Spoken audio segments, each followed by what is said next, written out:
Hello. Hello. Hello, hello, hello. Hi, everyone.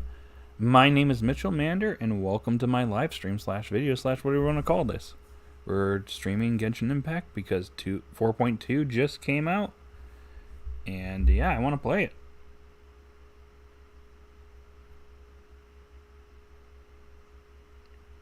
So yeah, I'm going to play it. Anyways, if you're someone that's new to the channel, it'd be pretty cool if you'd like, subscribe, hit that notification bell, all that good stuff. Any support helps. And if you want to join the chat and, chat with me, that would be great. But I'm mainly going to be listening to the Archon quest, because from what I understand and from what everyone says, this may be the best point in the entire game when it comes to story, and yeah. From the general consensus in the Genshin community is that this is the best, probably the best the game has ever been. So, I guess we'll find that out. So, let's get started. We have a whole new area. The third patch in a row where we get another new area. We got more Fontaine fleshed out. I got more quests to do. It'll definitely keep me preoccupied for a little while. From my understanding, we're going to be getting an expansion over here with Leeway. I need to go over to the other harbor sometime and see if I can see things a little bit better out there. But yeah, we're gonna go ahead and get started. I don't really expect too many people to be joining this stream, but if you do, it'd be pretty cool if you like the video at least. Anywho, let's go to the Fortress of Masquerade, because apparently that's where this Archon quest starts. And I chose the wrong floor, even though I've kind of gotten used to this place already. And why is it raining in the in the fortress?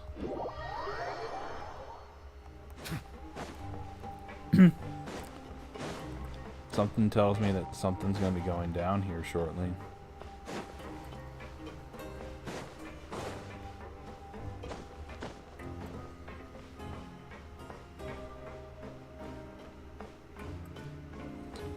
Alright, we woke up. I totally didn't escape jail or anything. Some time has passed since the incident before the Masquerade, and your sentence is almost finished. Now for a little rest after breakfast. This is the life. Really? We're in prison, Paimon. This ain't the life. This sucks. Although I'd say this prison is not too bad compared to real life, but yeah. Wait a sec. Isn't something important supposed to happen today? Maybe. Oh, today's our big day! We're supposed to leave the Fortress of Masquerade! Come on, we've got to go complete the release procedures now! Alright, time to get out of prison. Masquerade of the Guilty. Here we go. Let's see how this arc is going to wrap up.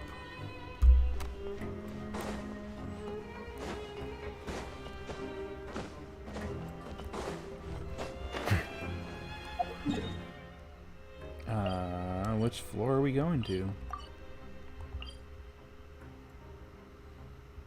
Oh, this floor? I gotta go up still. Man. Alright, here we go. I'm out of here. Please, sign here. This document will be effective immediately upon signing, and you two may exit the Fortress of Masquerade via the regular channels. It's been so long since we've been to the surface. Let's hurry up and... Huh? Oh. That doesn't sound too good. What's happening?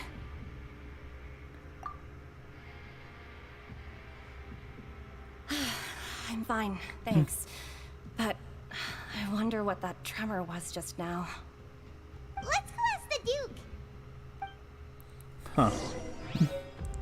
Something's up.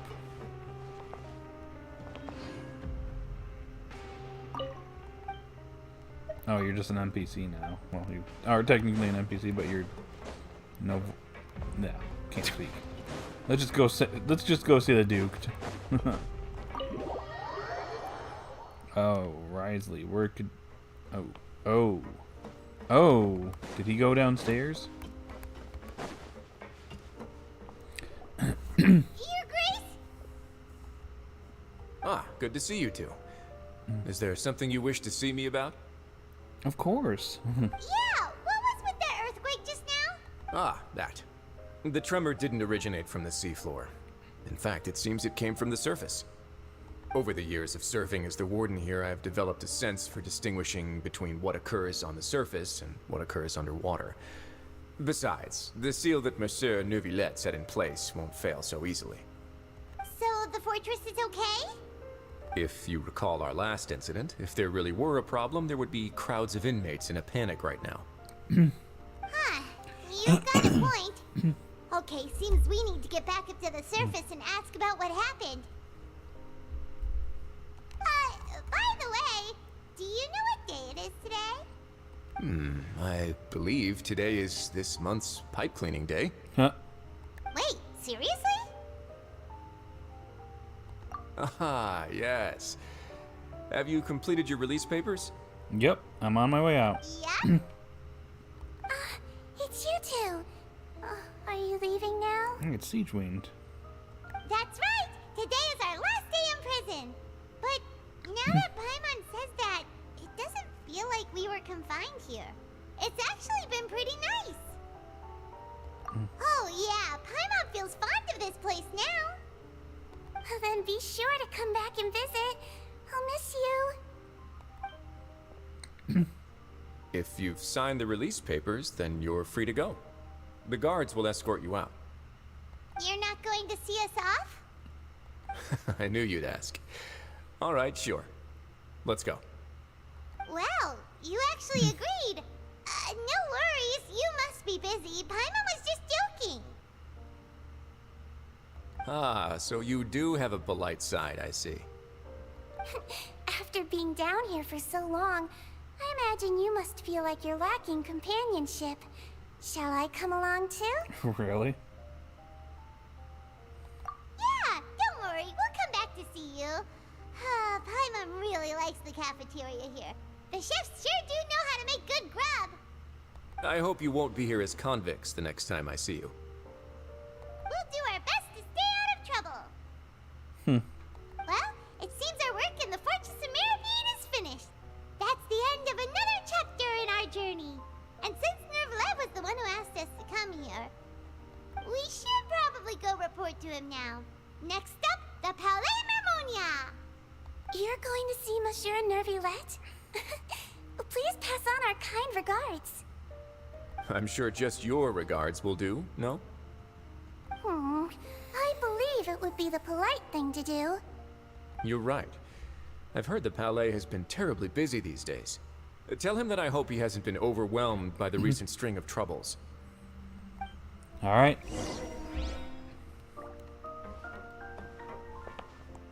If you're concerned about things at the Palais, why don't you take some time to go up and check things out? I believe you should still have some vacation time to spend. Thank you for being so understanding. It means a lot. It's been some time since I've gone to the surface. I must say that I've started to miss it a little. You know what? Okay, we're going back to the surface, but before we actually continue, unless it takes me right into the cutscene. Nope. Oh yeah, by the way, I got Neuvillette, if you couldn't tell by now. We are gonna try out our new characters. So let's do that. Let's try out Furina.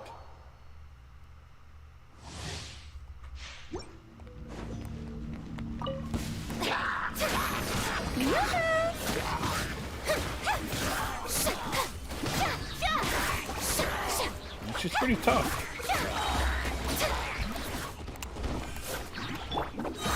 Come on out!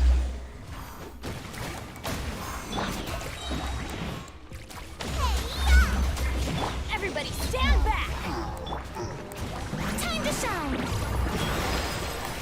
Strike a pose!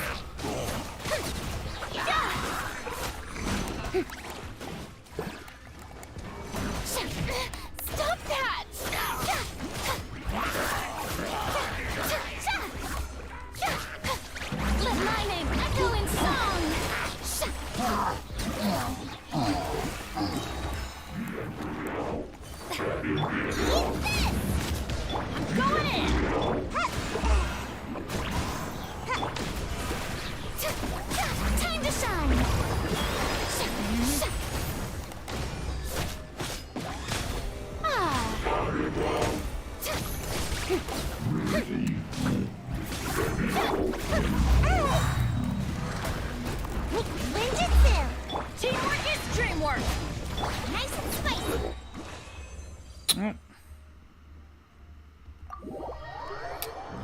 try out Charlotte next.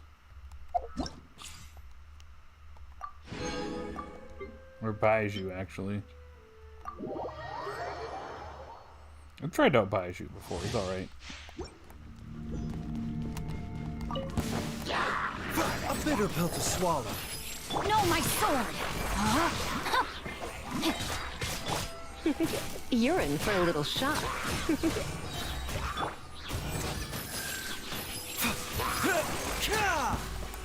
Remember, health comes first.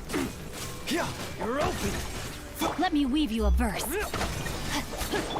Let's spark things up a little. You're in for a little shock. Mind the side effects.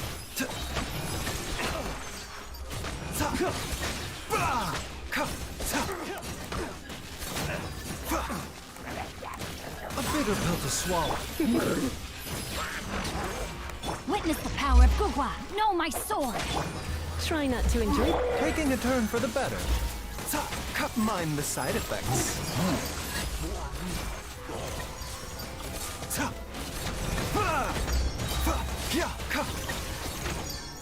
A bitter pill to swallow. Body and mouth. Let me weave you a verse. Seems like an emergency. The doctor will see you.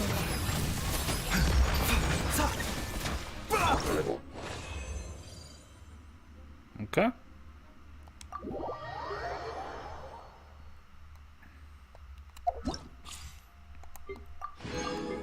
Alright, let's try out Charlotte.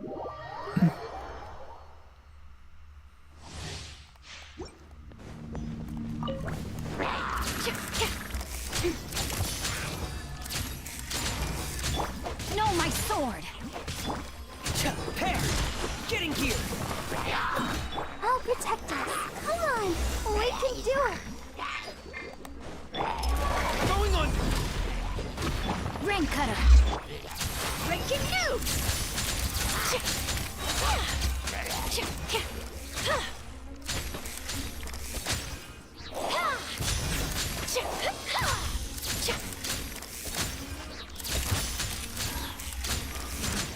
She beats up enemies by taking pictures again. Ready, steady, go. Let me weave you a verse. Rain out. Commencing cleanup. Frost is coming. Shoot, bomb.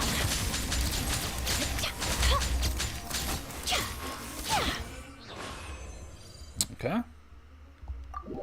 2 more characters to go.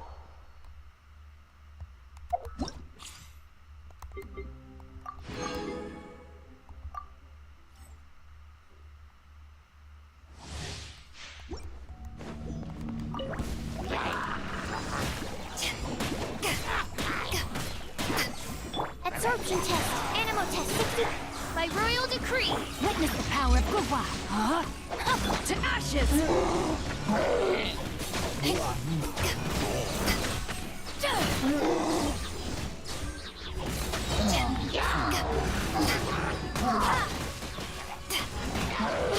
Enhanced animal module 75. Absorption. As you wish, main Fräulein.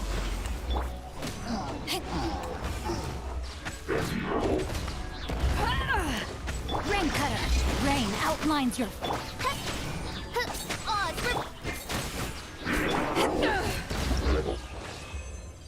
Alright, 1 more.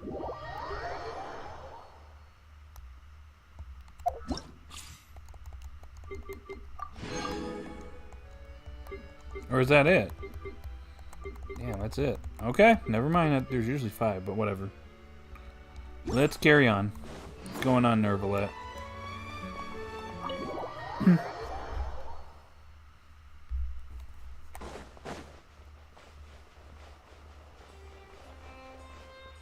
Whoa. The Palais Harmonia sure is buzzing with activity today. Something doesn't seem right. Oh, it's you two. Apologies. Monsieur Nervalette did say you'd be welcome at any time. Excuse me, would you mind helping me take a look at this report? What's this lady? I'll be right there. Sorry, I've got my hands full here. You can see yourselves in. Everyone's so busy. Seems a lot has been happening. I wonder what could be happening. Neuvillette!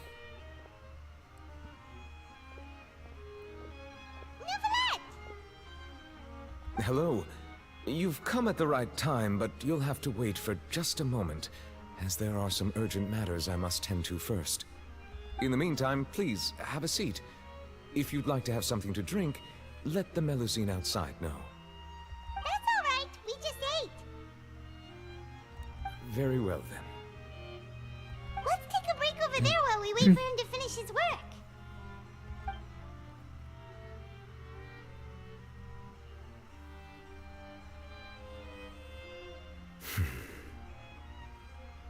All right. I should wrap things up for now. Are you done with your work? Yes, sorry to keep you waiting. Today should be the day you were released from the Fortress of Meripede, and it appears that you have managed to complete all the release paperwork. That's right, and we came here to see you right away.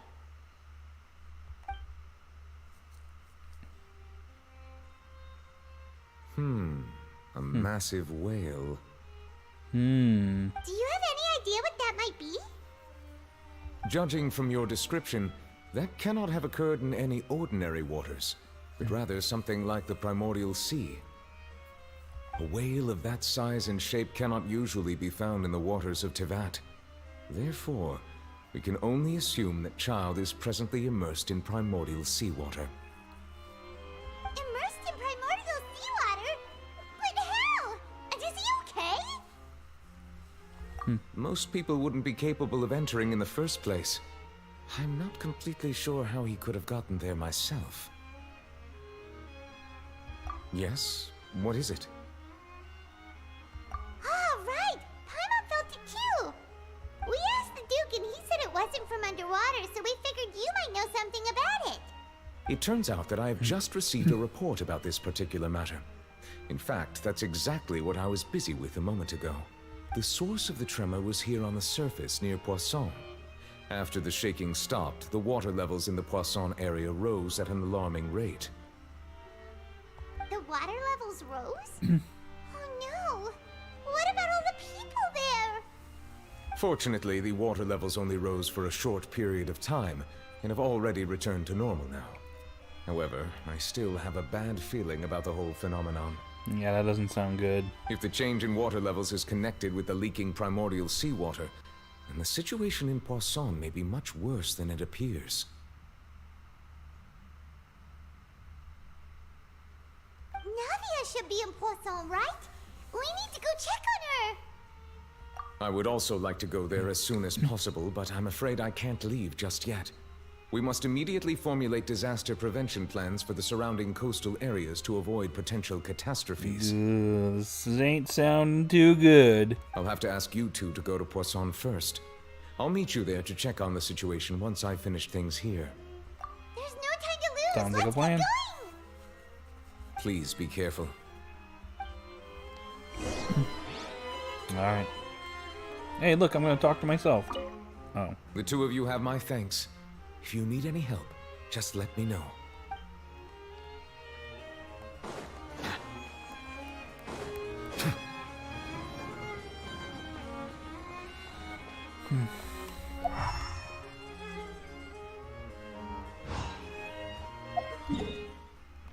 Alright. To Poisson.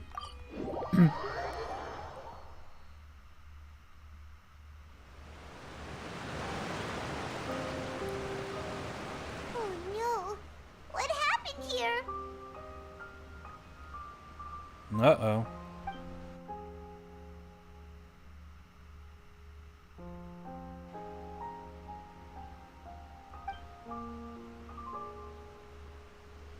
Navia should be around here, right?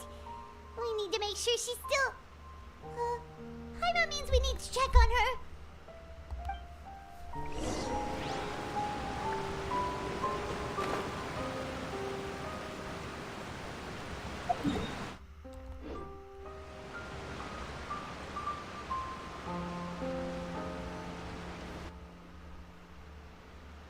We haven't seen a single soul all the way here. Oh, this is getting scary. do now? Oh no. Look! There's someone on the roof over there! Just stay put. We're coming up. Watch your balance. All right, just hurry.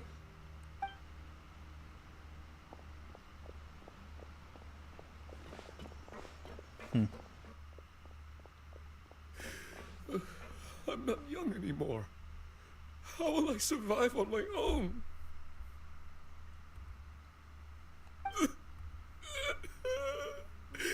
My Desiree! Uh-oh. Did someone die? He looks pretty sad. My leg! My leg!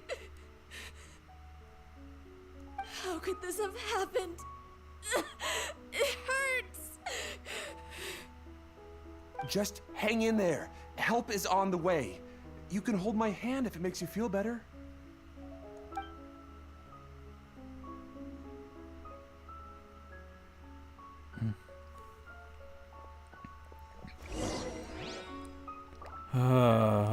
What the hell happened here?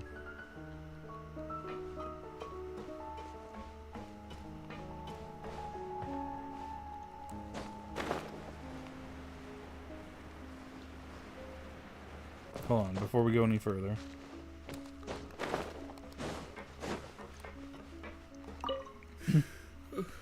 I'm not young anymore. How will I survive on my own? My Desiree!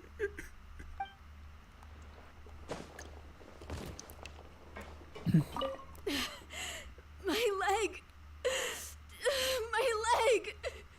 How could this have happened? Just hang in there. It's just the same dialogue over again. Okay. This music isn't helping.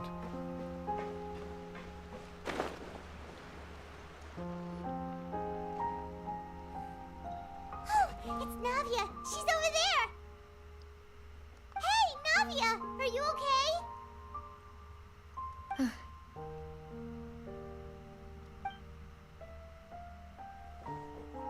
You're here. We heard there was a situation in Poisson, so we came as quickly as we could. Yes. As you can see, the water level suddenly rose. It caused quite the disturbance, in fact.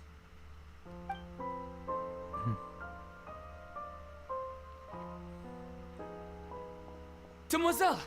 There was a wounded resident next to a building southeast of here. We've already transported him to safety, but we've run out of medical supplies. He's wounded? How badly? He fell, so it's probably a broken leg. He's pretty shaken up. When the water level rose, he desperately climbed up to the roof. Once the water receded and he saw the ground, he became terrified and eventually... He jumped down then. Find the leader of Squad 1 and tell him to take the wounded resident to see a doctor. He should know where to go. Understood. I'll take over his search and rescue mission in the meantime. All right, you'll be in charge. I'm sorry. Where were we? The situation in Poisson? Ah, right. Allow me to explain.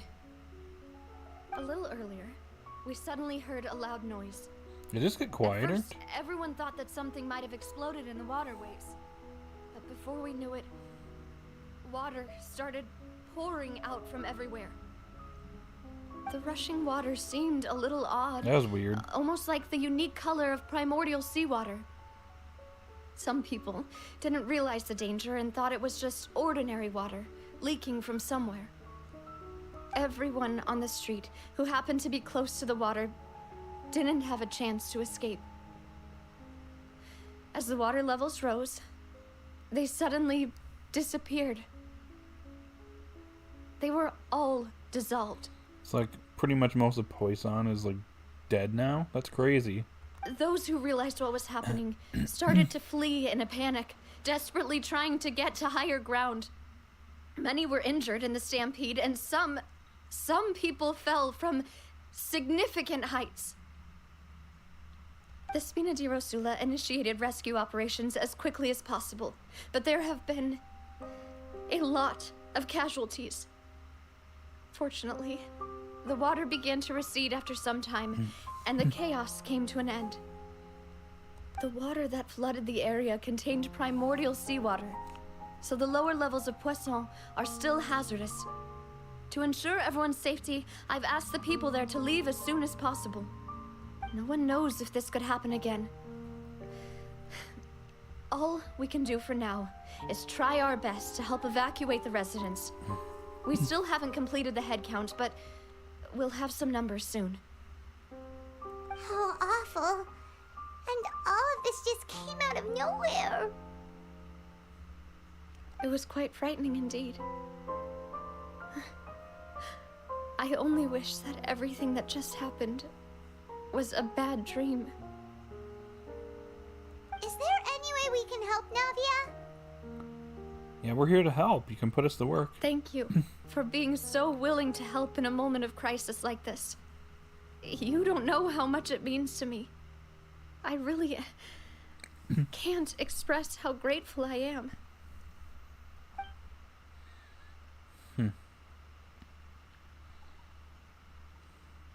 Uh-oh. Don't tell me. Her 2 assistants, they're gone? Don't say that, Navia. That's what friends are for. Yep, just as I thought. Demoiselle! We've got a situation here! I'll be right there. Sorry, I need to go for now. And out she goes. Seems it might be a while before she can take a break.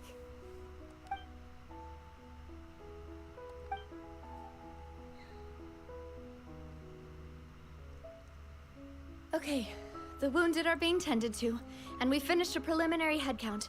More support has just arrived, so I suppose I finally have a moment to focus on my own matters. Of course, we should remain ready for anything, and continue doing our best to rescue others. I'll be sure to have everyone at the Spina di Rosula ready to render assistance. Traveler, Paimon, would you two accompany me to my father's grave for a moment? Uh-oh. Huh? Right now? Thank you.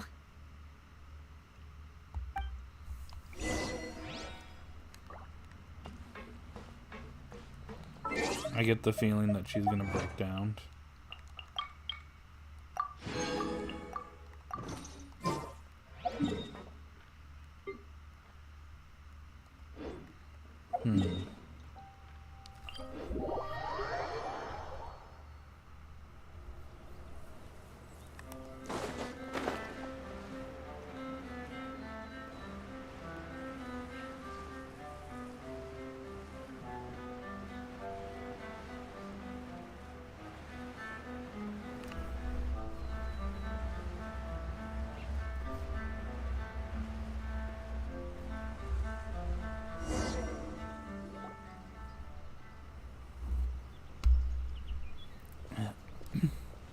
Not a lot of people here, huh? Here we go. Well, given the time of day and the whole situation in Poisson, Paimon doesn't think there'd be a ton of people here visiting graves. Right. That's how things are now. The living are so exhausted that they've no strength to spare any words for the dead. Navia? Yep, here it comes. Navia,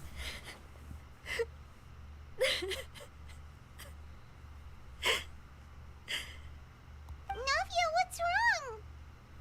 Sorry. I just... Malus and Silver, they won't ever come back here again. Yep, they're dead. What should I do, Papa? Huh? What happened to them? I'm sorry for your loss. Everyone agreed on the rescue plan, but still, I was the one who initiated it. They were helping evacuate the residents, but they couldn't leave in time. And they were caught in the seawater.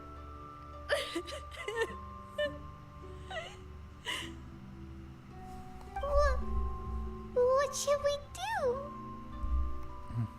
I've known them for so long. And I know they weren't afraid. But I could at least hold a funeral for my father. And I know where he rests. But as for Malus and Silver, they're just gone. I just can't. Oh, well, well, well, if it isn't Fizzle Wizard.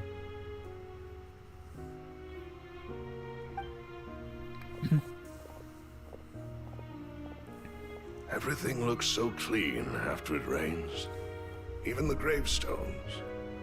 I didn't expect that you'd enjoy a glass of red wine in front of Master Callus's grave. I can understand. Besides, the scenery here isn't half bad. See, it's not just me. I always want to bring something when I visit Papa. Perhaps we might even have a picnic. He wouldn't be angry, would he? How could Master ever be upset with you, Demoiselle? Yet the cemetery is the home of those who have passed, is it not? Everyone ends up here sooner or later, no matter who you are. Buying yourself a plot in advance, are you? No need yet. But when I do, I hope you'll let me be buried beside Master Callus, Demoiselle. Hey, stop joking around. I'm quite serious. That way, it'll save us both the trip to see each other whenever you visit your father's grave. Well, that's sad. That makes sense. In that case, could I be buried on his other side? After all, besides you, Demoiselle, the two of us could certainly be considered Master's closest companions, no?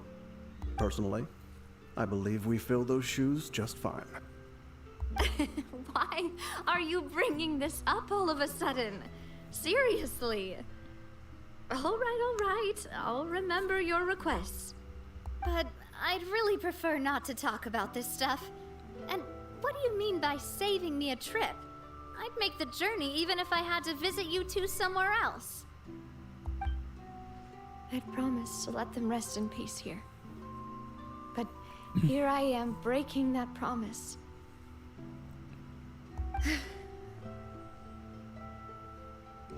I'm sorry for letting you see me in a mess like this. I don't usually cry, really.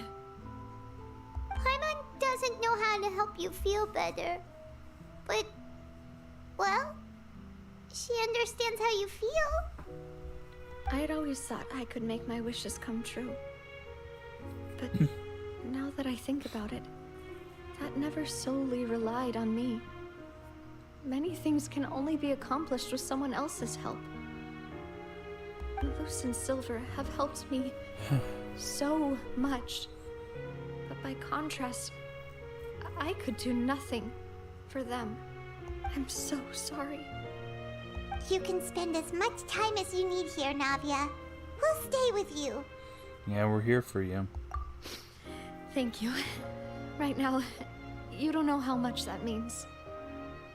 By the way, you can have a look at this. It's a list of victims from the incident that took place here. Obena, Khan, Burnett, Giverny, Francine, Furina, Daisy Ray, Joinville, Julianne, Esson, as well as Malus and Silver. So, everyone else is safe.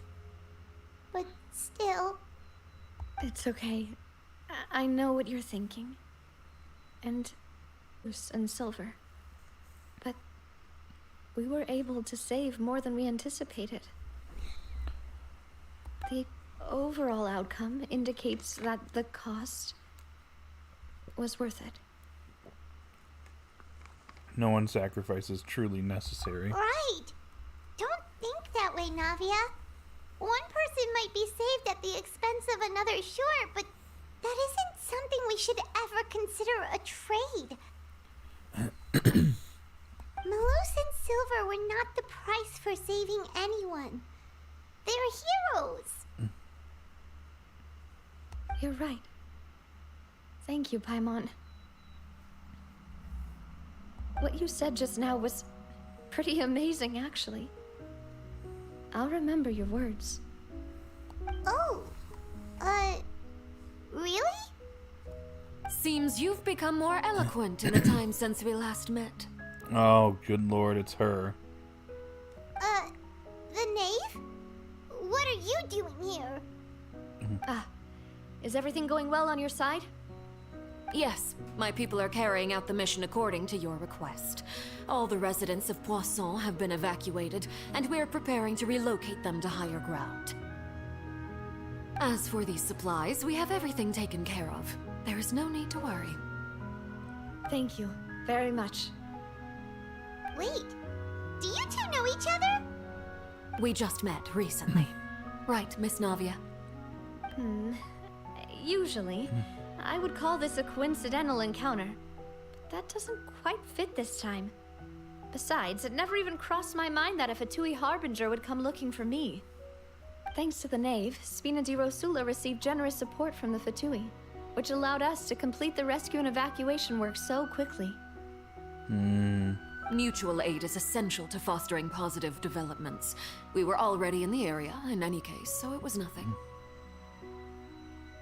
That said, I must say that you're a lot sharper than you let on. I'm sure you understand what I mean. I apologize for all the ways in which I tested you previously. We've never worked with a Fatui before, and it's extremely important for us to know who we're working with.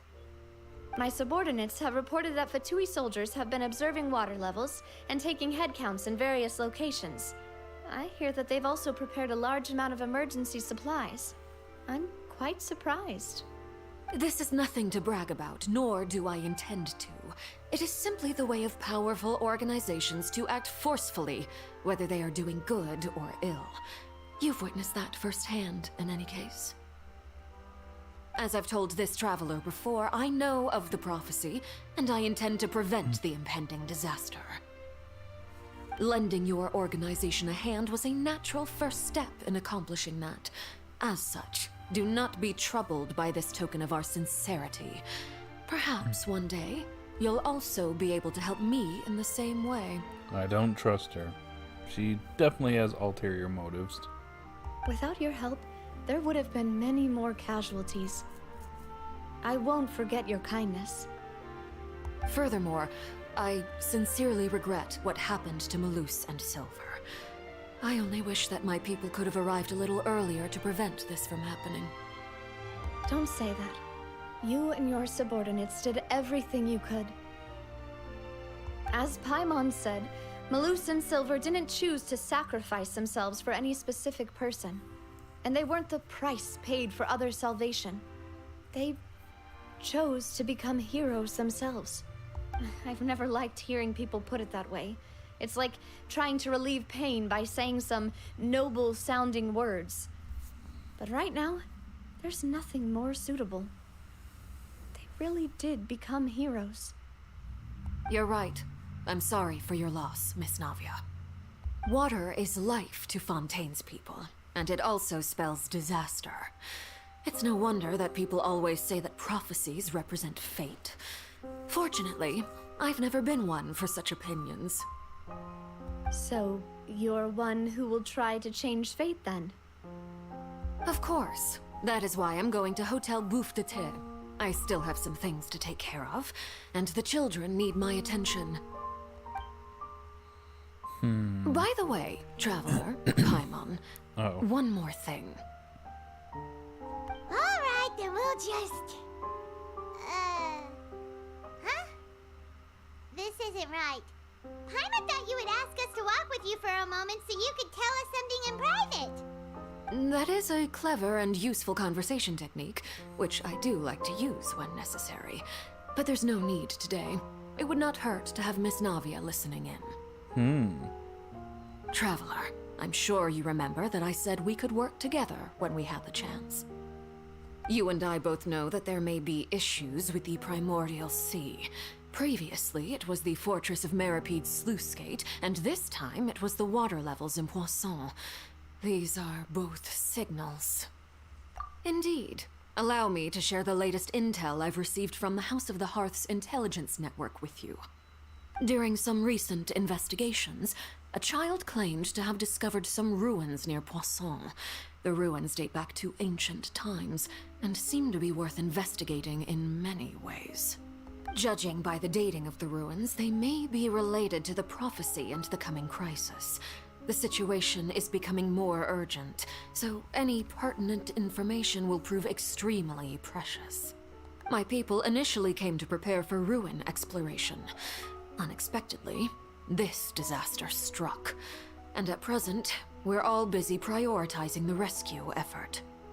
So that's why the Fatui were already in Poisson. I wanted to take the children along, but unfortunately, Linny, Lynette, and Fremine have all been dispatched to higher ground to assist affected residents. Linny told me that outside of the house, the person they trust most is you. Interesting. Which is why I want to give you this task. Are you sure this will be okay? Can you trust an outsider like me? The House of the Hearth's members see each other as family. But Linny, Lynette, and Fremine said that they also see you as such, even though you are not from the house. I'm sure you already understand how earnest they consider their friendship with you to be. Oh, that somehow makes Paimon feel kinda happy. The intel I just shared about the ruins could fetch a high price. But since the children consider you family, it's only natural that I freely share it with you. Got it! So all we gotta do is go to some ruins, right? We can handle that. Excuse me, but may I tag along? You wish to join, Miss Navia? But are you sure you're up to exploring some ruins? You need to rest.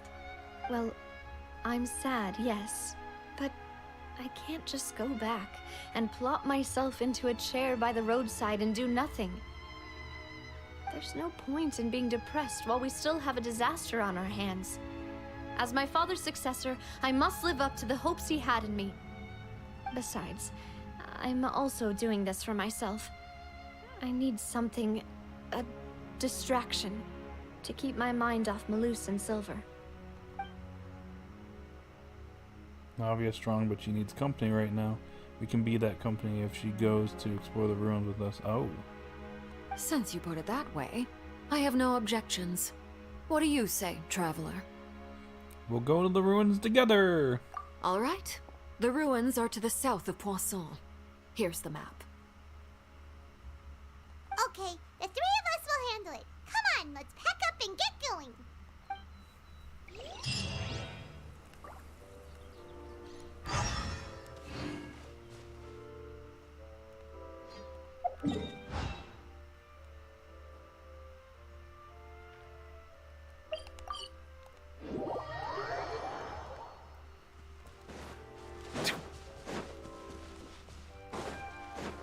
Alright.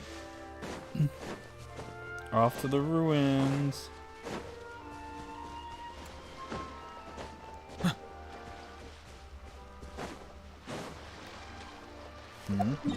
Have these actually been here this whole time, or did they just put this in for 4.2? I don't know. Because then again, it leads over to this part, so.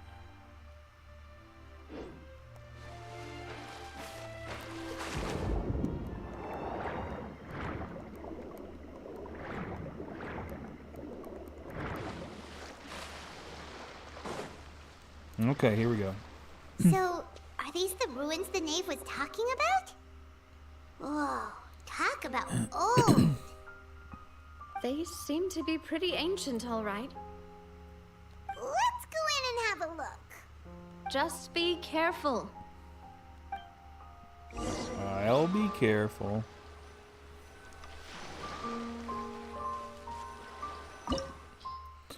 Place of Secrets. Fatui intelligence indicates that this place may play host to... Whoa. What? I'm a little suspicious. I feel like we might get ambushed. So we should be a little on the careful side.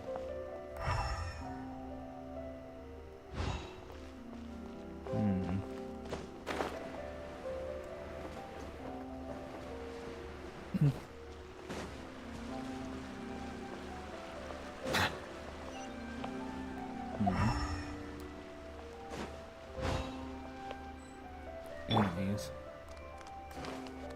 I see everything. Share my knowledge.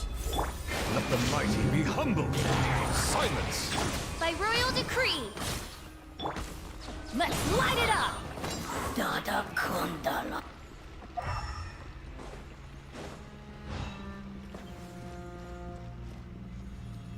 Nahida, your skill needs to go away. I need to see if there's any treasure chests in the area. Which I don't see any. Off we go. Adventure time.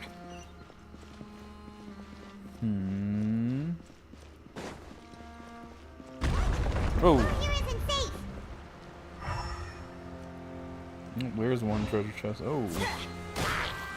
Everyone hold in. Odds, reveal thyself.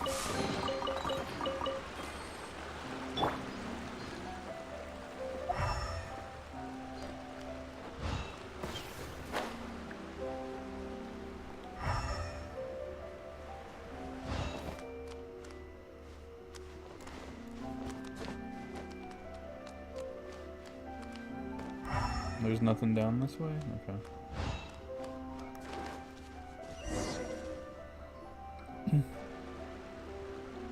This place has also been contaminated by primordial seawater.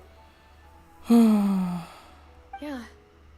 And a lot of it, too. A Fontanian would most likely dissolve the moment they fell in. Yeah, you should go back. Right. You can't go down if there's primordial seawater. It's too dangerous, and it won't be any help for you to just stay here. Don't get Paimon wrong. We're not saying you're useless. It's just that... No, you're right. I can't do anything in this situation. I'll leave this to you. Maybe there's no way back?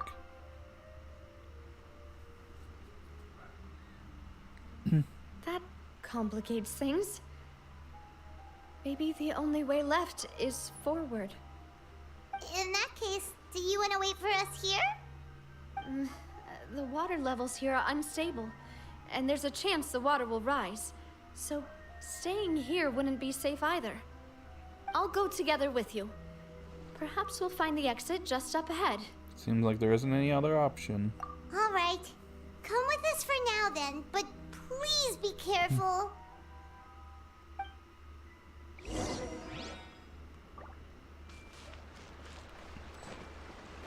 Oh no, it's a dead end! Let's try climbing over from the side.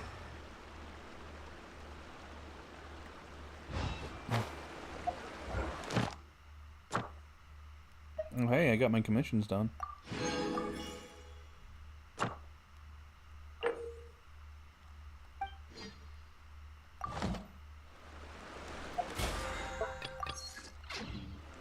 Easy peasy.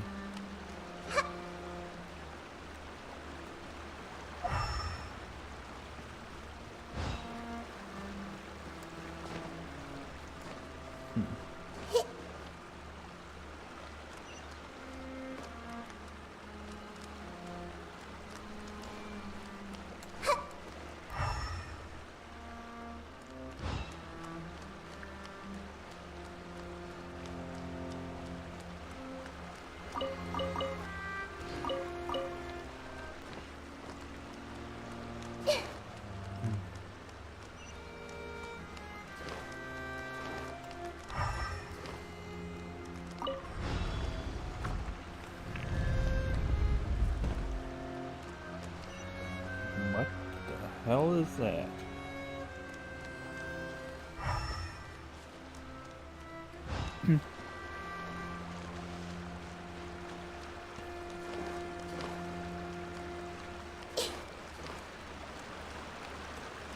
Huh? Did things just like really zoom out of nowhere? That was really weird. Okay. There's something wrong with this bridge! Run!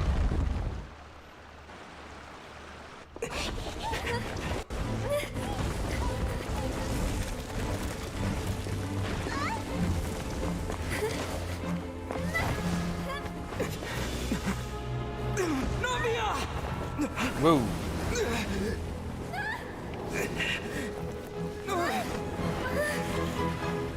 No, no.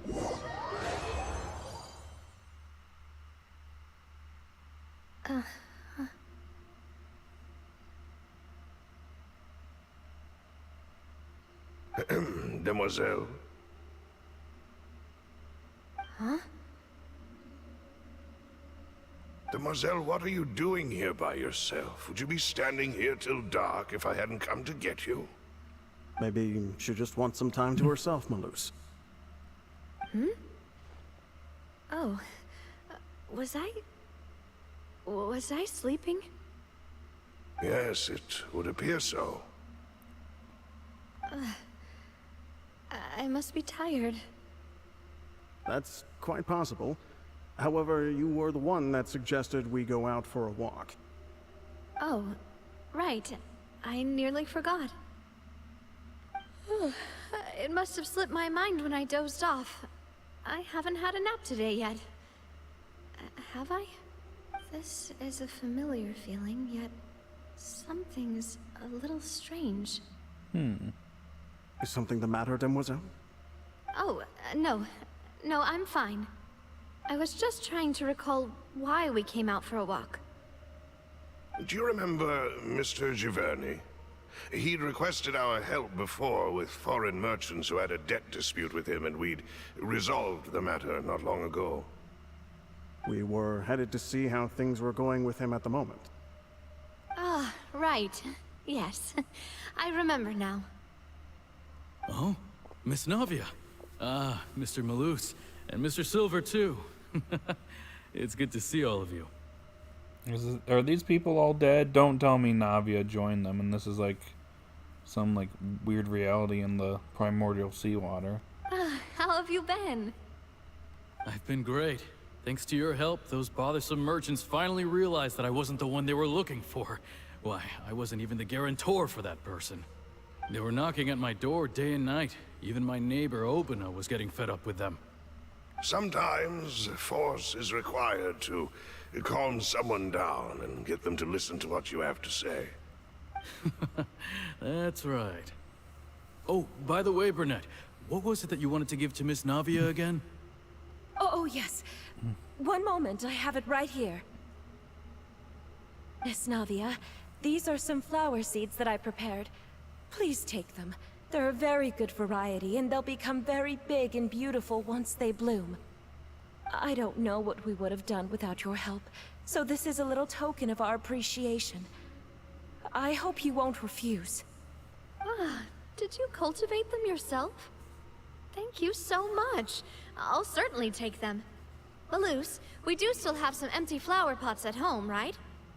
Why, we can have as many pots as you'd like, Demoiselle. Perfect. In that case, we'll swap out some of the decorative plants for some of Mrs. Burnett's flowers. Very well. Wait. Something seems to be off here. Excuse me, madam. If I'm not mistaken, your name is Burnett, correct? That's right. Is something wrong? No, it's nothing. This is the first time we've ever met, but your name seemed familiar to me. I must have heard it when I was discussing things with your husband previously. I've heard this name before. Sometime recently, I'm sure of it. And why are there so few people around here? Where did everyone go? We must mind the time, Demoiselle. We still have important things to attend to today. Huh? We do? Like what? Well, now, did you forget? Miss Navia, here you are. I've been looking for you. Please, come to the Opera House. Your trial is about to begin. Excuse me, what? My trial? Wait, why would I need to go to the Opera House? Yes, she's right, Demoiselle. It's just about time now, so we should get going. Oh? All right then.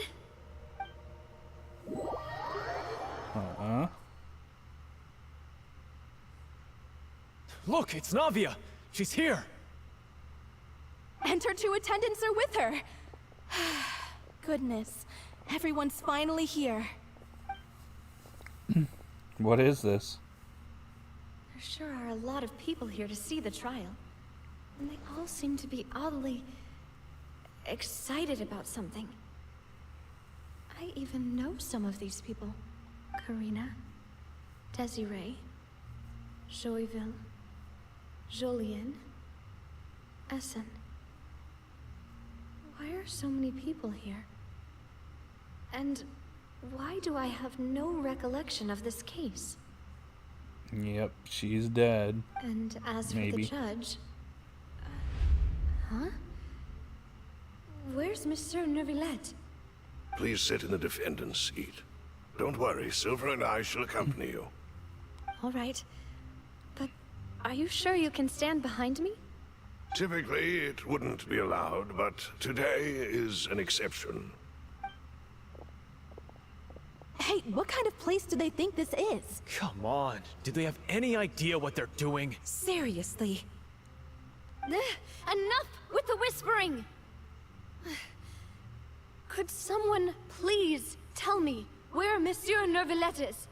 And why I'm standing trial? My dear Miss Navia, have you not yet realized what you've done? In that case, allow me to explain. As all here know, you are Master Callus's successor, the head of the Spina di Rosula, someone held in high regard by every soul in Poisson. After you took over the Spina, you treated all of us just like the late Master Callus had. If anyone in need reached out to you for help, you responded. Not only you, but your butler, your subordinates, nearly everyone in the Spina di Rosula fought for the well-being of those in Poisson. Wait a moment. Aren't you just proving that I'm a good person? Yes, correct. Absolutely right. And that is why you stand accused. You have helped so many people get through so many difficulties. You are one with us. We are inseparable. We are one big family, all of us who are from Poisson, inextricably linked. And with you being so important, we couldn't possibly do without you. Therefore, this fair and honorable court shall declare you guilty, and you shall stay here. You will be together with us forever. What? Huh? What are you saying? Everything you have said is correct. I have indeed done a lot for my hometown, and I would be willing to be with you all, but what is the purpose of having me stand here like this? What is there to discuss? Ah, well, if that's what you think, then I have no further comments. How wonderful, Miss Navia!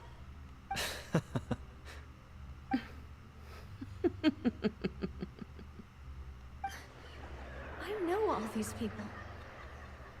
Why are they laughing? I seem to remember now. Yes, I get it. This trial is... Wait just a moment. This isn't right! Malus? What was that, Mr. Malus? Our conclusion is very clear and unanimous. Let the court judge her now. She's guilty! Stay here, Navia! You're one of us! Demoiselle, don't admit guilt. This trial means to keep you here forever. I wish to exercise my right to defend Our Lady. Mr. Joinville, you only know of Navia's goodness, but nothing of her utterly independent mind. She was born a free and independent spirit. She has never been tied down by anything. Indeed, even the death of Master Callus couldn't stop her. Her actions cannot serve as proof that she identifies herself as part of any group. She merely acted as an individual, extending her hand to help others. Please do not mistake her actions as being otherwise. Really? As an individual, you say? Don't forget, we are all Fontanians here. This is the nation of justice, the nation of Hydro. Even if Miss Navia only voluntarily rendered her assistance, that doesn't change the fact that her beautiful soul must return to everyone. Water accepts all, blends with all. It will surely accept her kindness. Everything is measured here in the nation of Hydro, and in the end, everyone shall meld together. Thus, when a unanimous opinion emerges, that opinion represents justice. Now, I speak for everyone. Our opinion is consistent. Navia should stay. We and Navia are one. And you would call this justice? Preposterous. You are merely jealous that Demoiselle still has a chance to exist as an individual. Have you forgotten how much you all once longed to become individuals, to become independent? Do you mean to defy our justice? Jeez Louise, what is happening? If your justice is flawed, then why should we acknowledge it? As you said, we can also have our own justice. Silver and I shall defend Demoiselle. And that is how we will enforce justice. Ugh, my head... it hurts. Demoiselle. Silver, it hurts. My head is spinning. All I can see is stars swirling in front of me. I remember now. Everything that seemed odd from the very beginning. Karina, Desiree, Joyville, Jolien, Essen, and Mr. Giverny and Mrs. Burnett, who we met earlier. Even Malus and Silver. I don't want to admit it, but they're all dead. Don't be afraid, and don't admit guilt. We will protect you to the very end. Absurd! Who are you to say that she cannot be judged? We are the majority, and in the nation of trials, the majority is absolute justice. We are the will of all. Don't let them escape! We shall keep Navia here with us! Mr. Malus and Mr. Silver, must you be so stubborn? How could the two of you possibly hope to stand against the collective? Do not resist. This judgment is fair and just. Navia belongs to us. After all that happened, she should not be left alone in Poisson. What are you saying? No more excuses. They're all Oseids. She says we're jealous. Jealous? How could she possibly be an independent individual? What's with these people? Who's jealous of her? She belongs to us. Miss Navia, she...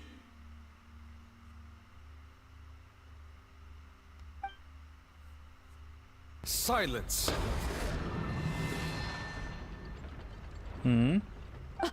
That's...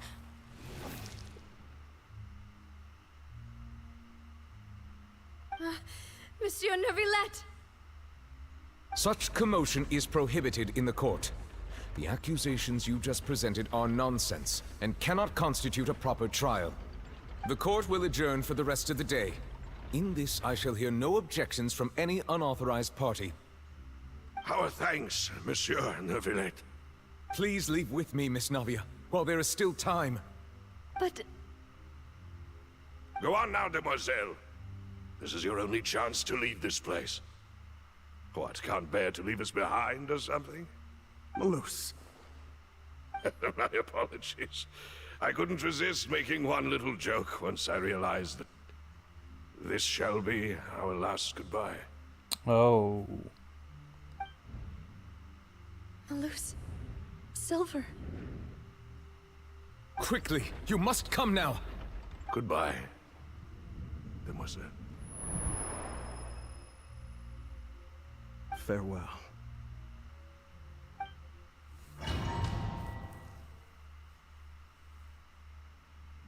No, wait! Just a second!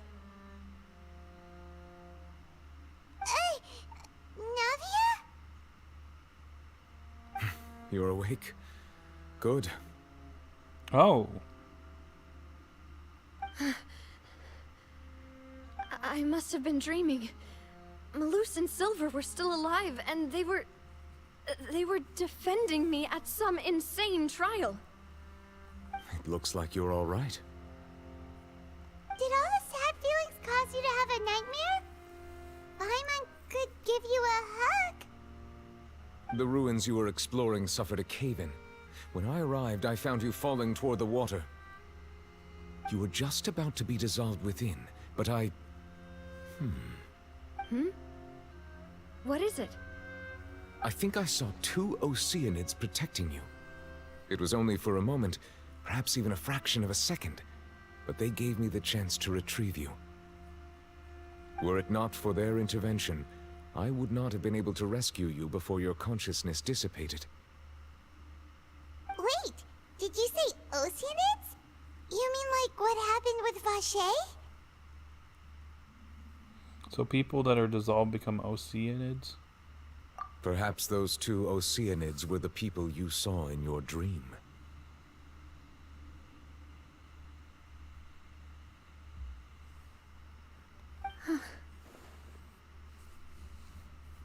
I always told them that they didn't have to protect me. To think that they'd keep doing so even after death. Please come with me.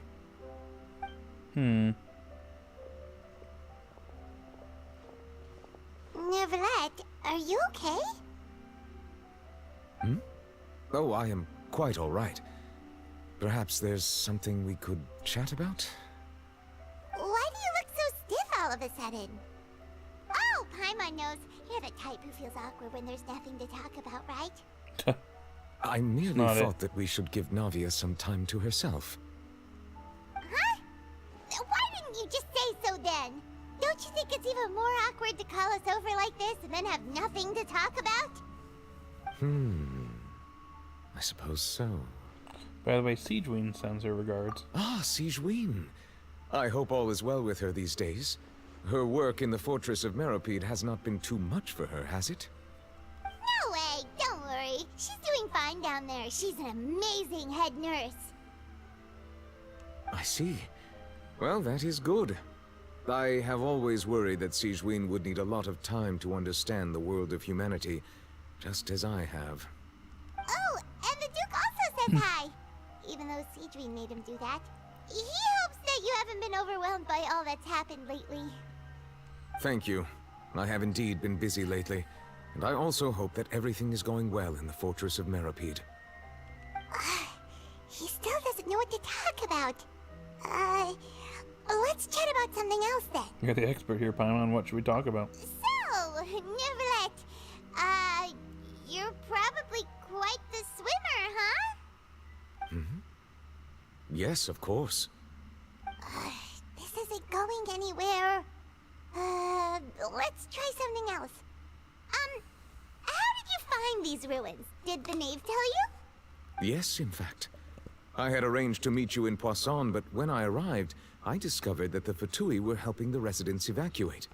They had even transported a large quantity of supplies to the area. Amid my astonishment, I ran into the knave, and we had a chat. She informed me that she had asked you to investigate the ancient ruins here. Yeah, we originally planned to meet up with you, but we thought you might still be busy with all those official documents. We didn't think exploring the ruins would take very long, and who would have thought you'd wrap things up so quickly? Hope Navia can get back on her feet. I hope so. I'm sorry to have kept you all waiting like that. I'm feeling much better now. I guess we should get going again. Will you come with us, Monsieur Neuvillette? Yes, if you wouldn't mind my company. All right. This guy. Another one joins the party. Let's get going then. Oh, alright. I gotta pee really quickly, so I'll be back in just a couple minutes.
Alright, I'm back.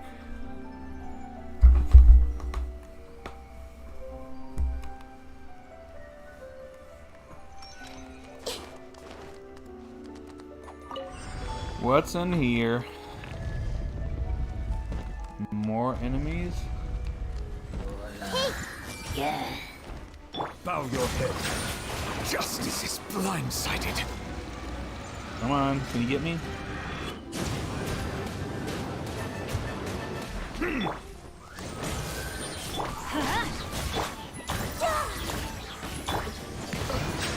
An oversight on my part.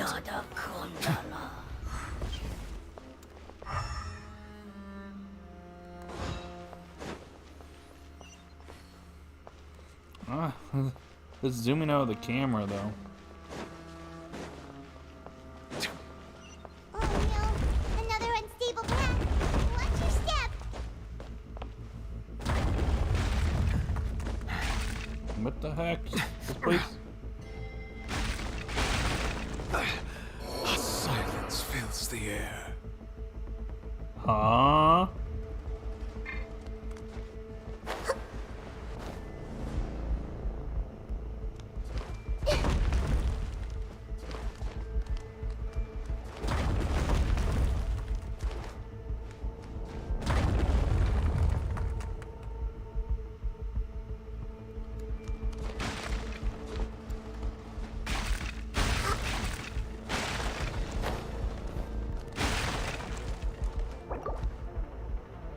Everybody stand back.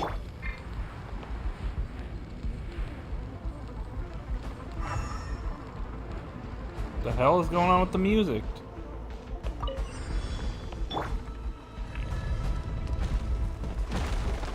I see Is this everything. place falling apart? Watch out! They're about falling over here.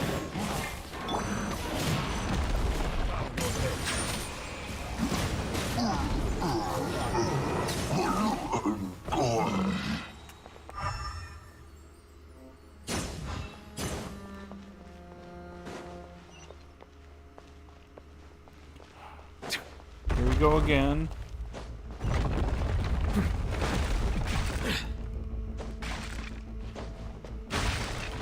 Seems we're almost at the top. Keep it up.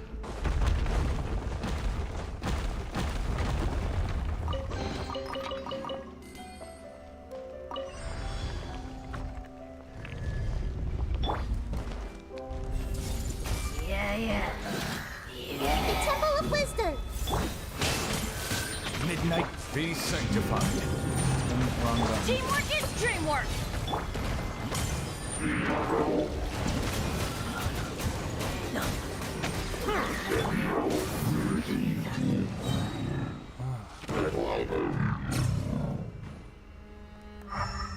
Damn it, what What the hell's going on in this place?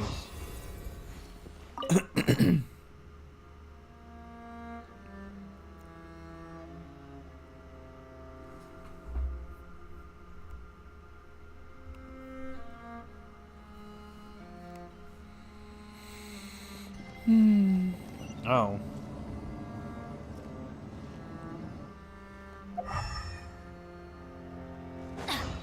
Okay. Where are we heading to now?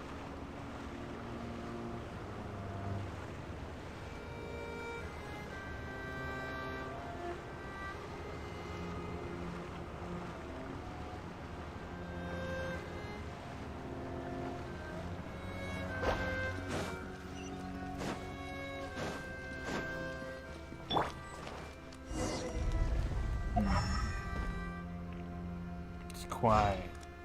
Too quiet.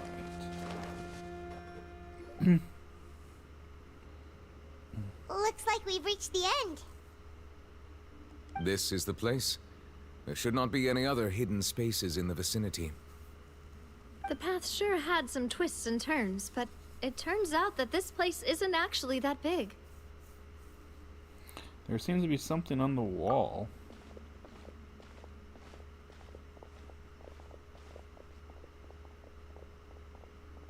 Stone slates.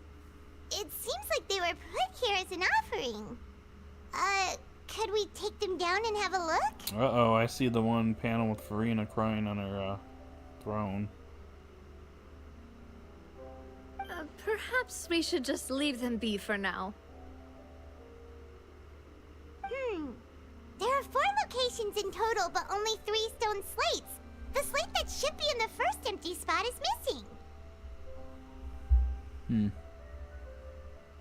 Oh. Interesting. Is it storming outside? The surrounding walls also show signs of damage. There's something written below. Let Paimon see. Reason dictates that this nation be destroyed. I shall record the history of its future here in its past. Say what? It feels like someone left these slates and these words here for a purpose. But does he mean that Fontaine should be destroyed? That would fit the circumstances dictated by the prophecy, yes. Indeed, the slate's contents correspond to it. Take the second slate, for example. There's a person kneeling here. She seems so dedicated. And there's a whole bunch of other people behind her doing the same. She's facing this... what is this? Some kind of island in the sky? Oh, Celestia. And is that Lady Furina in the third image? Did the Hydro Archon fall into the water? And is that a ring of people around her? Paimon doesn't quite get it. Are they all in the water? Is this supposed to be like different phases of the prophecy and they're in like phase 3? Going to phase 4? The fourth image. I know this one. This exactly matches the content of the prophecy. The people will all be dissolved into the waters, and only the Hydro Archon will remain, weeping on her throne.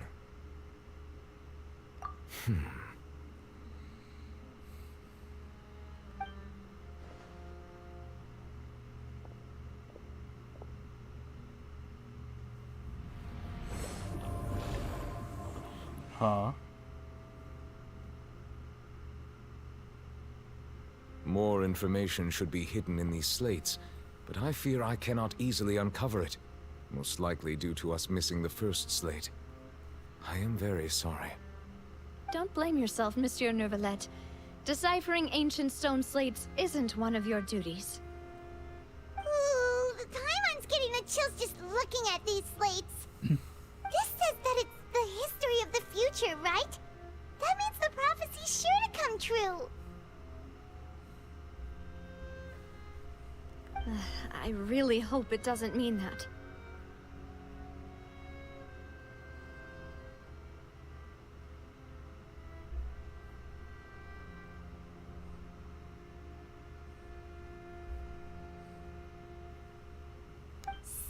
Well, Paimon feels like these images are kind of weird when you look at them together.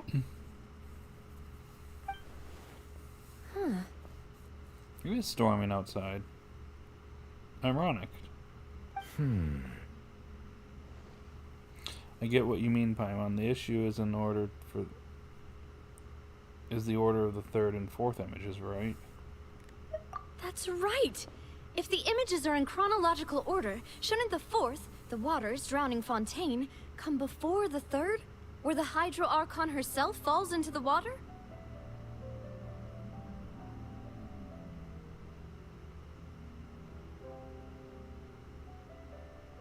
And yet the order is reversed here. Oh. What sin are the people in the images confessing to? If we go by timing, Lady Furina only emerges in the third image. That means that the person in the second image might be the previous Hydro Archon. Egeria, then. I had never met her, but her appearance here does match the records. The previous Archon kneeling before the floating island in the skies, as if confessing a sin. Did she herself commit that sin? And if not, why would she be in such a posture? Also, I'm still wondering why these ancient stone slates are here at all. Judging from their contents, could this place be the origin of the prophecy? Does that mean that someone, or some people, once saw these slates? But who would have created these slates and left these words here?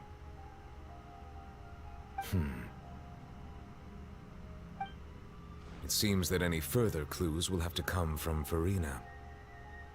In that case, there's no time to lose.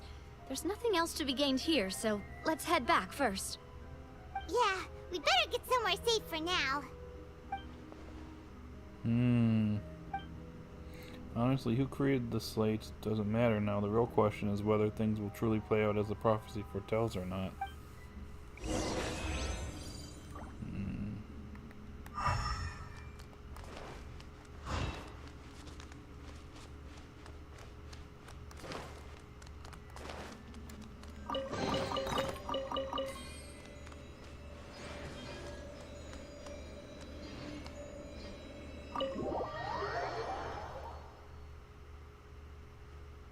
Let's split up here.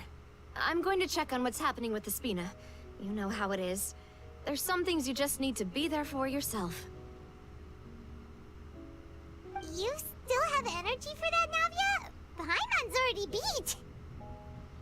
beat. Just head back to the Fluvsandra and have a rest then. Thanks for keeping me company all this time. I'll depart as well. Thanks for your hard work today. Rest well, everyone. Traveler, I will go talk to Furina tomorrow morning to ask about the stone slates. I'm sure that you're concerned about this matter as well. If you have time, drop by my office. I will share the results of our discussion with you. Are you really gonna talk to her about this directly? Will that be a problem? Paimon's getting a little scared now that it's come to this. She has long been harboring secrets and will not give them up easily, which makes it all the more my duty to ensure that she understands the present situation. Alright, we'll leave it in your hands then. You're probably the best person to talk to her anyway. I will be carefully considering my words tonight. Traveler, Paimon, our safe house at the Fluvsandra is always open to you as ever. So please don't think you're an imposition. Alright, I'll be on my way then.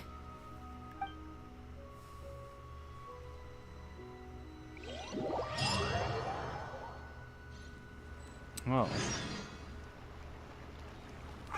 We're finally back! Welcome back. We've got a special menu prepared for you two tonight. Well, thank you. Yay! And there's good food too! Navia, no, the boss is the best. You did great as well. Ooh, desserts! Nice, these are all Paimon's! Paimon's already starting to forget what happened today. Excuse me? Is that frickin' Mona? What is she doing here? Oh, That voice. Is that who I think it is? Huh? It's you two. What are you doing in Fontaine?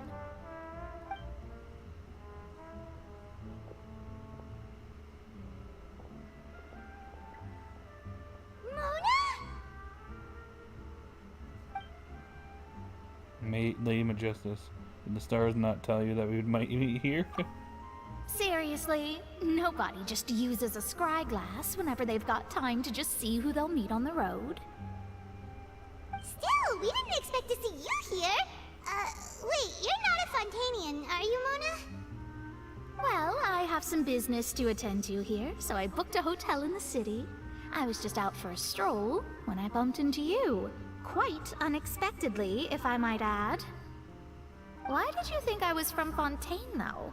Is that because Magistus doesn't sound much like a Mondstadter surname? Yeah, let's go with that.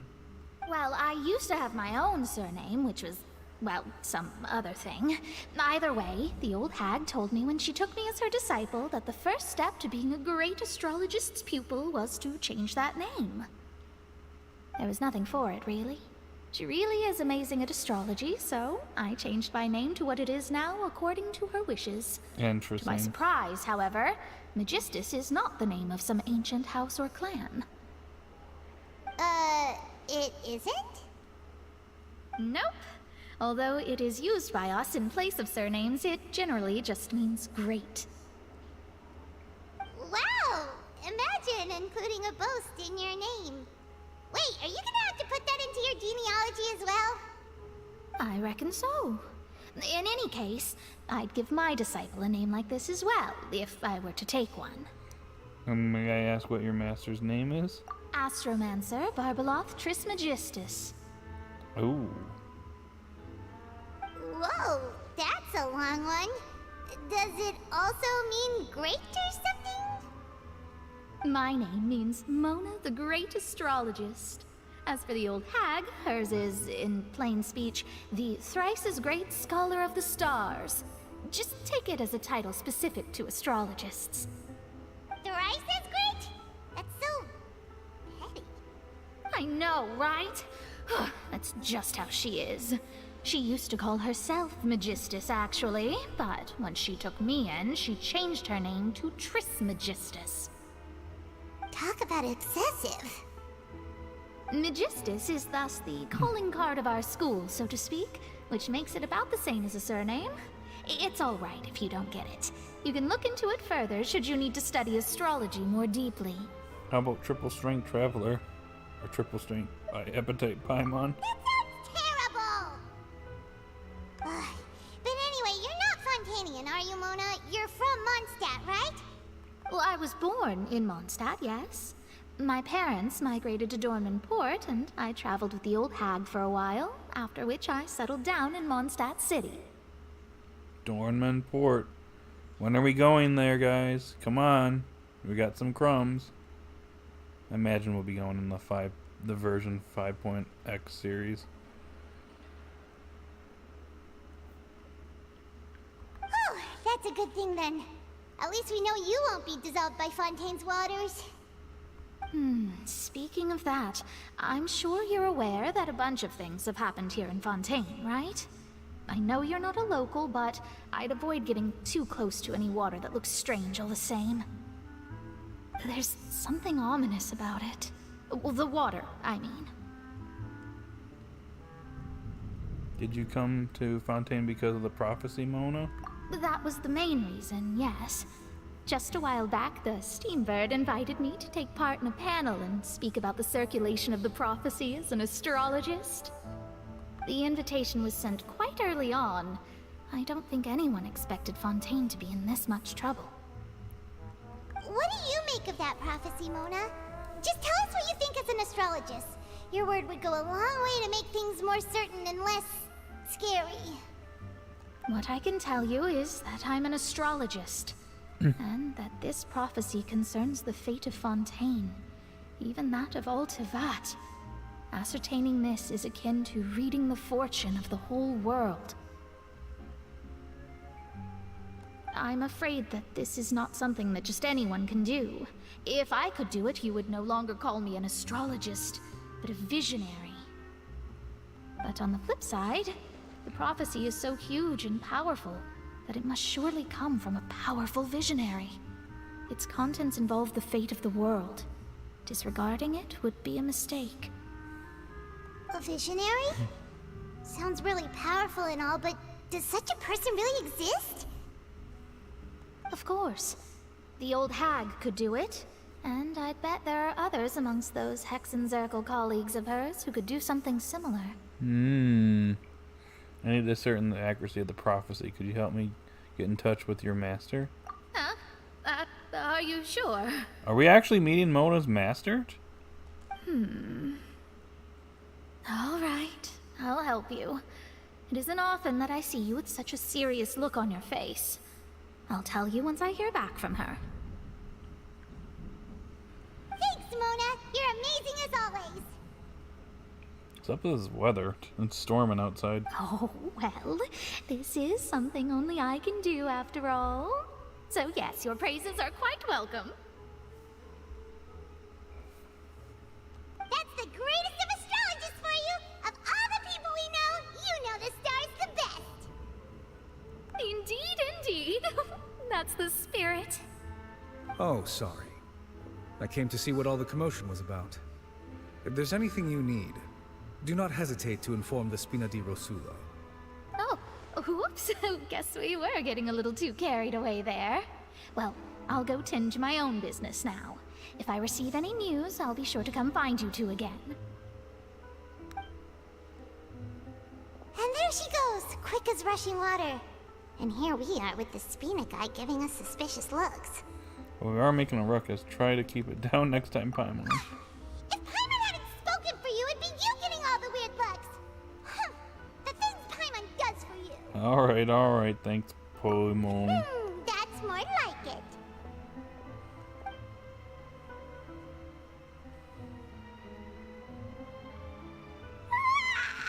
Good morning. To be honest, Paimon's still feeling kind of sleepy. But it's time to get up, Traveler. We agreed to go see Neuvillette, so let's pack it up and get going.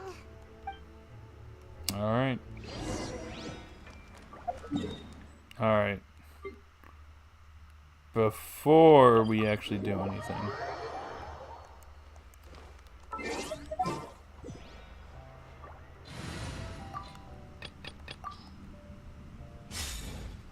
Ad Astra. I need to actually claim my daily commission Thank you for completing reward. today's commission. Ad Astra. And also dispatch characters on expeditions.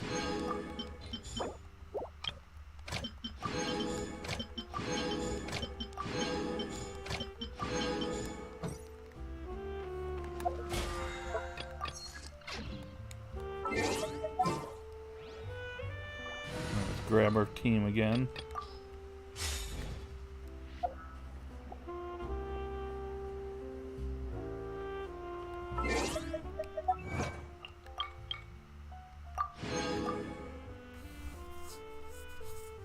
Alright. Onwards.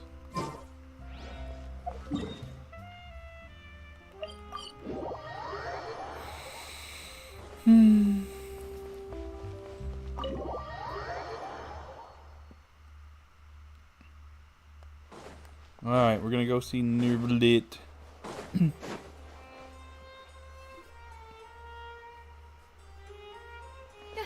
here! Finally! Uh-oh, what's up? Is something wrong?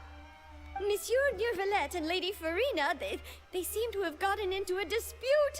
Please go see for yourself. Oh no.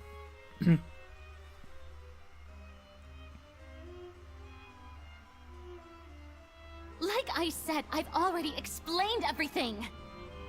And yet the problem has not been properly solved. There is little space for excuses between us.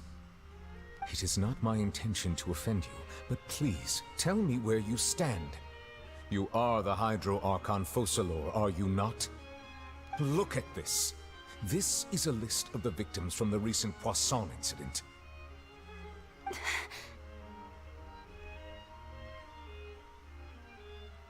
You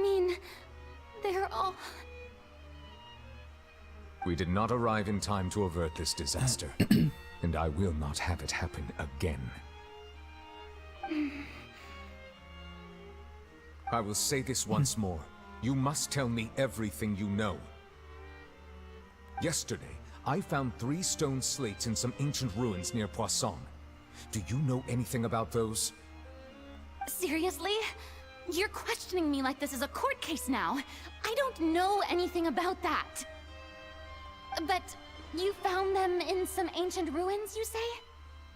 That's correct, which is why I came to ask you some questions. There should have been 4 slates, but one of them was missing. The other 3 featured different images that seemed to correlate to the prophecy. The prophecy? The second of these slates depicts the previous Hydro Archon Egeria kneeling before a floating island in the sky, as if confessing something. Do you know nothing of this either? I don't. I've never seen such slates. I'll ask you again. Do you really have no information regarding the previous Archon? My deciphering of the slates indicates that the Hydro Archon Egeria once had to confess to, or apologize for, a certain sin. If anyone would know about it, it should be you. All gods don't have the same secrets, you know. She was herself and I'm me. Is it really so strange that I know nothing? I understand your concerns, but I'm sorry. I just don't have anything to tell you. Forgive me for saying this now, Lady Furina, but I have long known of your various secret investigations into certain matters. There are several indications that you have been investigating the prophecy on the sly. This is not strange in itself, considering that you are the Hydro Archon. But it is strange that you should also claim to not know any of Egeria's secrets, as well as do nothing following your inquiries. You have never been as superficial as you have presented yourself to be, nor are you a fool. And yet, your behavior is very inconsistent.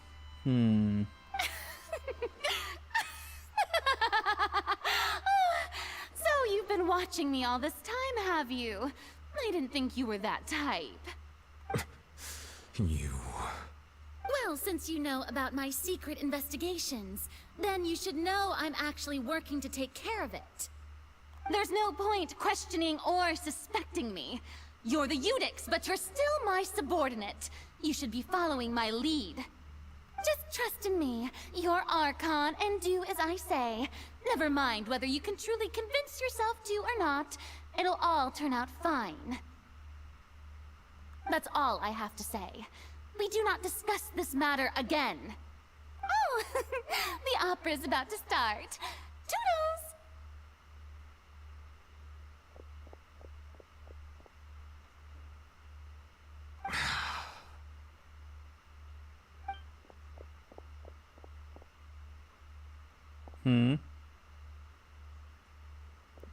Slow motion. Did Furina not notice us standing by the door? Wonder what's up with her. She was smiling. Huh.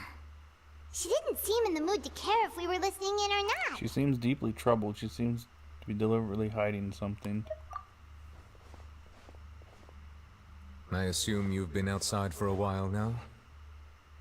Oh, you noticed. Seems Furina didn't even realize we were here. She was in a great panic, though I cannot discern the reason. Our discussion reached impasses time and again, a state of affairs that we cannot allow to continue. Still, I do not understand.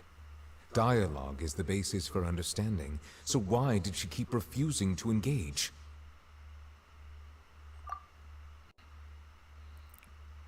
We need to make her understand how dire the situation Everyone in is. her inner circle has noticed that she is hiding some secret.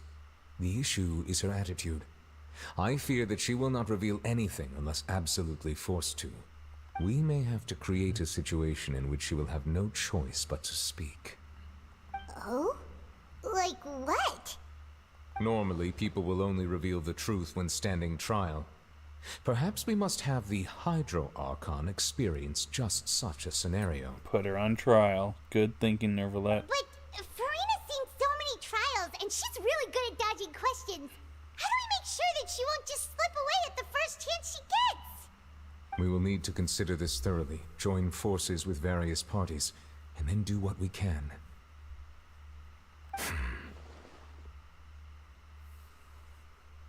If at all possible, I would prefer to recuse myself from this affair, but we must prevent the prophecy from coming to pass.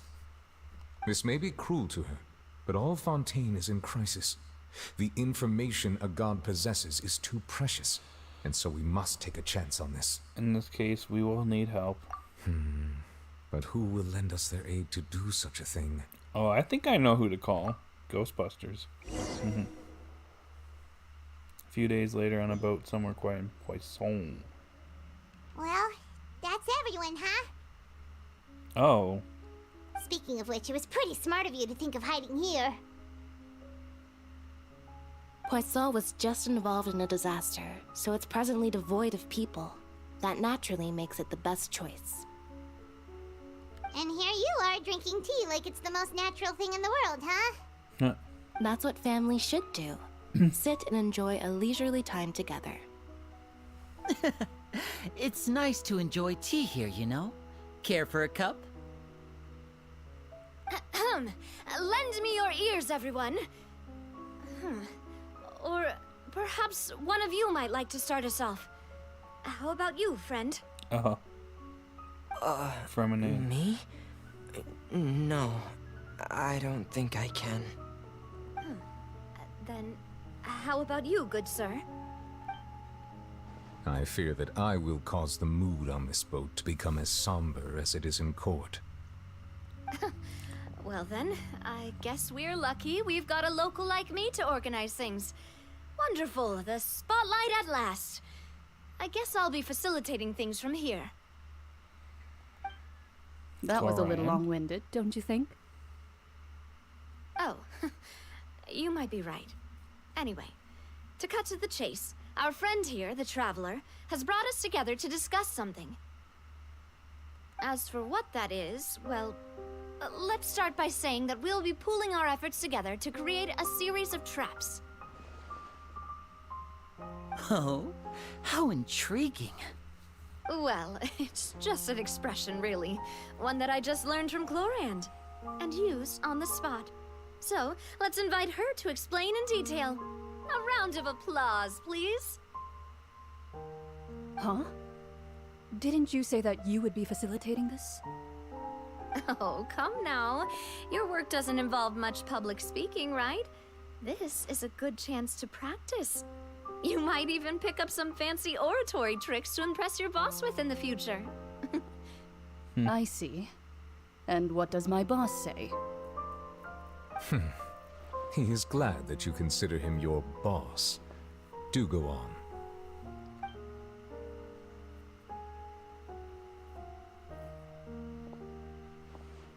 In that case, do any of you have experience hunting?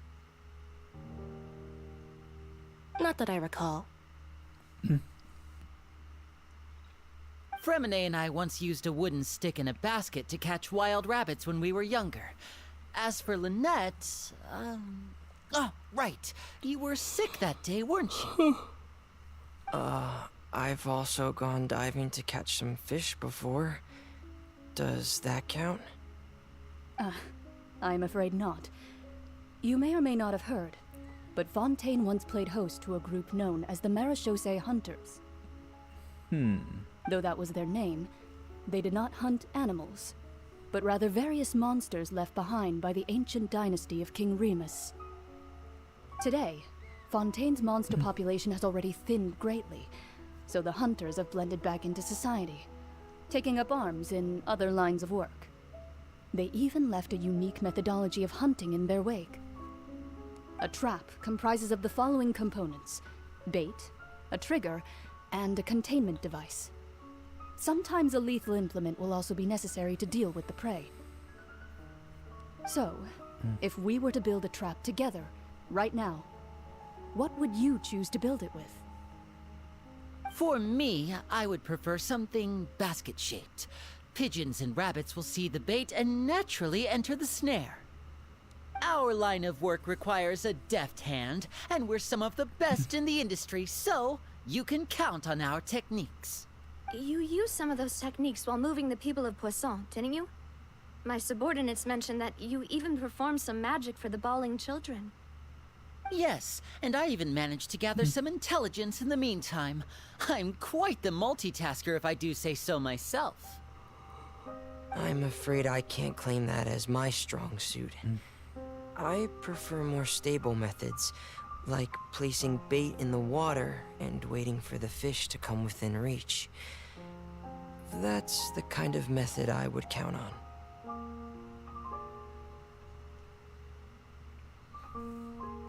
Calm and steady. Exactly the kind of person who would catch loads of fish. And I can be their assistant. With discretion, I'm sure. I'd probably use some sort of mechanical animal. Papa once bought me some small clockwork squirrels, mice, and such. When placed in the forest, they can attract others of their kind. I remember that you liked those too, didn't you? I did. And that would be a good way to go about it. If they're realistic enough, animals of the same kind will follow them all the way to the trap. What about you, Monsieur Neuvillette? I fear I do not have any related experience. That makes sense. You usually solve problems directly, without the use of any such tricks. But I do have one more question for you, monsieur. If we were to create a trap now, how would you design it? I would like for it to be effective, but bring no harm to the prey. A more gentle trap would be ideal. Kind, as always. However, our intention doesn't necessarily change the containment device and the type of implement we need. If we wanted to kill the prey in one strike, we would need a powerful implement. However, that also goes for prey that must be captured and safely contained. Wait, why's that? Only a hunter who's a true expert at subduing their prey can snare it without harming it. The line that divides life and death is often exceedingly thin. So, are we going hunting together? Huh. We hadn't thought of seeing ourselves as hunters. It kinda works, but maybe it's still not the best metaphor. If our means of capturing and dealing with our prey is to put them on trial, then the hunting metaphor is actually quite accurate.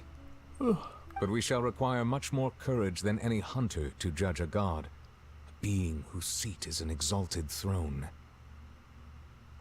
Oh, so that's what's going on. Sounds very interesting.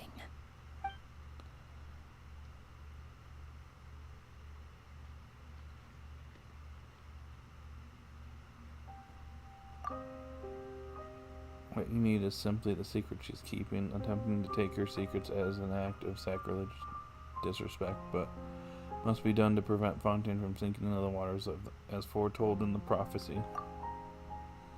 There is neither hunter nor prey, but there must be a trap. That is what you will need.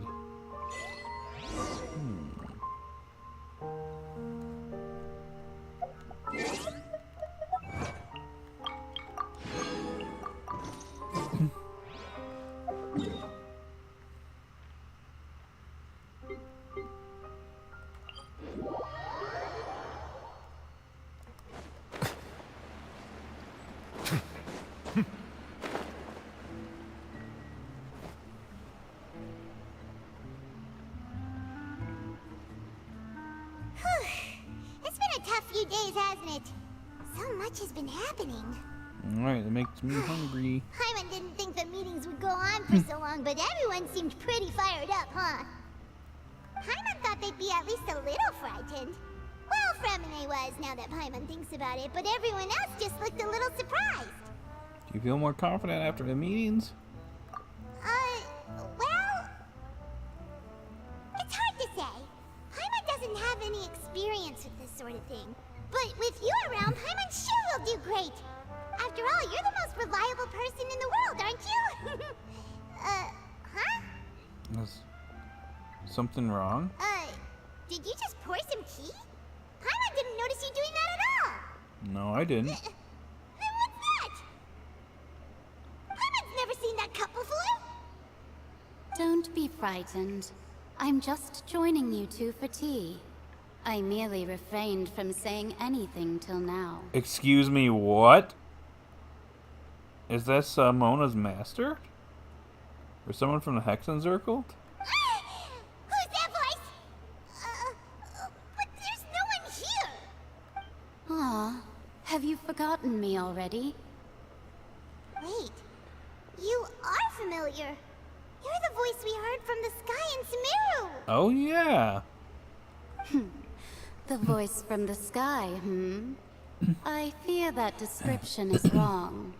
Though, not completely wrong. You're feeling lost now, just as you were feeling previously. I sensed that confusion and thus came to you. Guiding people is an irresistible hobby of mine, after all. Who are you and what do you want with us?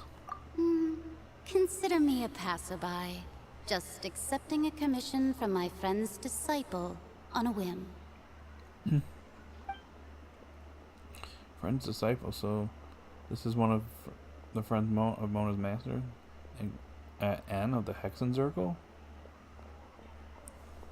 Will Fontaine's prophecy come true? The prophecy. Yes, what has been prophesized will be fulfilled. You may view such things as the history of the future. What? Then is there any way we can stop it? I believe you have witnessed a failed attempt with your own eyes. Can everything in Tevat so easily be changed? There it is again, fate. Can there really be no exceptions? Ah, so you've caught on. Just as prophecies are usually only the future as seen from the perspectives of the gods, could things be happening in hidden corners where the gods' gaze does not fall? Are the things that you shall see different from the fate that the gods perceive? What is she talking about? It all sounds really impressive and important and stuff, but it also sounds kind of scary. The tea in the teacup is just about gone as well. I believe that you understand, right? Some things are insignificant, but others you must reach out to change. Ultimately, fate shall serve as your only guide, no matter what will happen in Tevat's future. All you need to do is to play your part. This was good tea, by the way. Thank you for your hospitality. Well, that'll be all for today. The voice. It's gone. Oh. Mei-Jen, is this a clue you're leaving for us?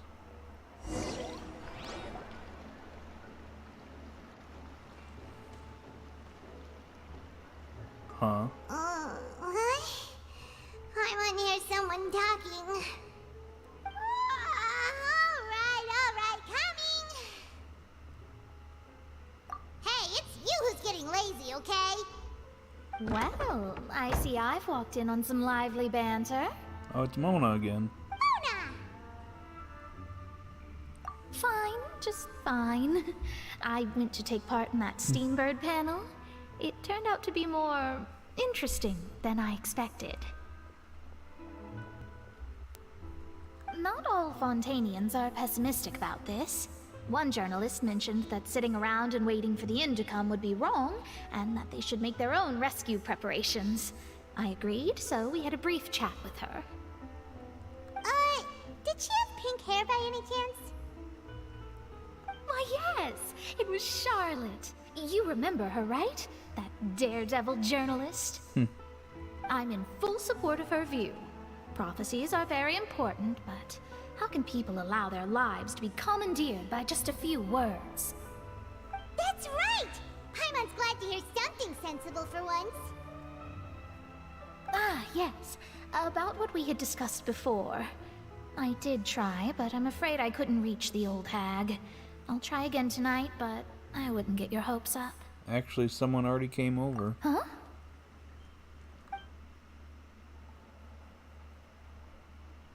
Goodness gracious. Are you serious? I believe she came to pass a message to us. She said that even the god's gaze has blind spots. Pretty bold if you ask Paimon. Most people would believe the gods to be all-knowing, right? The Hexen Circle members are certainly anything but ordinary. As for the mage named N, the old hag has mentioned her a few times. She said that N's sense of direction is incredible, and that she loves guiding those who are lost. But I've never met her, and if she were still alive, she'd be... well, suffice it to say that the hag's at least a few hundred now, and N's been around for longer than that. Huh. Whoa. The Hexen Circle sounds like a scary group. But they must really stay in shape to live so long. Their abilities alone are pretty terrifying. If she came to see you personally, then the problem you're facing must truly be of great importance. Well, it's not like Paimon could understand anything she said. Yes, she was quite cryptic, but I suspect she means that there is still a way to turn things around. She didn't say when or what that would be, though, so... perhaps it is something that you cannot know right now. True, her words were meant as a helpful hint, but when will we realize the value and meaning? Was that the best answer that my question could have gotten? Traveler, Paimon, are you two all right? Oh, we're fine. We're just a little down right now. It kind of feels like the end is coming, you know? I see. I feel that same sense of desperation, too. I guess you could consider me someone who has often witnessed fate. So far as I have seen, it cannot be swayed. But even so, I still hope for, and believe in, miracles. Astrology is eternal and rational, but fate may not be. It is cruel, but it can also be beautiful. Perhaps that's what En was trying to tell you. Not to lose heart, and to believe that what you are seeing playing out before you is not yet set in stone. I did originally think of steering clear of all this, but I couldn't. Even if this is all futile, I still wish to help everyone. If we don't struggle to the last, then how can we face the end when it comes? Huh. You do have a point.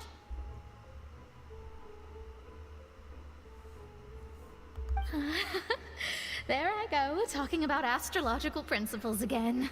Sorry about that. The moment I start talking about work-related stuff... I need to get going. Don't worry about it, Mona, and thank you. It was worth trying to comfort you, even if only a little. I believe that you'll help those who are struggling in the same way I did.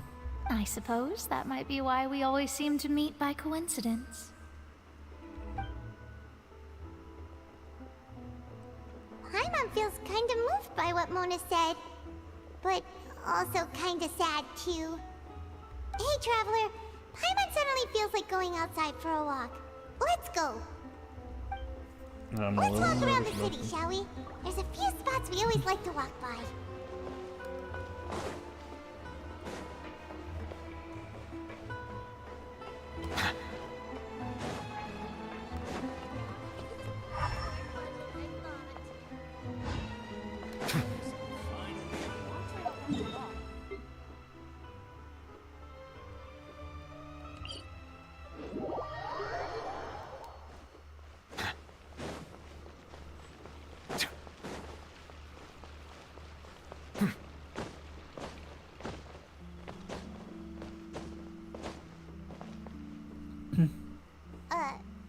Huh? Our names are written in this newspaper. What's going on? Maybe we're famous? Let Paimon see! The underwater stronghold, the Fortress of Meripede, has continued in its noble autonomy, but that does not mean that others cannot interact with it. My recent attempts to enter the fortress bore little fruit. Huh. Guess Charlotte still hasn't given up on that. Thus, did an Outlander friend become the focus of this report. A blind adventurer with their white fairy, legends trailing in their wake. It is said that this mysterious traveler once visited the underwater fortress. So while the fortress's interior remains a mystery behind closed doors, do not fear, for the tales of the traveler contain surprises in spades. Journalist Charlotte's biggest scoop yet, the Traveler's Trail, World Walker. What? Huh. Charlotte took so many awesome photos of us and we never even noticed her. She hasn't been able to get a hold of anything at the fortress, so since we're easier to find, she's using us as the subject matter instead? She's probably watching us as we speak. Ugh, seriously? Well, fine. Those headlines and photos do look cool, so Paimon will forgive her this time.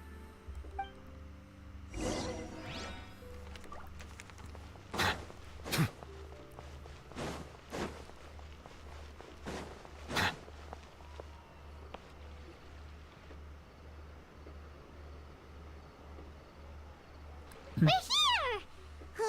Paimon's hungry. Should we go in and get something to eat? Yes.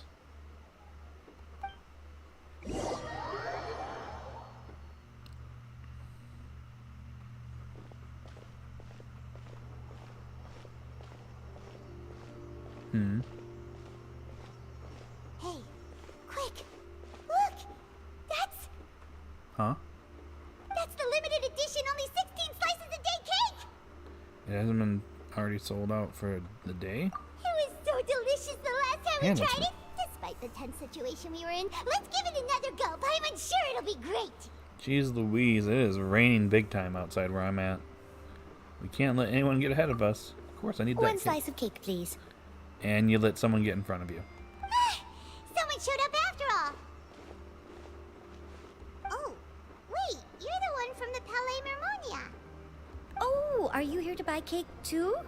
It seems Monsieur Neuvillette was right. You really can eat. Wait, did he really say something like that? That's right. Even he has his own preferences when it comes to food. As for me, I love the cake and coffee here. Do you come here often? Usually every day. Every day? It's part of my daily schedule, apart from work. I shall have my cake and coffee. Then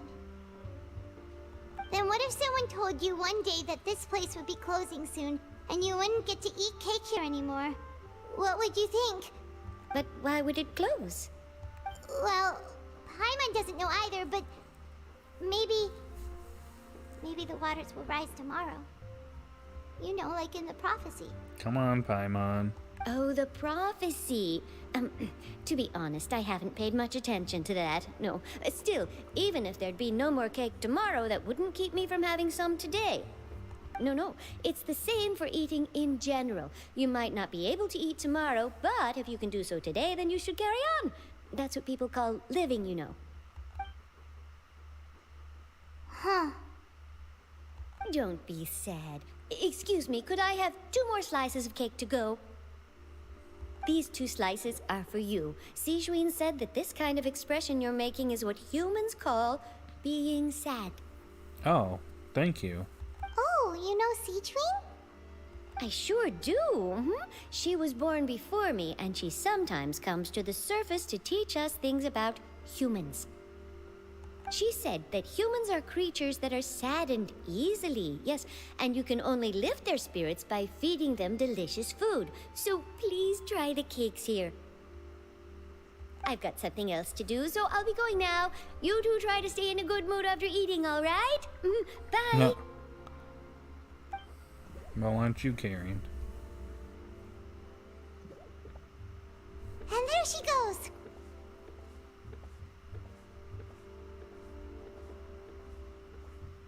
All right, let's dig in. I'm sure this cake will be delicious.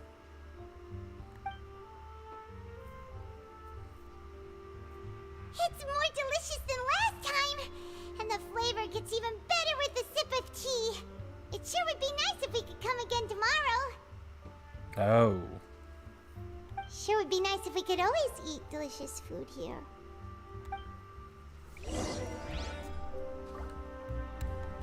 Alright. Hold on. I gotta pee again. Sorry, guys. Well, at least the one person that's watching.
Alright.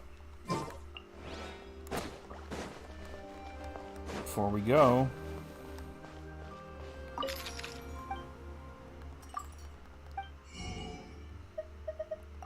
I'd like to get some flour, please. And some cream. Some ham. And some cheese. Oh,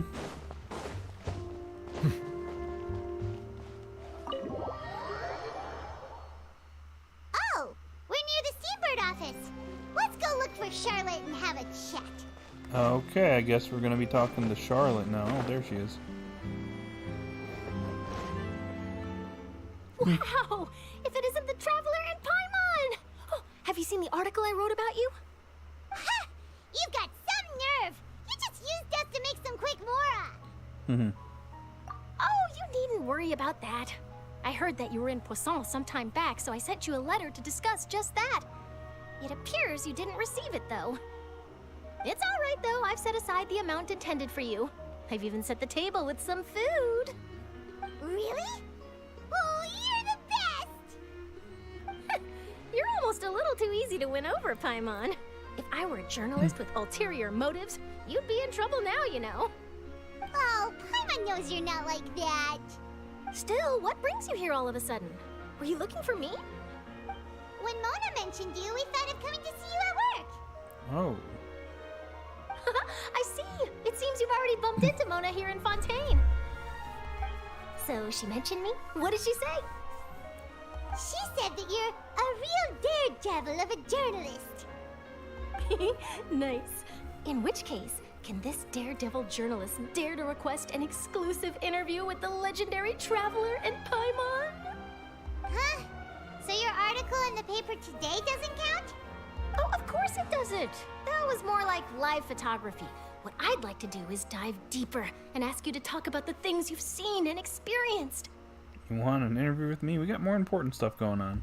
Yeah, are we even qualified enough? Why not? If I say you're worth an interview, then you're worth it. But not right now, of course. I'll need a few days to prepare. Oh, in that case, we'll just chat when you have the time then? Oh, so that's a yes? Ooh, splendid! I'll tell the editor-in-chief immediately. I'll have to apply for lighting, a venue, some props, and... Whew, so much to get done now. Talk to you later. Wait, Charlotte, Paimon's still got a question for you. And what's that?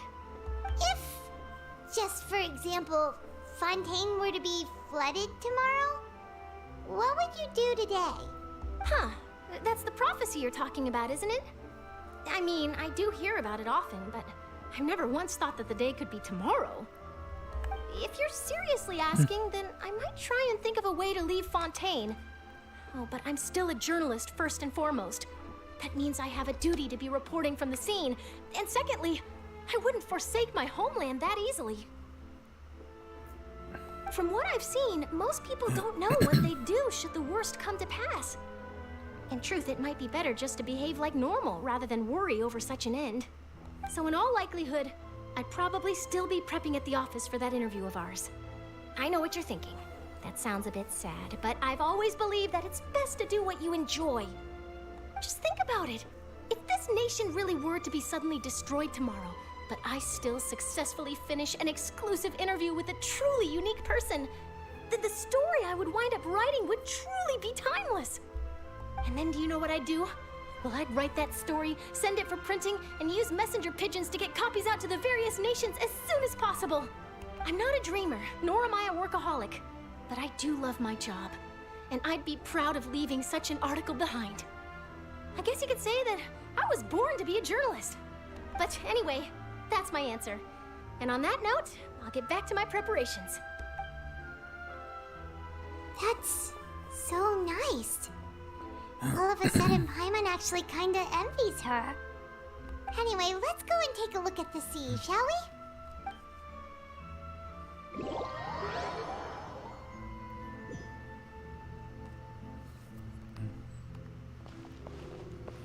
Where are we going exactly?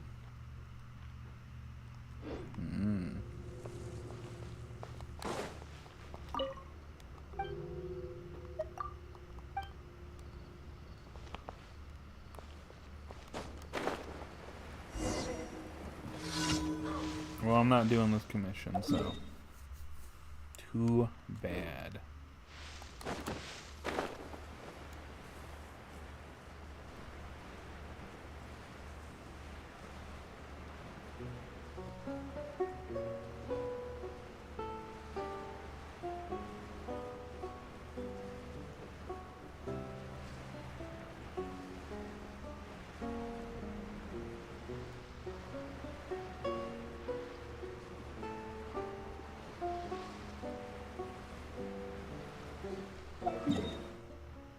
There really isn't a specific spot we need to be.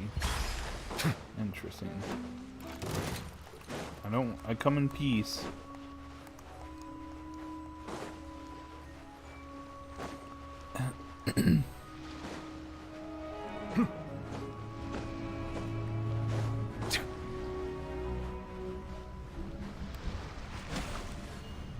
Talk a seaside walk.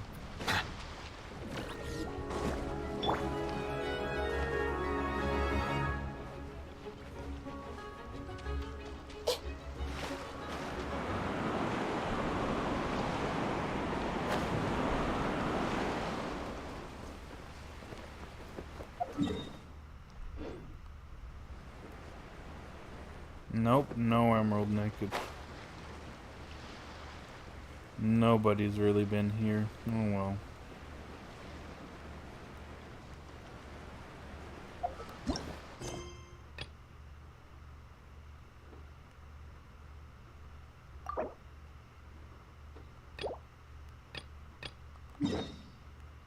Are you kidding me? I have to do this stupid commission first? Ah, man, really?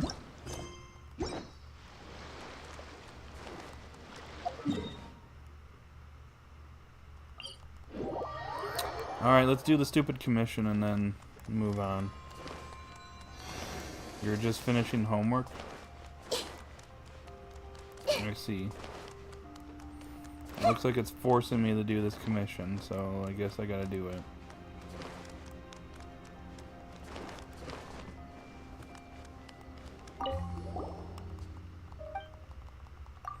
Blah blah blah blah blah, I don't care.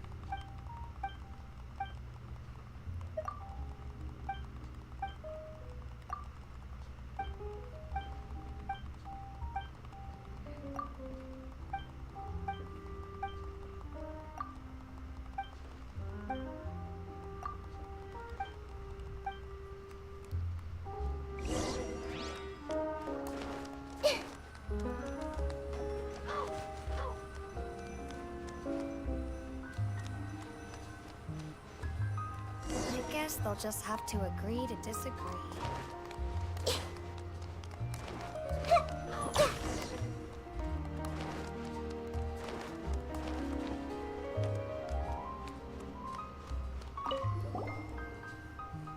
Oh, I see. You and your DBD.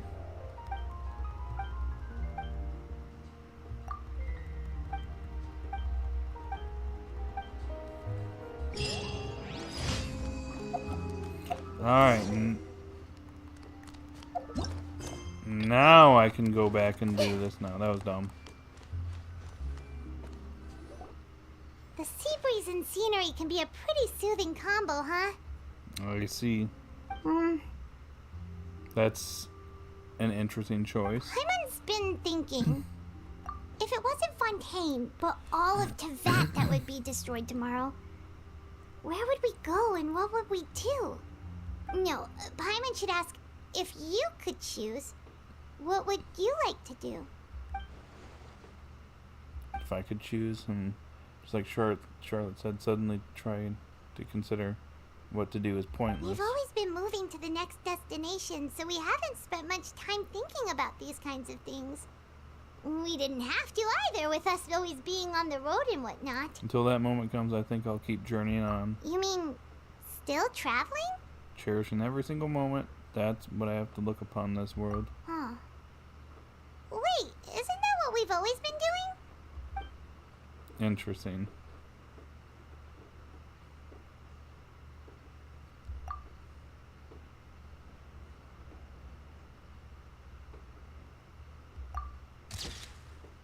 No, yeah. I'll take a photo with the two of you. All goes well.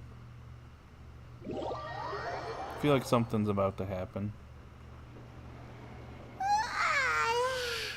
Feels like you'll grow mold if you stay here long enough.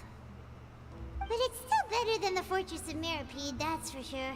It's not only damp there, but salty too. Ah, so the two of you are still here. Wonderful. Oh, you're from the Palais Mermonia, aren't you? Yes, I'm Isadora.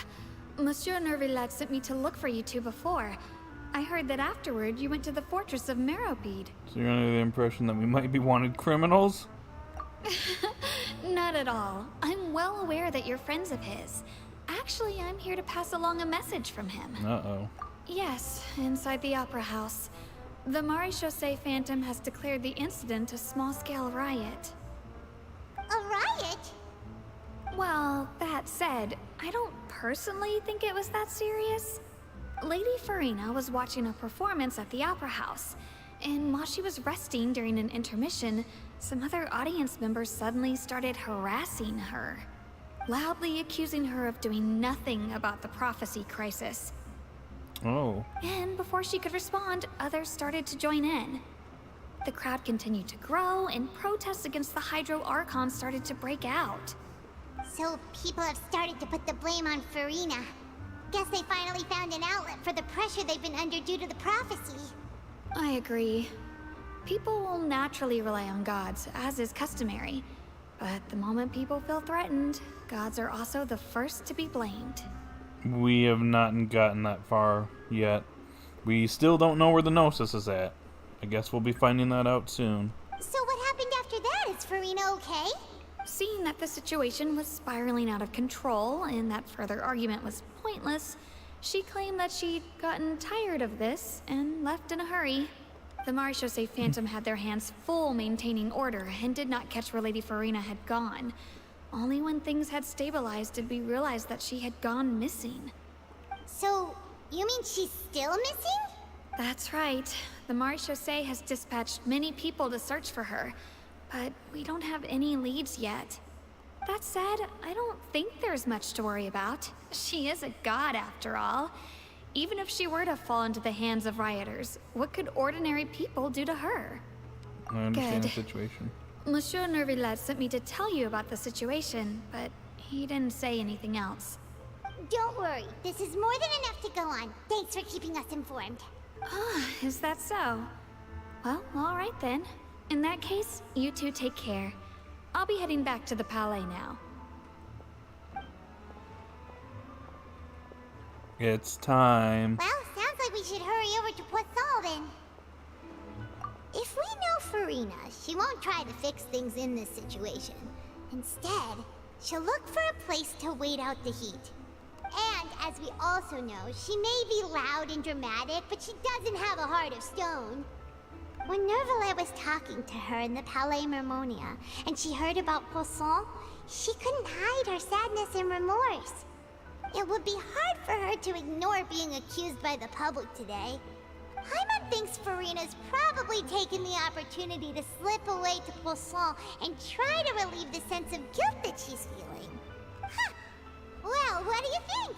Paimon knows the answer, of course, but Paimon can do the analysis to back it up, too. Cool, huh? I see becoming a detective's done you some good. Looks like those detective novels have had an effect on you. In that case, there's not a moment to lose. Poisson, here we come! It's really raining right now. Holy crap.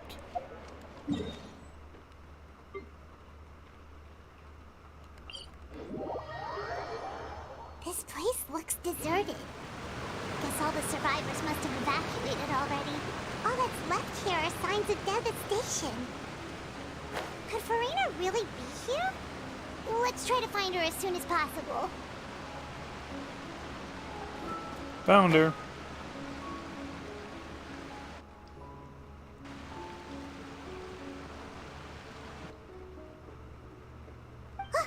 That's Furina, right over there. She really is here all on her own. Stay quiet for now.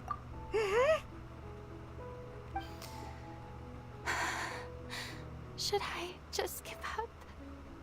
This is all meaningless. What was meant to happen did happen after all. Everyone's dead. I'm sorry. I am so sorry. Give up, Furina. There's no point in holding out.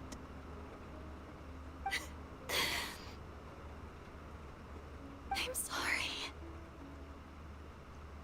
But what can I even do other than to repeat meaningless apologies over and over? Who's that? Don't worry, Furina. It's just us.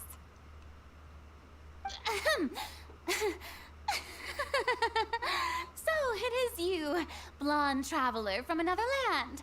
Why, I almost thought you were summoned from that mob of my ignorant subjects. Come to kneel and beg for my forgiveness. And there she goes, putting on an act again. Furina, you were crying just now, weren't you? The tear stains on your face are obvious. What do you mean, tear stains? Oh, I remember. The show at the Opera House earlier this morning was so moving. I'm still trying to process it. Who did that uncivilized rabble think they were, disturbing my enjoyment of the arts? They even dare to tout their Archon. I must teach them a lesson. I can just imagine their twisted and frustrated faces once they realize that I'm nowhere to be found. Oh, and I'm sure Nouvellette and those people from the Marche Chaussee Phantom are freaking out right next to them, too. Stop trying to act tough, Furina. You're actually beyond devastated right now, aren't you? Of course not. Hey, there she is! The Hydro Archon's over there! Quick, after her! Furina, those people seem to be after you. They are? They're just some rabid fans who want to cut the line because they haven't been able to meet me in person, aren't they? That's against the rules. I can't let them get their way. Furina just ran off. Quick, we have to catch up with her.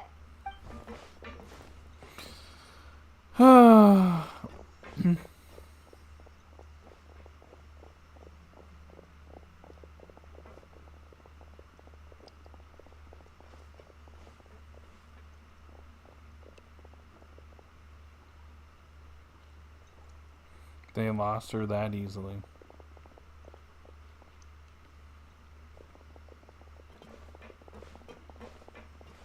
This should be the place, right? Hey, Furina!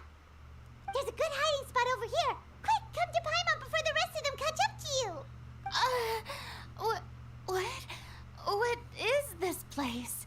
Hurry, they're almost here. Fine. I suppose haste is warranted. Lead the way.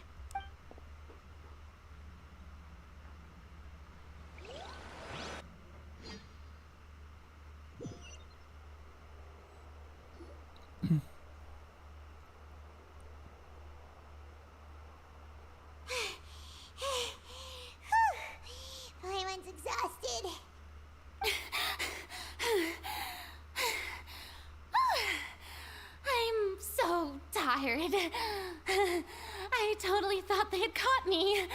You're not all powerful, are you? No, I mean, I merely gave in to the sheer enthusiasm they displayed. This place is not what I'd call soundproof. You might want to lower your voice. You're right. Yep, that's a good girl.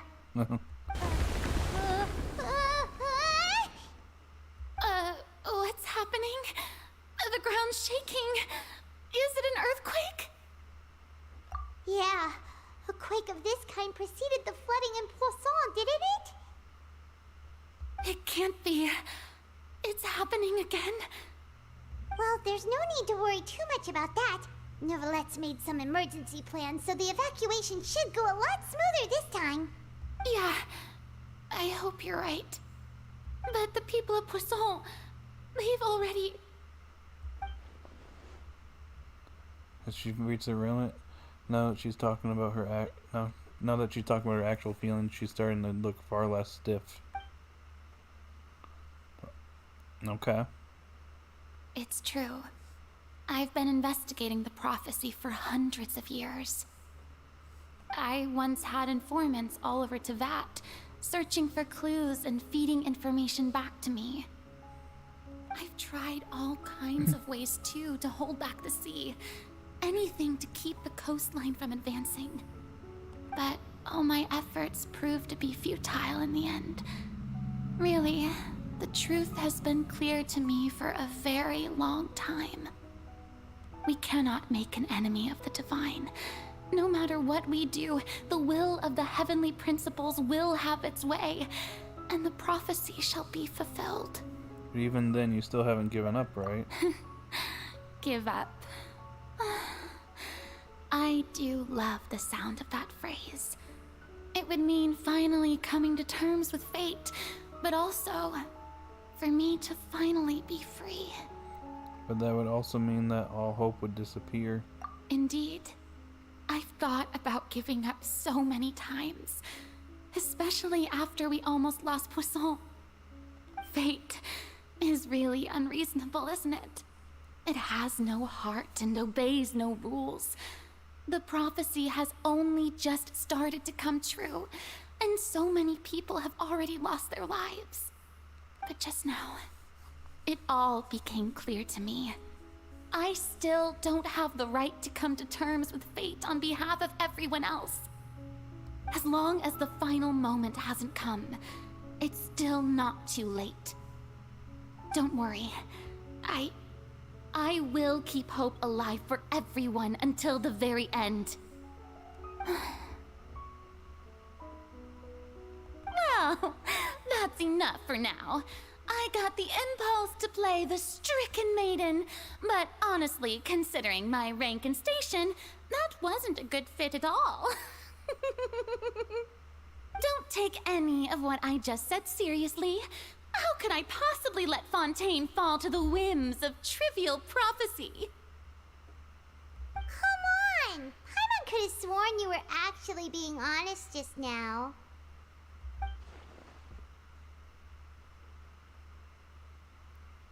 Furina, you might not have to shoulder this burden alone. Well, I don't know what you might be keeping from everyone. People are more than willing to share your burden with you. Share my burden. That's impossible. It was fated right from the start that this would be my duty alone. But even if your burden doesn't need to be shared, you can still choose to confide in someone. Just share it with me. I'm what you'd call a witness. A witness? Yes. I've heard that you came to Tevat from beyond the stars, yes. In other words, you never belonged here. And if Tevat is, in its entirety, a show on a stage, then you're just a spectator, aren't you? If that's the case... Just spit it out. Whoa.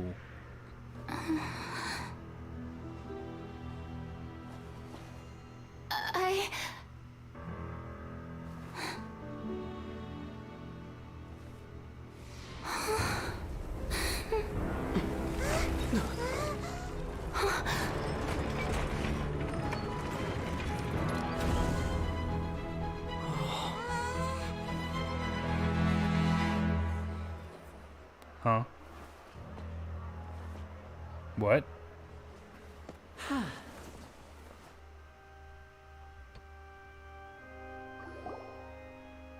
Ladies and gentlemen, this concludes my opening performance.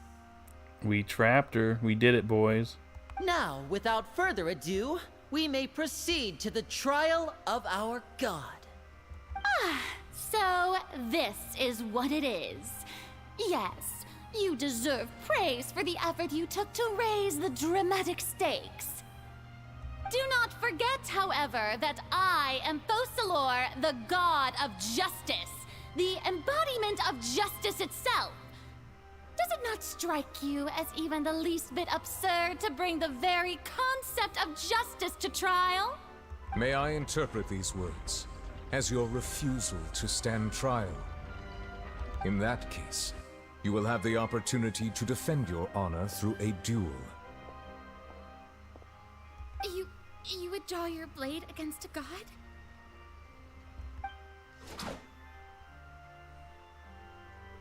I see. It seems like you have made up your mind.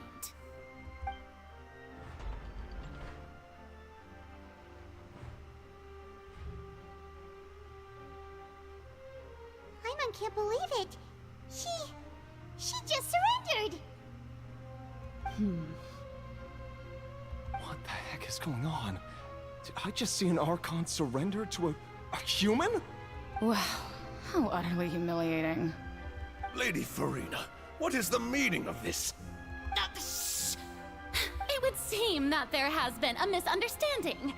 To be clear, the raising of both hands is not always an indication of surrender. Looking for excuses again, huh? I raised my hands just now to indicate my acceptance of the trial. No duel shall be necessary. I will admit that I've been running away for a long time. I'm sorry, everyone. I was unable to protect the people of Poisson. It is my duty to stand trial for my crimes. You are not the only ones to be disappointed in me. I, too, am exceedingly disappointed in myself. But now, it is time for the Hydro Archon to show you her courage and resolve. I, Furina, will use this trial to show the world the true meaning of justice! This time, I will protect you. Applaud and rejoice. One of the most outrageous and fantastical arcs known to the opera epiclese is now unfolding before your eyes.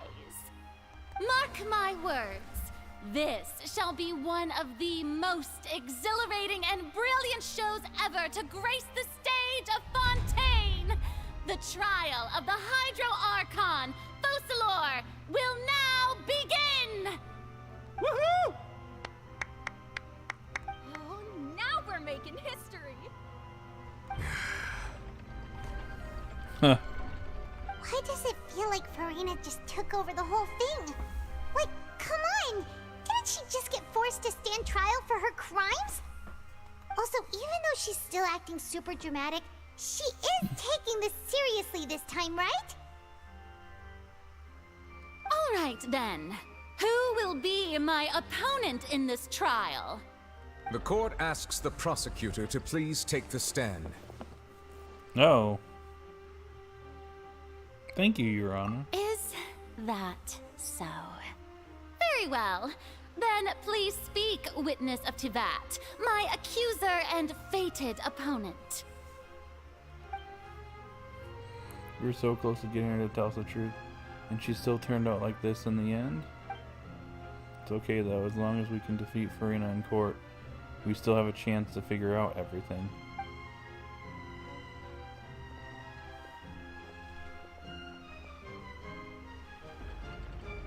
Yep. Also, please allow me to ask, as a final question before the trial begins. Just how much work did you do to force me onto this stage? Well, we did do a for the meeting that day. I can go over the tasks assigned to the Spina di Rosula, since they were rather straightforward and easy. Navia, the president of the Spina di Rosula. Most of the people who participated in the disturbance this morning were my subordinates.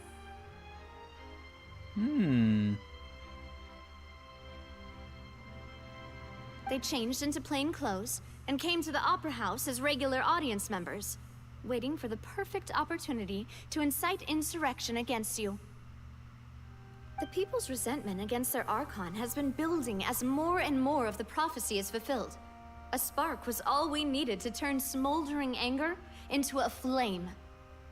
Moreover, according to our understanding and analysis of you, when something like that occurred, you would likely flee the scene and head to Poisson by yourself. So, we arranged for a second group to lie in wait there. So, you mean... the ones who scoured the settlement for me were also from the Spina? And their goal was to force you to step into the giant magic box so you may personally participate in the greatest magic performance in all of Fontanian history. That's right. That house was a magic box, rather than someone's residence. As the super ultimate version of the setup that I used when I first performed at the Opera Epiclese, the volume of the box was increased by a whole order of magnitude, and the distance it traversed was the entire gap between Poisson and Areneas.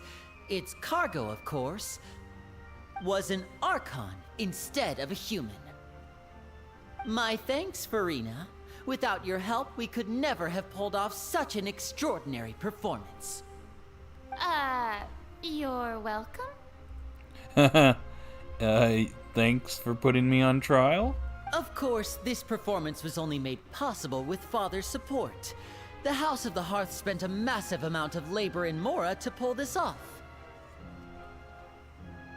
We had to select a location, construct the giant magic box, dig a tunnel, and open up a path through the water. It was a lot of work for all of us. That's why so many days passed. I was wondering why we were, not doing anything for several days. So, in other words, the earthquake that we felt within the giant magic box was just a normal tremor from the transportation of the whole house? That's right. It wasn't a sign of another disaster to come. Sorry about that. We deceived you back there. Then, I can guess Nervilette and Cloran's parts. Oh, hey, Charlotte's there. You gathered a crowd, prepared a stage, and made sure that the champion duelist would be immediately ready for a fight. Also that as soon as I appeared on the stage, the trial may commence without a hitch. Am I right? Yes, that is correct. Well, Clorand, I must commend you for your courage. Only the most outstanding champion duelist in all of Fontaine would accept a duel with an Archon without flinching. Thank you.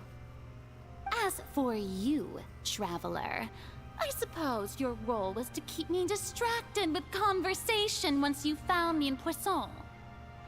You'd make sure that I didn't notice anything amiss before revealing yourself as my prosecutor once we'd arrived onto the stage. You guessed wrong. Oh? My mission was to give you one last chance. We hoped that you'd share your secret with us.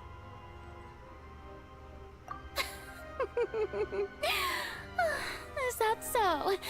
Then I suppose I must have missed my final chance. It's fine. It matters not. What's done is done. The stage is already set, so there's no reason to disappoint the audience. Let's see this trial through to the very end. Alright, we have to judge her.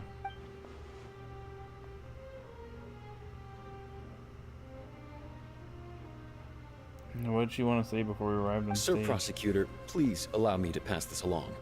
This is a document that Miss Charlotte applied for and received permission to share with you during the trial. According to her, it should speed up the proceedings. Huh? to give us something? Oh, so she's here too! Hey, Charlotte! Huh? Oh, Paimon-si. Isn't this the exclusive interview that she did with us before? So she's already finished it, huh? Wait, then that means this document is a perfect timeline of everything that's happened ever since we stepped foot in Fontaine! So in other words, we can refer to this anthology of evidence every time we want to use something from our journey as evidence for an argument! I never thought of using it this way. Let's quickly confirm the information in it. Just think of it as a refresher, alright? You defeated the Hydro Archon in the very first duels you took part in at the Opera House. That's one for the history books, all right. We became a knight's attorney? I didn't think that you'd wind up getting to the bottom of the case I'd been following all this time. I guess you could also see this as a happy coincidence. This is the first time Monsieur Nervillette had a difference of opinion with the Oratrice. Even the Hydro Archon can't figure it out. A Fatui Harbinger. She's an extraordinary person. Her instinct must mean something.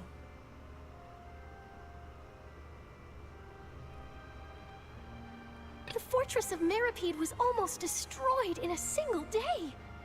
That I didn't witness that scene personally will always be a source of professional regret, I think. According to Monsieur Nervillette, both Child and that whale should have been in the Primordial Sea at that time. I nearly lost my awesome friend Navia. To be honest, that still gives me shivers.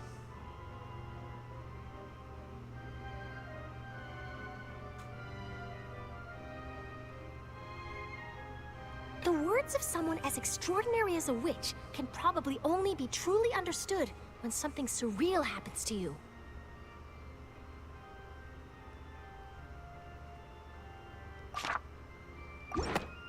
Oh, interesting.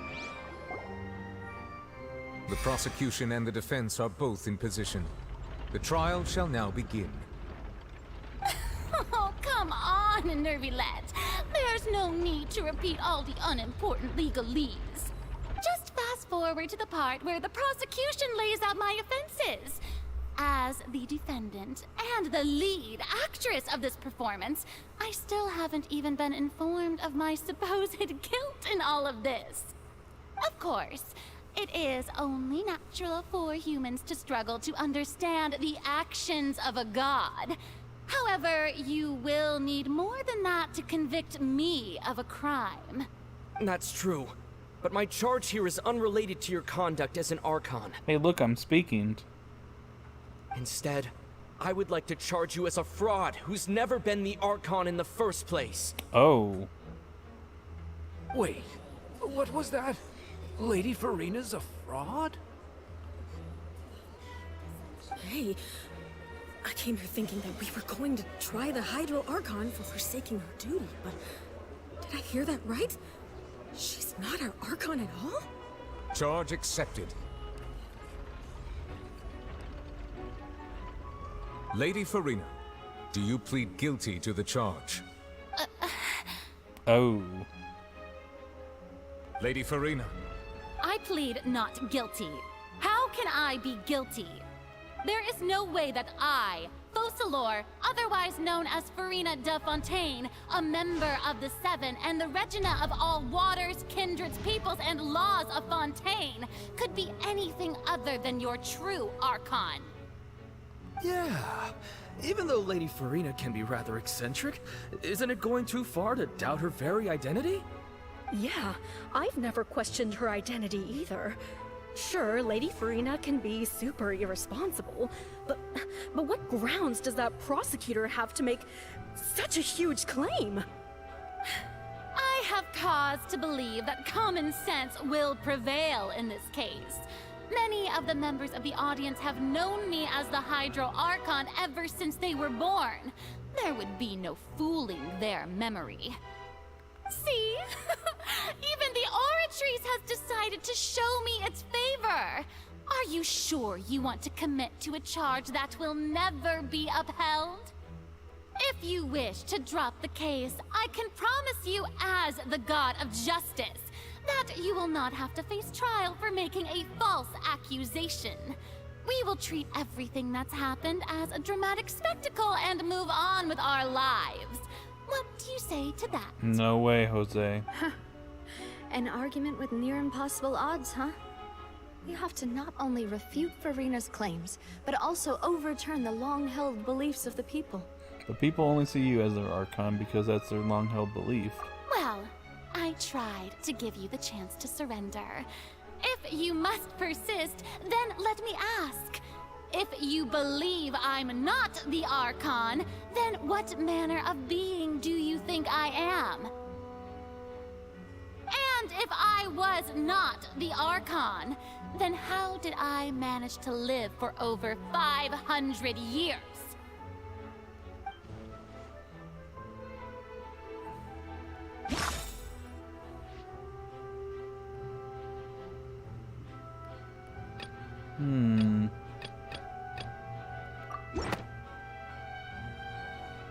First of all, you may be a member of another long-lived race, which would allow you to naturally possess an extended lifespan. And second of all, even if that wasn't the case, there could be other ways to extend your life. Such as a curse. Who gave you that idea? Was it the knave? You'd sink so low as to use a harbinger's words against me. It doesn't matter who gave us the information. What matters is the veracity of the claim. A curse? I once thought it possible that the aura of an Archon might naturally resemble a type of curse.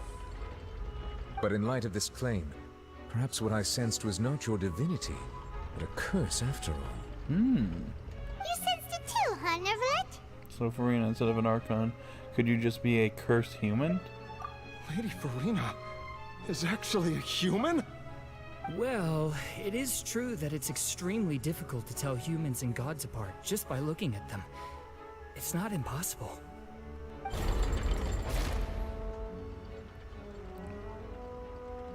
Well, don't start celebrating too early now. Even if I have been carrying a curse like you said, how does that prove that I am merely a human being? Besides, everyone knows that the main difference between a human and a god is the possession of authority. Gods can do what humans cannot. That's why they're worshipped as gods.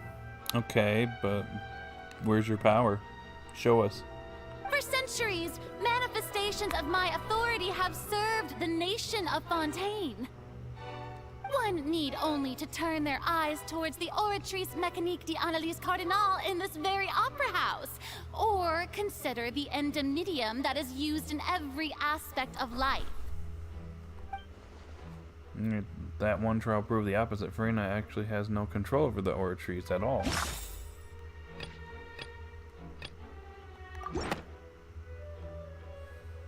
You tried to reference the Oratrice, but weren't you as confused as all the rest of us when the Oratrice declared Child to be guilty without any proof? Otherwise, you should have come up with a good explanation for that by now. Didn't I make myself clear at the time? The decisions of the gods are naturally difficult for humans to comprehend. There is no need to provide an explanation.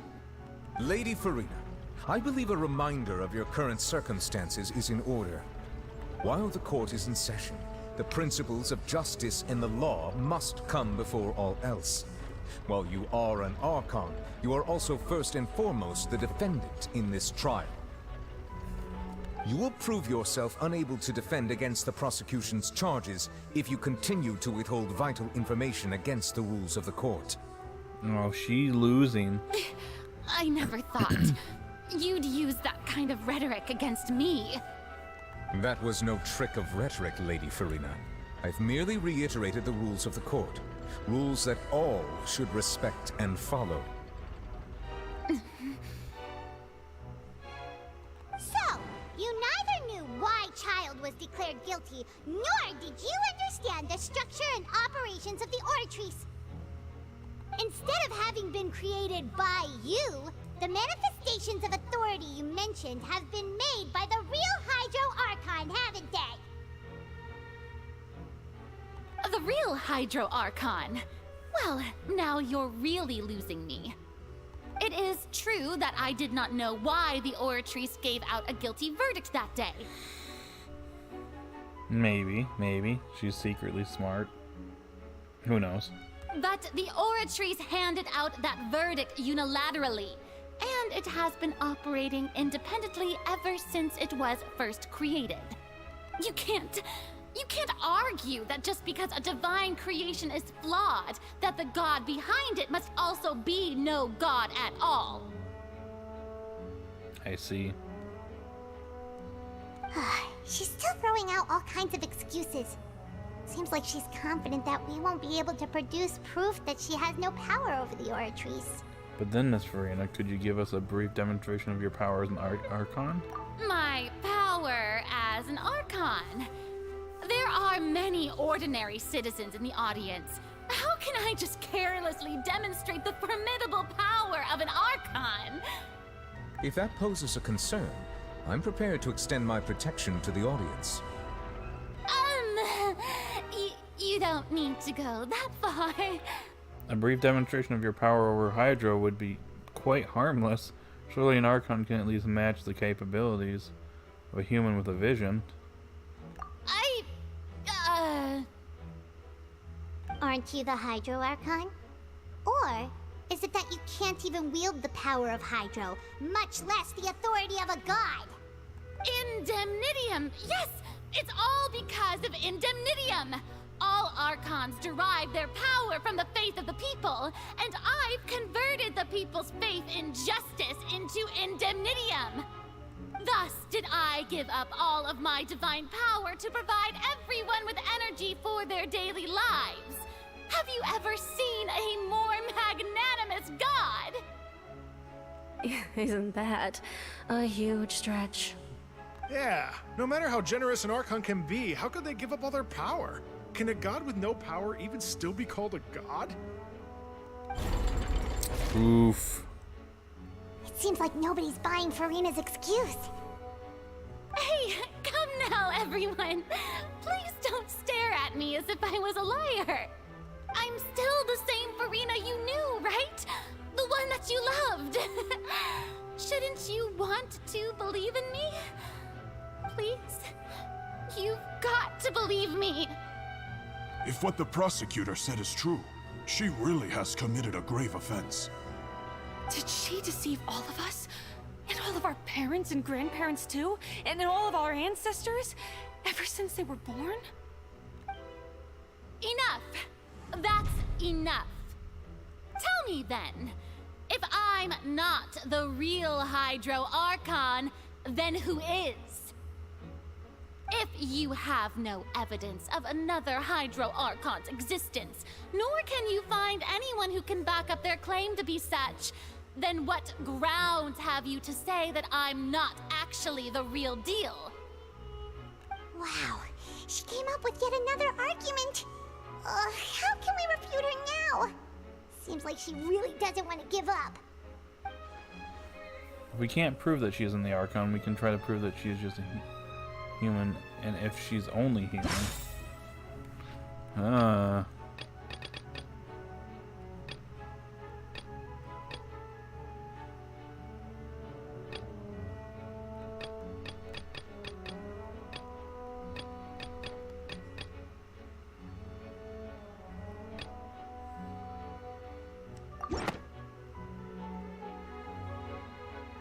It has been established that all Fontanians can dissolve in water from the primordial sea. And that means... Since you insist on claiming to be a god and not a human, then there's a method that you can use right here and now to eliminate all suspicions of you being the latter. Miss Navia, please apply to serve as a temporary attorney for the prosecution before addressing the court. Though you act in partnership with the prosecutor, you must still adhere to proper procedure. Super sorry, Monsieur Chief Justice. I swear this really will be the last time that I'll speak out of turn. Now, I've brought some seawater from Poisson. As everyone knows, a massive flood struck the area not long ago, taking many lives, including those of some of my closest friends.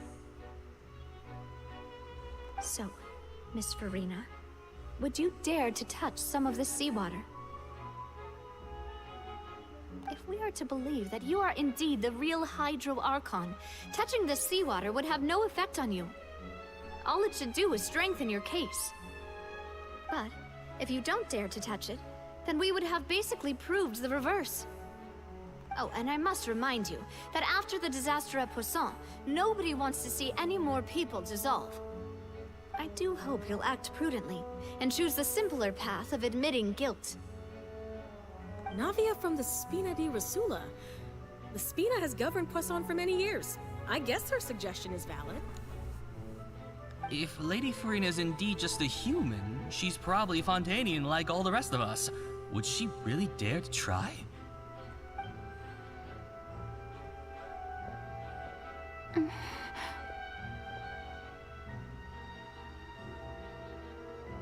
Furina. Lady Furina, this test has been unilaterally proposed by the prosecution. As it falls outside the realm of standard court proceedings, you possess the right to decline participation. Well, of course he had to tell her that. But refusing to participate is basically the same as a confession of guilt. She's just staring at the water without saying a single word. It really does seem like she's quite terrified of it. That could only mean... What's going on? Is she really planning to... That's not what we thought she would...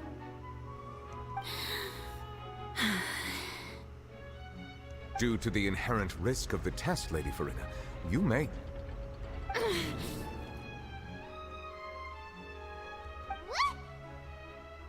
Uh-oh. Hey!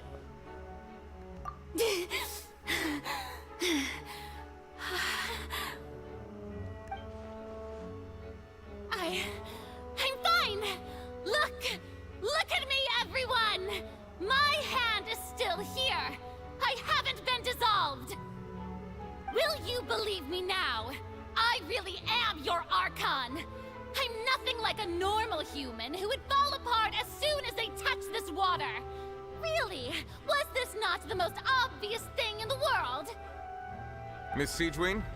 If you're present, Miss Siegewin, please come forward and attend to the defendant. Siegewin? Oh, Siegewin. Don't be nervous. It'll just take a few seconds. Let me see. That should be enough. Please announce the results of your evaluation to the court, Miss Siegewin. As everyone doubtlessly saw, Miss Furina was displaying symptoms of hyperventilation and flushed skin. These indicate that she was experiencing the adverse effects of exposure to primordial seawater. The extent to which she was affected is the same as other humans when exposed to primordial seawater of a similar concentration. Thank you, Miss Siegewin. Lady Furina, you may return to the defendant's stand. Oh, wait. What did she just say? I didn't get dissolved! Shouldn't that be enough to prove my innocence? Well, considering your tendency to run from your problems, we did originally prepare a direct sample of the seawater around Poisson. However, after extensive discussion, we exchanged it for a sample that is not concentrated enough to dissolve an actual human.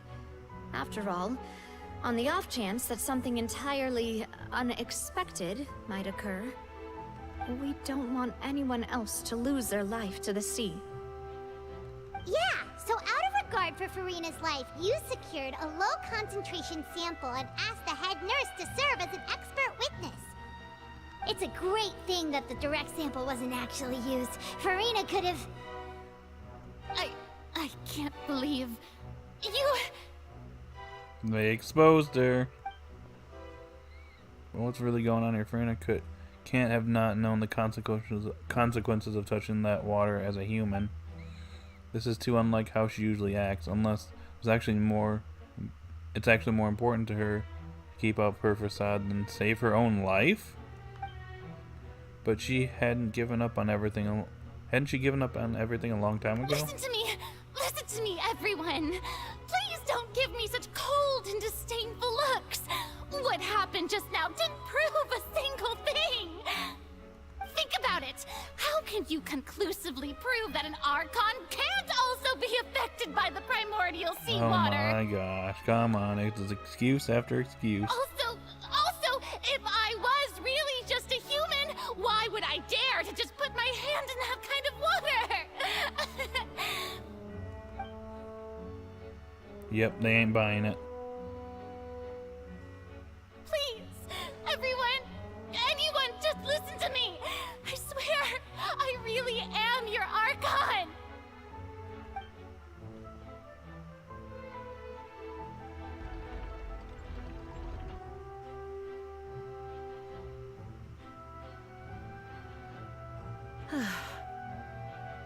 I don't think anything she says at this point will sway anyone. The odds are just too stacked against her now. With all the things that have been said, Paimon doesn't think there's any way left for Furina to win. I believe the time for arguments and presentation of evidence has come to an end. If there are no objections, we will move on to the final judgment.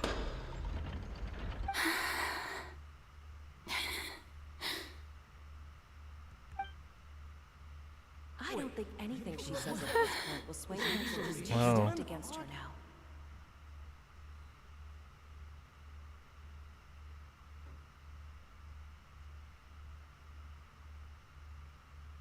Huh? In my capacity as Chief Justice, I shall now render judgment on Furina's misrepresentation of herself as the Archon of Fontaine. As a human who knowingly deceived her fellow citizens, Furina is guilty.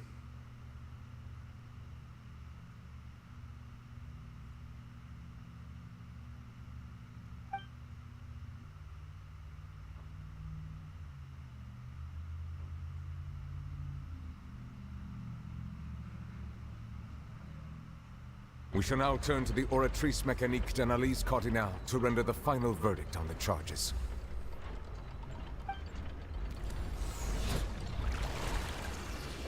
All right.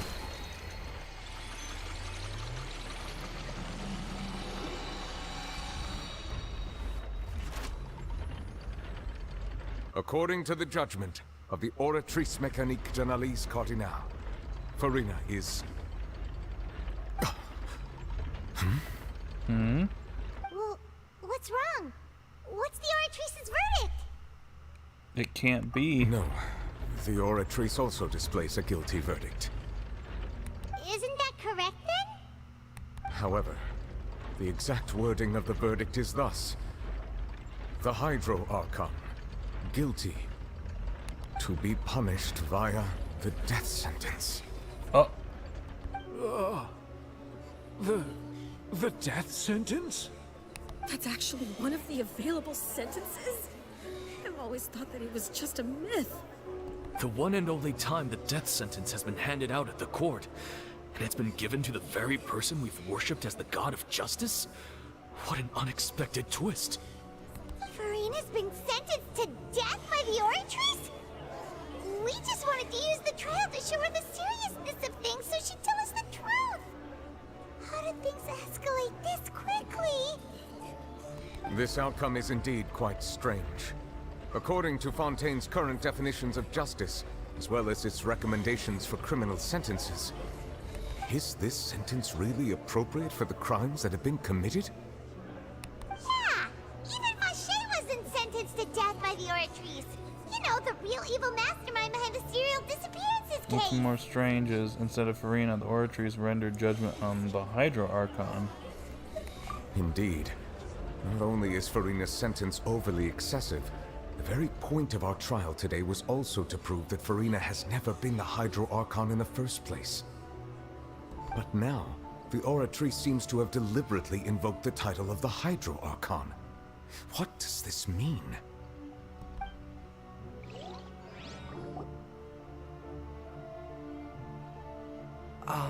Excuse me, if I may interrupt.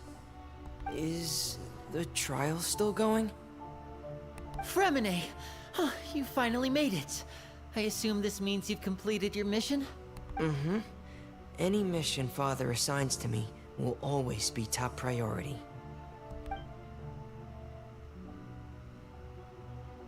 Is that the first prophecy slate? Huh. So the knave privately arranged for Furina to try and find the missing slate. And he found it. I looked everywhere and finally found it at the bottom of the sea.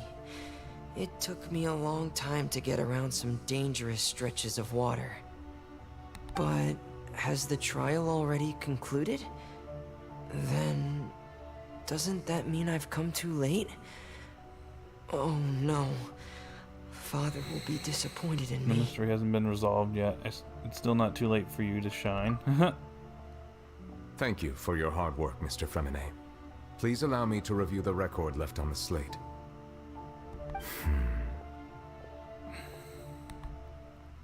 Traveler, I believe that you have already seen the other existing slates. I would like you to come here and confirm their contents.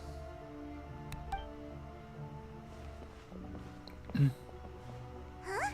So what do you see? What is it? This looks like the previous Hydra Archon releasing their divine power, turning the Oceanids into human beings. I believe I've now made sense of the Hydra Archon's crime. It has to do with Fontaine's lost history. Huh? Isn't the Hydro Archon just guilty of deceiving her people? Oh, wait, no, that's Furina, and we've already proven that she's not the Hydro Archon. So when you say Hydro Archon, do you mean the real Hydro Archon we've been kinda talking about? In truth, everything that you've encountered in Fontaine up until this point can be traced back to the contents of these stone slates. However, I'm uncertain as to how much sense they currently make to you. An association between the contents of the slates and the events in real life. Okay, let's try to recall the contents of the other 3 stone slates. Paimon will do her best to help you remember.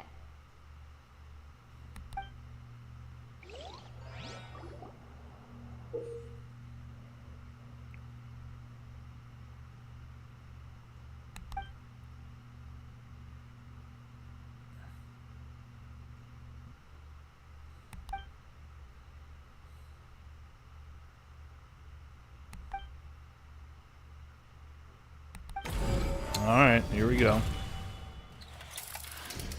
The first stone slate describes what you just said. It seems to show the previous Hydra Archon using her divine power, and then the Oceanids turn into humans. Don't tell me the people of Fontaine are just Oceanids. Does that mean that Fontanians are transformed Oceanids? Oh, Paimon wasn't expecting that. But if Oceanids can turn into humans, then perhaps this process can be reversed as well. The second stone slate shows Celestia floating in the sky, and the Hydra Archon and her people worshipping it together. But the heavens still brought judgment down upon them. This must be the point when the Hydra Archon and the Fontanians were branded with their original sin. Does this mean that the original sin and the Hydra Archon sin are the same thing? The third slate shows the Hydra Archon sinking into the sea surrounded by many people. Huh. That reminds Paimon, didn't we also watch that happen to someone else? Yeah, Vaucher. Well, the fourth slate is the prophecy the Fontanians have been talking about. People dissolving into the sea, the Hydra Archon crying on her throne, and so on.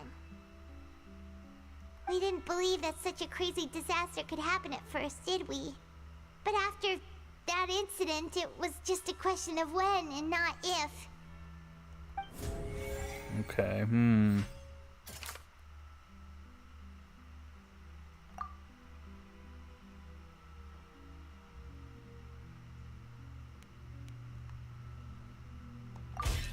We know from the case of the serial disappearances of young women that Fontanians can be dissolved in primordial seawater, and the first stone slate tells us that long ago, the Hydro Archon used her power to turn Oceanids into humans. This might be the reason that Fontanians can dissolve.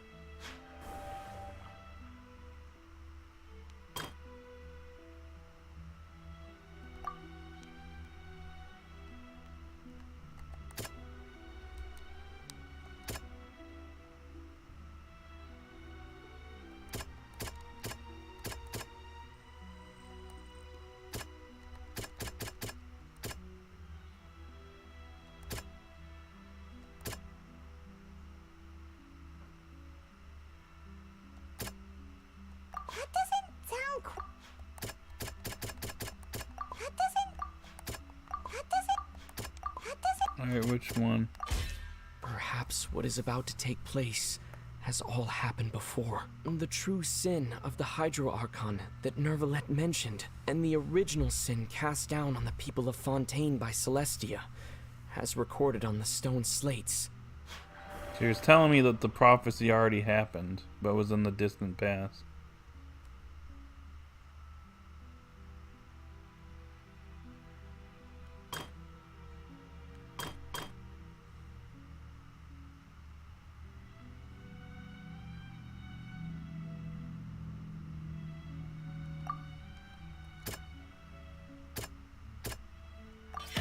It's not as simple as falling into the sea. When Navia fell into the sea, her consciousness was subjected to judgment. The stone slates show the people gathered around the Hydro Archon in the sea.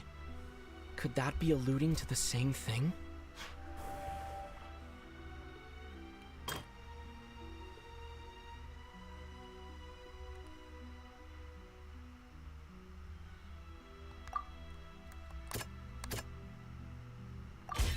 The prophecy from the stone slates found its way into society, but not many people believed it at first. The fortress of Meropide was nearly flooded with primordial seawater, which we know can cause Fontainians to dissolve. It seems increasingly likely that the prophecy may come true. If we hadn't dealt with it in time, things could have gone very badly. We did it. They'll dissolve into the primordial sea but won't cease to exist. Their essence will flow in the seawater, converge, and take the form of an oceanid. The Hydro Archon was sentenced to death in court, shocking everyone present. Perhaps this means that her sin was actually Fontaine's original sin. Navia fell into the water inside those ruins, and she nearly dissolved. She was surrounded by the people of Poisson in a court within her consciousness, and was forced to take part in a trial meant to make her stay. The eruption of the primordial sea at the fortress of Meropide was the surest sign that the prophecy was about to come to pass no matter what. The prophecy's contents can all be verified by recent events. If we combine what we know together, loads of truths should come to light.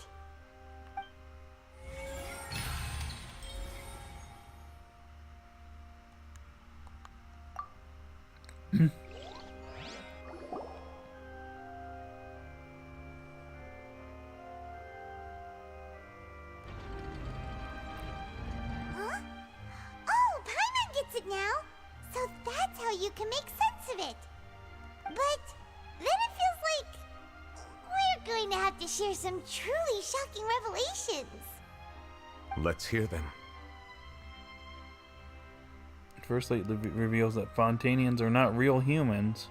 Incredible. Linny, did you hear that? We're not real humans. That is kind of a crazy twist. All Fontainians were originally created by the late previous Hydro Archon, with Oceanids as their basis. The evidence for that can be found in how only Fontainians could dissolve in primordial seawater, and how all the girls Vacher dissolved were also turned into Oceanids. Oh, and according to Navia, when she was about to get dissolved, she also saw everyone gathered around for a trial, all of them in the shape of Oceanids. Indeed. The crime of the Hydro Archon was her creation of Fontainians from Oceanids. Yeah, and it follows from the content of the first slate that she probably angered Celestia by creating humans without prior permission. That could also explain why the Oratrice judged the Hydro Archon to be guilty. It's to account for that ancient sin. The Hydro Archon's true sin was creating us? And yet, after many hundreds of years, the Hydro Archon's creations have turned around to try to judge the Archon within the Opera Epiclese. The twists of history are often the most unexpected of all. As for the third slate, I'm still convinced that it should come after the fourth slate. Yeah! Isn't the image here just like when Navia fell into the sea? So wouldn't it be trying to show the image of the Hydro Archon also falling into the sea once the prophecy has been fulfilled in the fourth slate? Alright. In the end, the people will all be dissolved into the waters, and only the Hydro Archon will remain weeping on her throne. Only then will the sins of the people of Fontaine be washed away. Did Paimon get all that right? You've made some keen deductions. I must say, given how much you still don't know, it is impressive that you've already managed to connect so many pieces of the truth.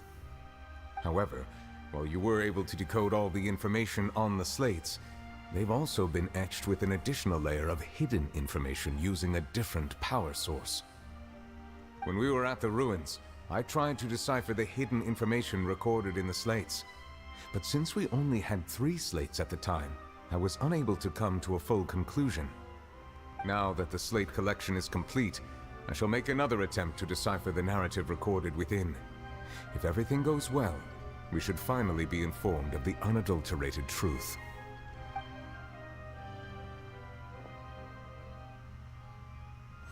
There we go.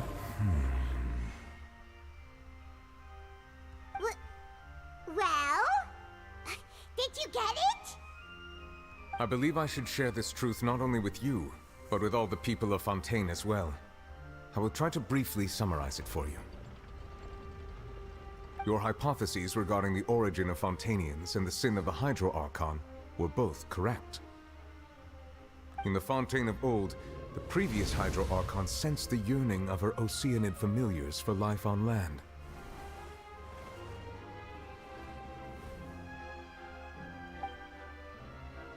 The Oceanids were enamored with the beauty and romanticism of human beings, and wishing to have those experiences for themselves, expressed to the Hydro Archon their desire to become of a similar kind.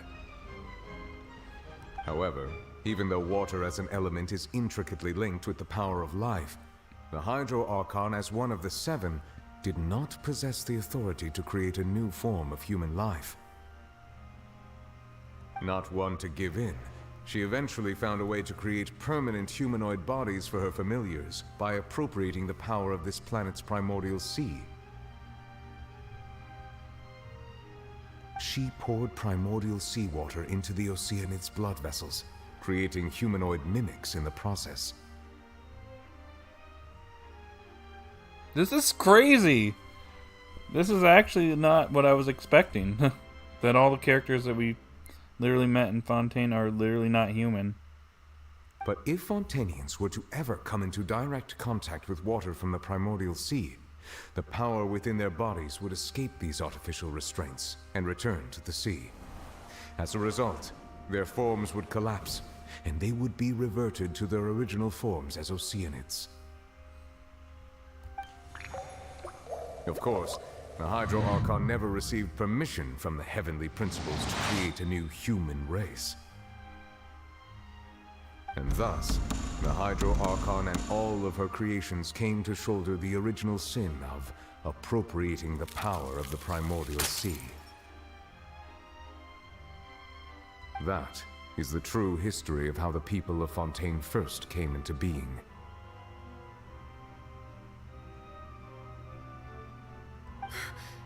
So we were all Oceanids before we turned into human beings?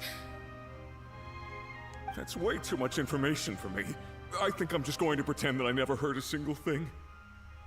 Wait, but if that's the truth, we can't let the Hydro Archon be sentenced to death. After all, her only sin was creating us. This really might be too much information for your regular Fontainian, but it does answer a lot of our questions.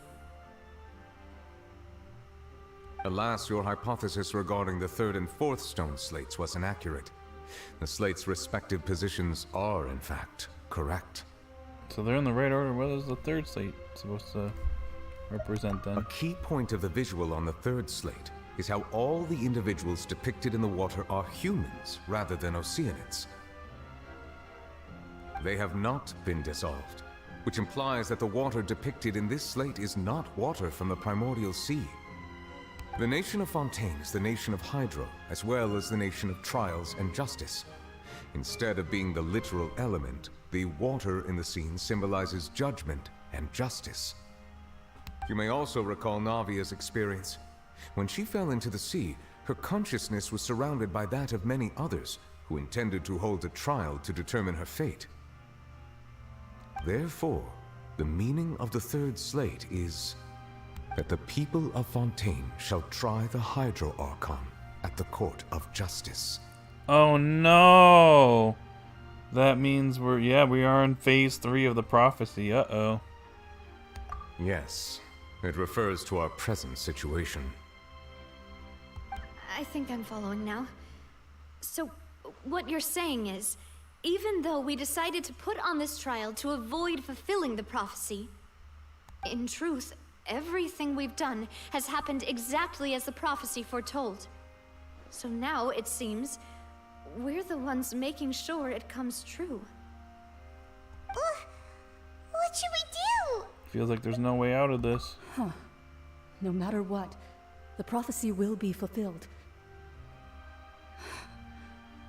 Is this what it feels like to be a prisoner of fate? If that's the case, does that mean the scene in the fourth slate will also be fulfilled soon? Traveler, I would like to point out another small fallacy in your deductions. About the fourth slate, you probably thought that the eruption of primordial seawater beneath the fortress of Meripede served as the surest sign that the prophecy was about to come to pass, yes? However, I believe that rather than being a sure sign, that eruption could in fact only be a small warning of something far worse to come. As for the root cause of the catastrophe, I believe you've already encountered it once before. Is it the whale?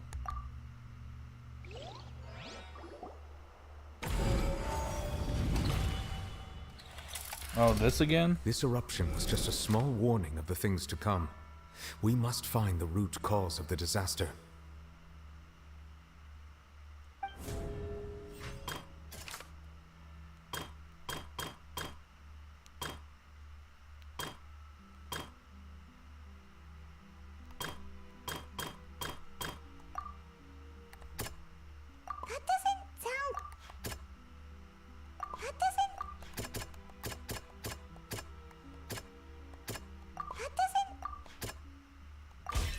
It was both dream and reality. If we're talking about a true culprit, that could only be that thing inside the primordial sea, right? The truth, the original sin, the trial, and the root cause of the disaster.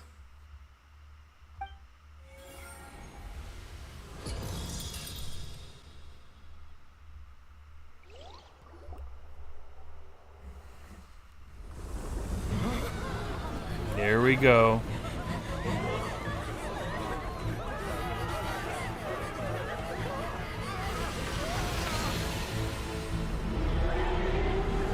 Well, here we go. It's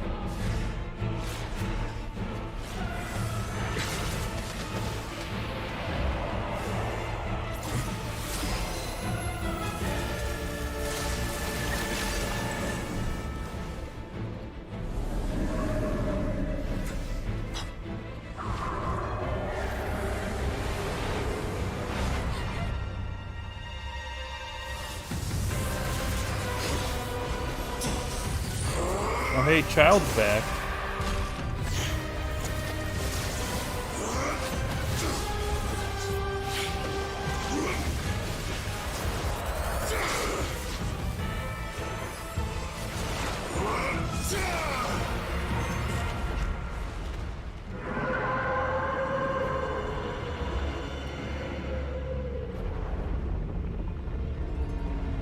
So the whale has the gnosis?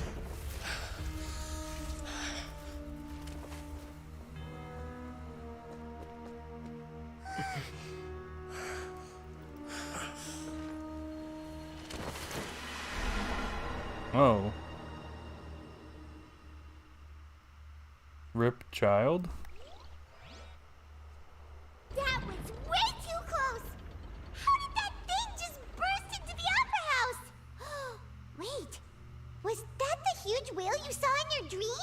It's also the one that Child saw when he was young. So we've met it at last. I understand very well why it has chosen to make an appearance here. That whale does not belong to Tevat. It is a monster that has traversed the stars, weeping all the while. It has been greedily consuming the energy from the planet's primordial sea, using it to grow. That is the main cause for the rising sea levels. And once it has finished consuming all of the energy contained within the sea, its next step will be...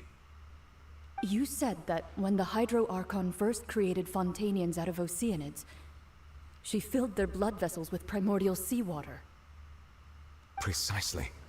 That whale finds the blood of Fontanians nigh impossible to resist. Therefore, when it left the primordial sea, it decided to make its next stop a packed opera house full of food. Food in the form of Fontanians. We just barely managed to push it back, right? In that case, won't it come back to target the people again once it's managed to recover its strength? That is correct. Indeed, it is more accurate to say that we should thank that Harbinger for buying us some time. Without him, the whale would have likely come onto land far sooner. From the way he looked, he must have been fighting the creature for quite a long time. That battle maniac.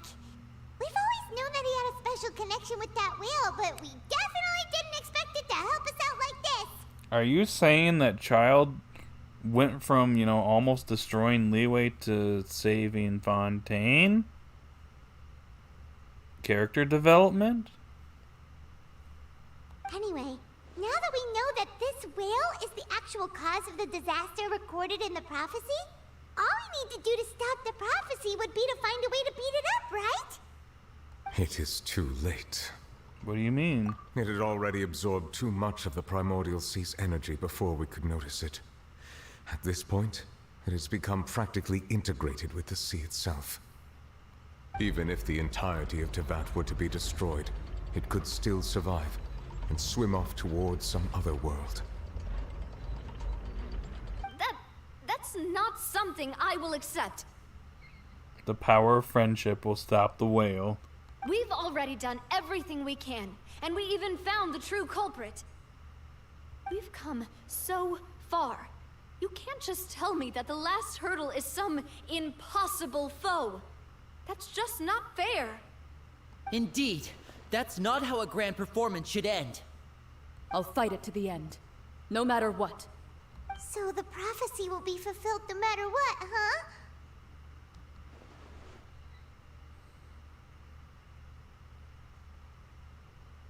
The prophecy. Yes, what has been prophesied will be fulfilled. You may view such things as the history of the future.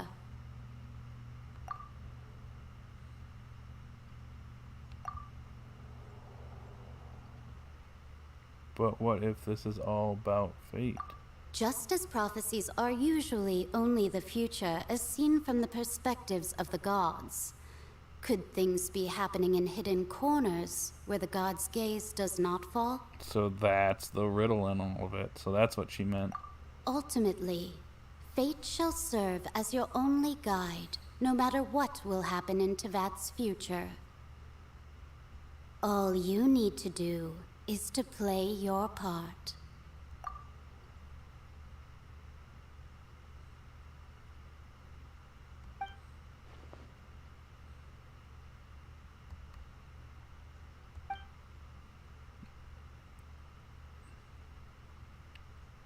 Oh, what was that thing she wanted to say to me at the last moment in the giant magic box?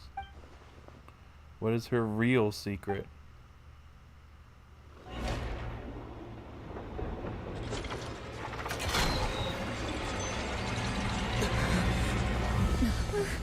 What's happening with the Oratrice? What now? I believe it is preparing to carry out the death sentence.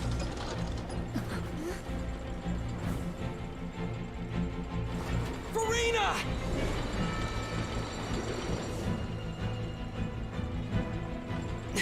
No, I still need answers.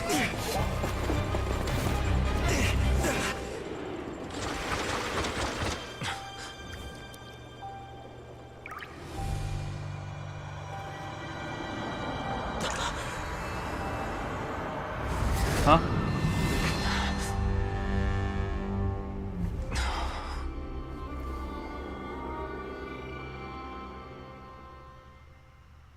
Excuse me, what?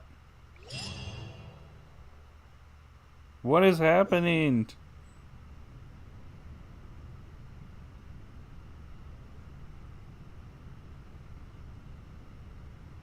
Oh. Hey, what? You. It's the actual Archon, finally.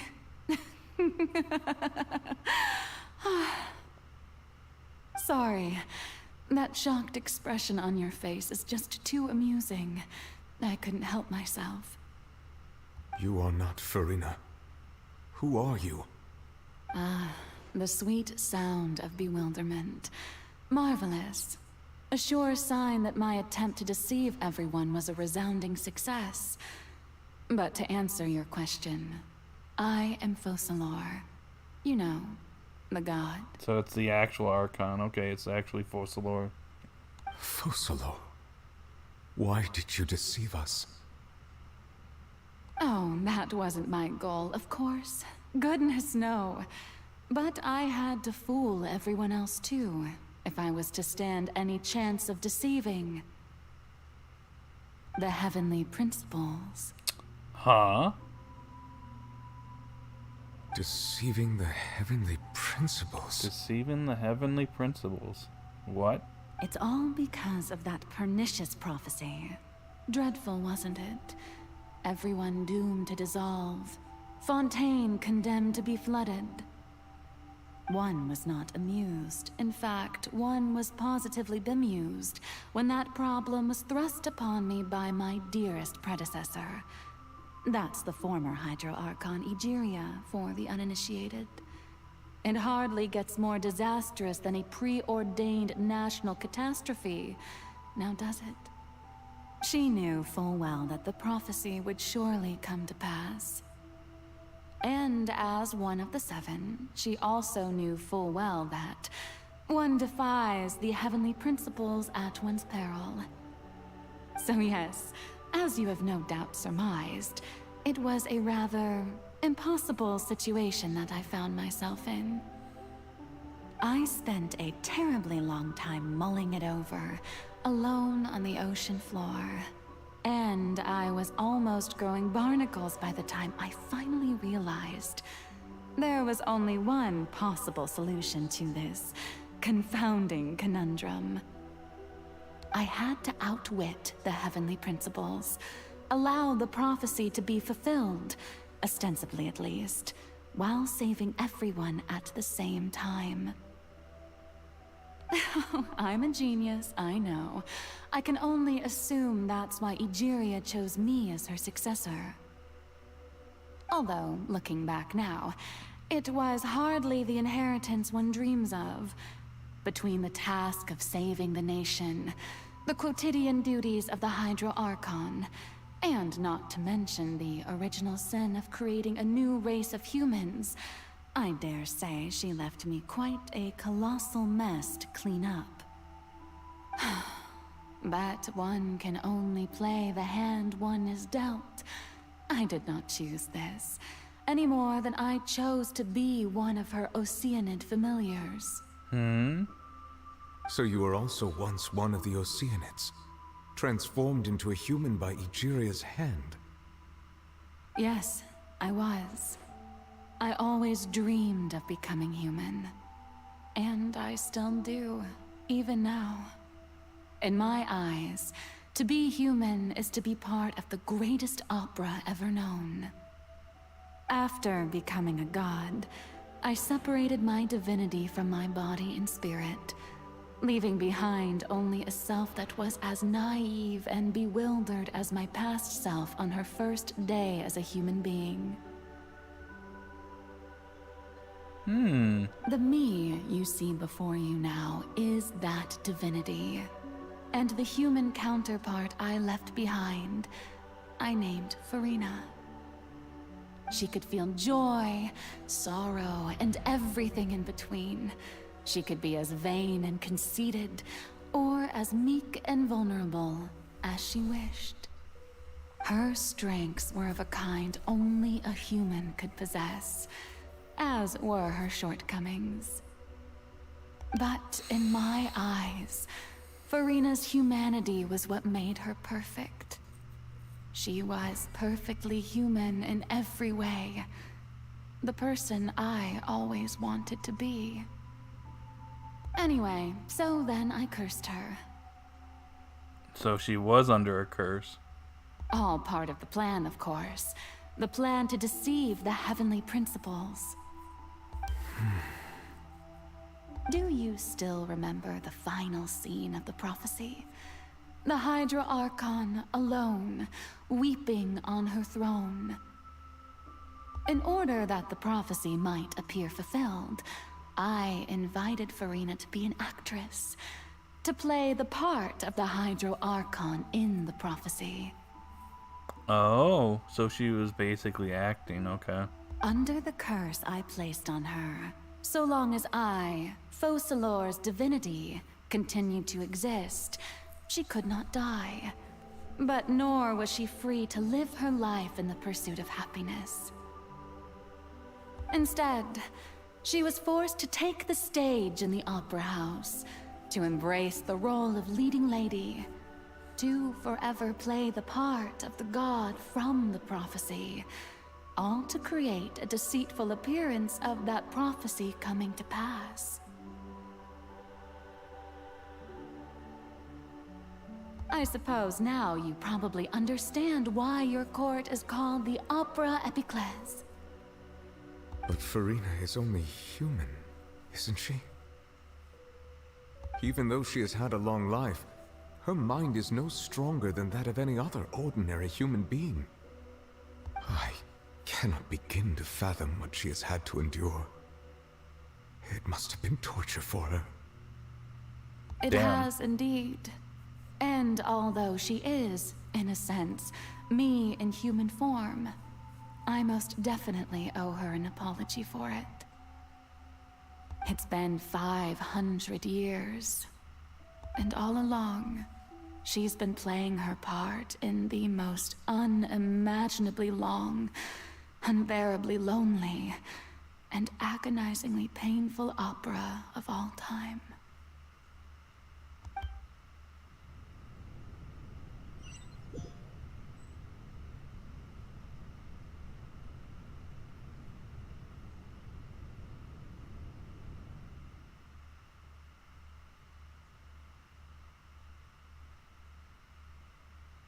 Came into contact with Furina's tears. If I remember correctly, tears often contain A, being strongest emotions. With sufficiently strong hydrosensitivity, I can form an emotional connection just like I did with the Oceanid at the Fountain of Lucine. Wait, could this be Furina's inner world? What is she doing on stage? Oh boy. If I can speak directly, speak to that self, I'd be able to get what I wanted to know. Blah blah blah blah blah. Let me try talking to her. Alright. I gotta use the restroom really quickly, so I'll be right back. And I need to turn on the light for Matt.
Oh, wow. Have I really been streaming for almost 4 hours? Well. Alright.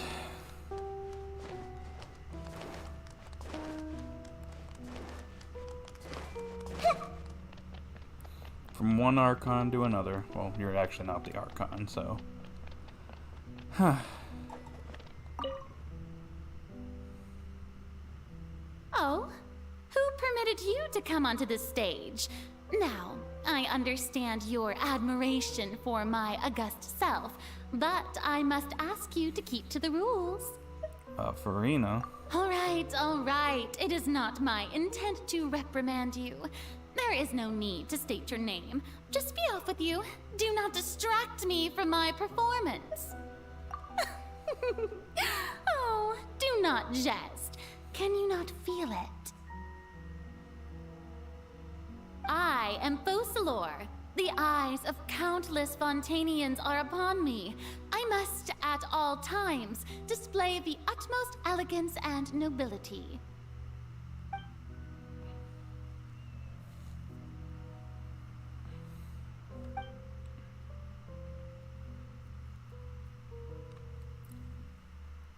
Dang.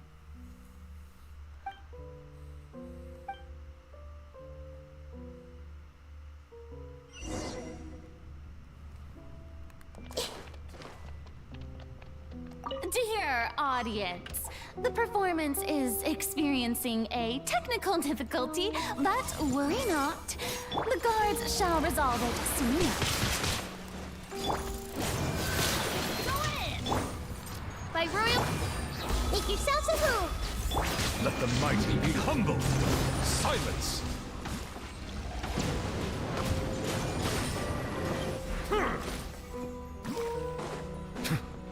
Hey, what gives?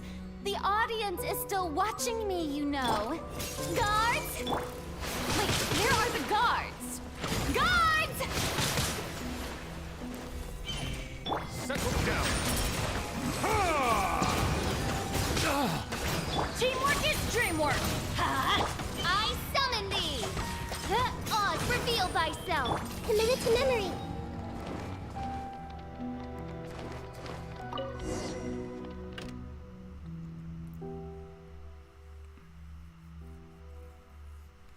Okay.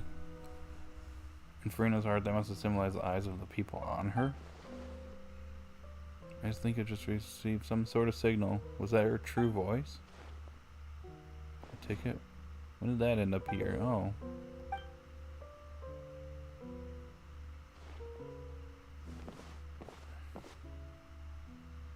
That looks like the show is about to begin, and in that case, show me how you truly feel, Furina. Oh. Before a mere Furina.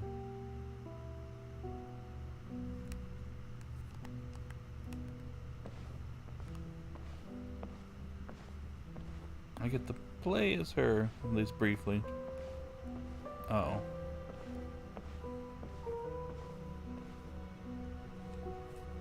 Furina. Furina. Huh? Who's that? Who's calling me? Where are you? Be not nervous. Be not afraid. I am before you. Nope. Wait a moment. You're mirror me? How can this be? Mirror you, huh? You know what? That's not bad. Let's go with that. Mirror me. What do you wish to say? The prophecy. Have you heard of it? What prophecy? Wait. I know. I think.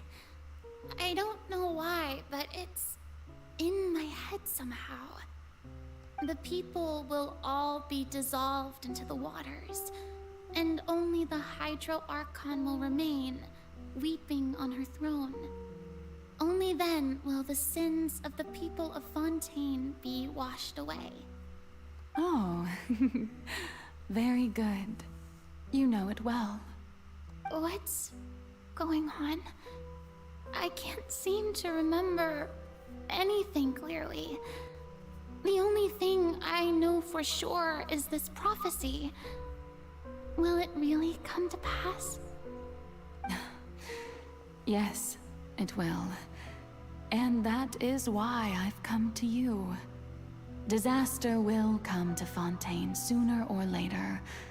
Things will develop just as the prophecy declared. There is no escaping it. But doesn't that mean everyone will die? I'm a Fontainian just like them. Will I dissolve too? Oh, don't worry. Magical meetings exist in this world precisely to give people a chance to turn things around. It is the reason why you met me today. I will tell you how to save everyone, but you may have to suffer somewhat. Oh, so there's still hope after all. Goodness, you frightened me. You spoke so much and with so much certainty.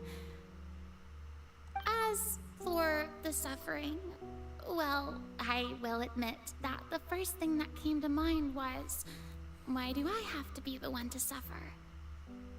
But if the prophecy will come true, I'll also die anyway, right? So if I've already met you as my magical meeting in this world, if there were scales, with all the people of Fontaine on one side and my pain on the other, is it not obvious where the scales should tilt? You truly are the perfect human. My ideal. I suppose this would also be the justice that belongs to you. Huh? Don't worry, it's nothing. Listen well. Fontaine has just lost its Hydro Archon. I need you to play a role. That of the new Archon. Play as a god? That's right. You must begin a never-ending masquerade.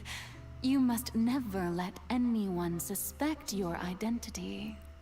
Masquerade of the guilty. If you can keep it up, then I shall have my way of defying this prophecy. But should your identity be revealed, then all hope will be lost. But how will I do this? A human assuming the role of a god without being exposed. Don't worry. What you must do is not to turn yourself into a real god. You simply need to play the role of a god as humans imagine them to be. Being a human yourself, I'm sure you already know what such an entity would be like. Remember, your true challenge will not be pursuing divinity, but contending against humanity. I'm still not sure I understand, but I'll try. I'll try to do this. So, how long am I going to have to play this role?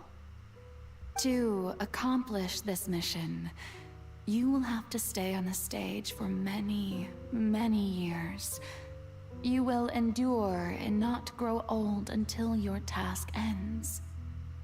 But I promise you, all will eventually end in a magnificent and dramatic trial, and everyone will be saved. A trial, huh? How exciting. I'll be looking forward to it. Interesting. Man, I really am gonna be like streaming for like 5 hours like I did last year with the last act of the Sumeru act. Dang.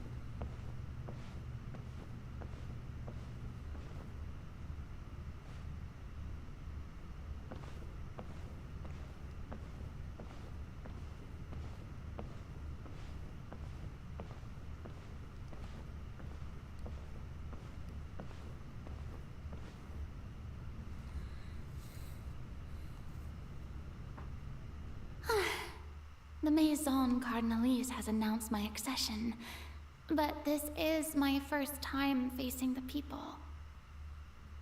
What should I say to most appear like a god? To be honest, I still don't know. Perhaps I should first try to act natural. Ladies and gentlemen, good evening, and welcome to the Opera Epiclese.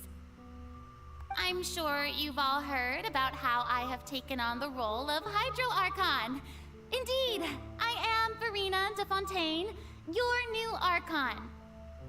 In truth, I know little about becoming a nation's new god, but it will be my honor to guide you all.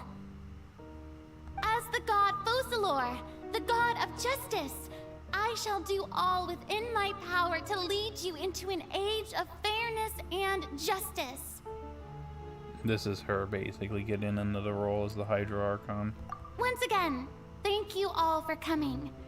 If you should have any questions or suggestions, please send them to the Maison Cardinalise. The future of Fontaine will require us to work together, after all. This should do it. I thought I might stammer, but thankfully, I was able to convey my thoughts just fine. Okay, and next. That's the new Hydro Archon. Is this some kind of joke by the Maison? I would have thought that a being that surpasses humanity would be a bit more assertive. Hey, did you hear that? She even told us to send her suggestions there at the end. Shouldn't gods be all-powerful? She's being so modest. What's the difference between her and an ordinary person, then? If you ask me, perhaps the succession didn't actually happen. She might just be a Maison-back puppet. Wait, what's going on? Why is everyone suspecting me of being a fake? Oh, this is bad. If I get exposed here, there'll be no saving the people from the prophecy. Right. Mirmi said that I just need to play the role of a god as humans imagine them to be. Calm down, Furina. Think. What do the people want? How would they imagine a god to speak and act? Assertive, with a strong sense of presence. One who can dispel all doubt. That is the character I'm fated to play.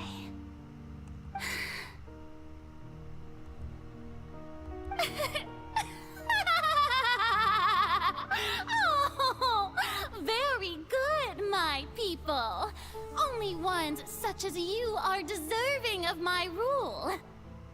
Now, I was wondering, if some weak puppet were to one day come onto the stage and claim ownership of this opera house, would the children of Fontaine follow them? Well, it seems that you would all see right through them. Having passed my test, you are qualified to witness wondrous trials alongside my august self, here in this opera house. You may consider my previous act a door gift of sorts. I thought it was a debut that suited the atmosphere. Now then, let us be reintroduced.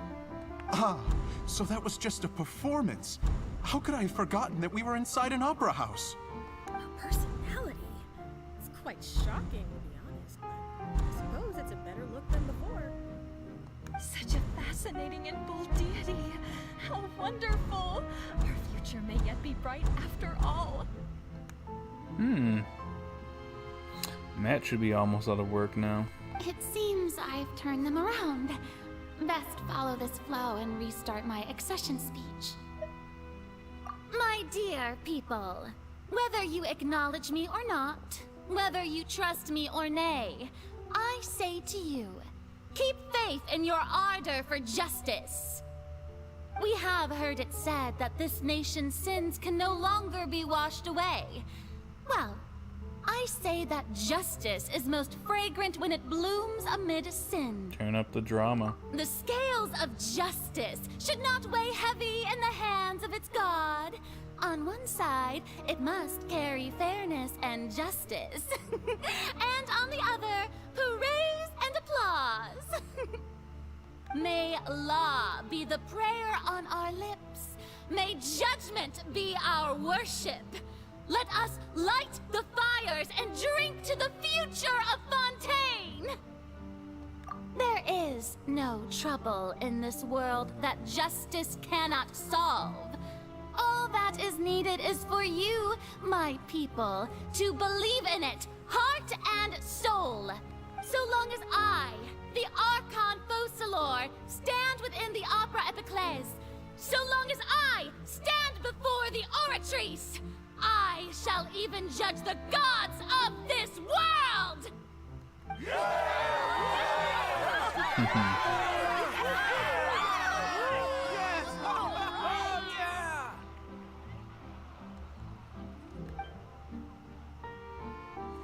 Damn, how long is this gonna go on? Okay.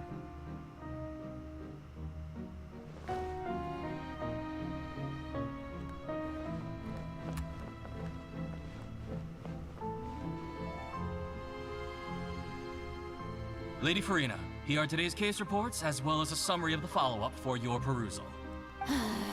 Come now, was I not just at the Opera House in person? Leave these kinds of things to Neuvillette. Besides, none of these trials were the one that I'm looking forward to the most. If I may be so impertinent, what kind of trial are you truly looking forward to? A magnificent, dramatic, and wondrous trial. A trial to end all things. How could you hope to understand? That's true. I fear I lack the ability to grasp your divine thought, Lady Archon. No need for fright, and do not take what I said before too seriously. Go now, do your duties. The trial I await. It will come one day.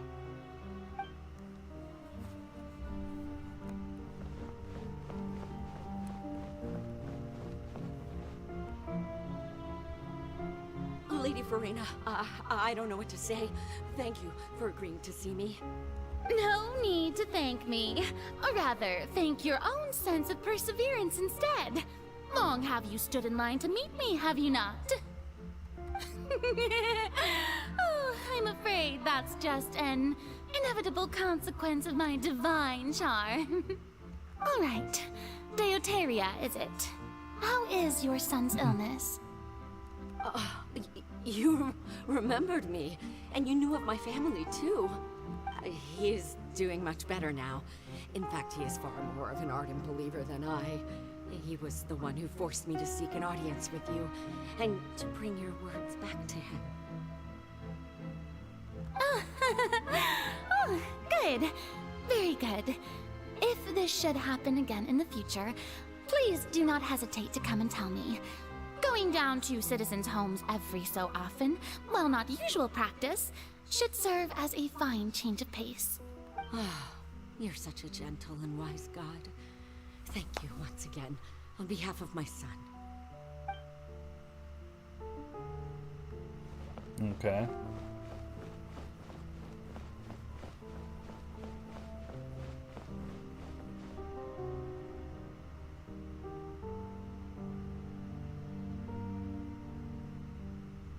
Lady Furina, here are the latest hydrological reports. As for the specific parameters you asked to take note of, I'm afraid things still don't look good. I see. It's as I thought then. As your god, I did already expect this, but I wanted to see how far your human wisdom would allow you to analyze it. All manner of signs indicate that the prophecy will still come to pass. Forget it. That's not something you need to worry about right now. Well, as I understand it, the Fontaine Research Institute is also trying to find a way to counter the rising water levels. Really? Have they found anything? I'm afraid that they haven't found any effective solution thus far. Oh, is that so? Well, no wonder. This issue has reached the realm of the gods after all. Still, their spirit is praiseworthy. Okay. Time to go to bed. The day is finally over. I haven't had a moment to breathe this whole time. But it's good to see that everything's getting on track. There are no longer any voices of suspicion. Maybe this is fine. I just need to keep going, and everyone will be saved. Alright, Furina, don't think too hard about this. You need rest. Tomorrow's a new day. Oh my gosh. Lady Furina, here are the new trial reports for the latest cases, as well as a summary of the follow-up. There'll be no need for that. I've seen them already. There's no need to go back over scenes I've witnessed in person before. Lady Furina, I've waited so long for this chance to see you in this manner. Indeed, my dear, loyal citizen. This joyous moment is an honor for us both.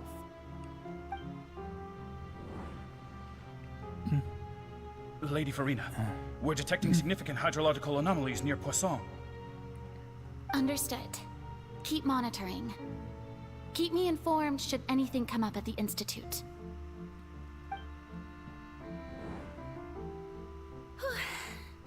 I don't think I let anything slip today. I must show the people that there is nothing to worry about. I just don't know when these days will end. I feel utterly exhausted. Best to rest early today, too.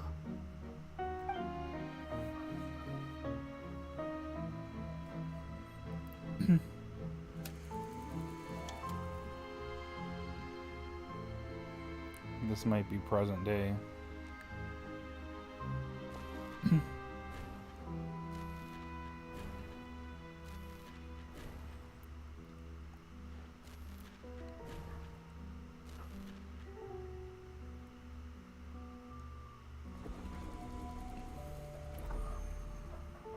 Huh.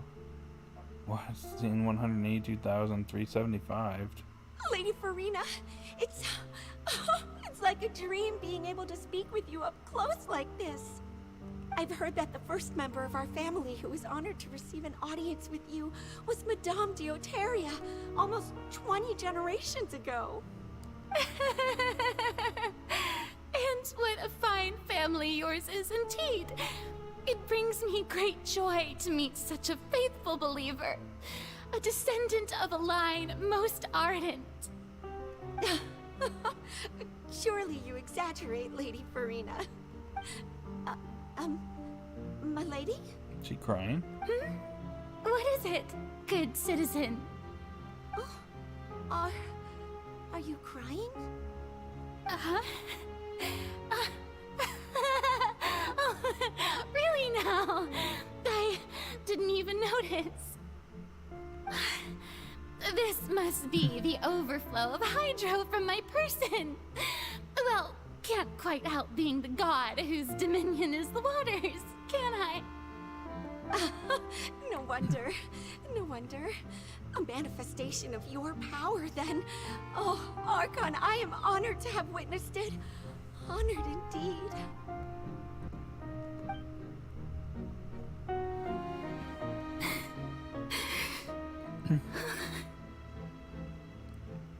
So interminable. So lonely. Just how much longer? Hey, it's the voice from the Fountain of Lucine. So this is why she's crying. Hundreds of years must have passed by now. Perhaps the show must go on for hundreds more. I never imagined. that it would hurt so much. Have I reached my limit? No. Perhaps I reached it long ago. Today I didn't even notice my own tears. I want to tell someone, anyone, about this. But would that not destroy all I've done so far? I've conducted so many investigations across the centuries. But there's not even a sliver of hope that we might break the prophecy. All I can do is keep heart. I must maintain this act. It is the only way to save Fontaine. Please, mirror me. You have to succeed.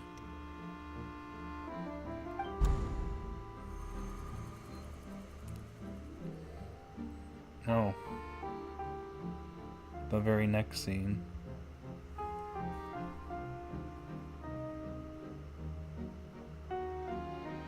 Furina, you don't have to shoulder this burden alone. Oh. Although I don't know what you might be keeping from everyone, your people are more than willing to share your burden with you.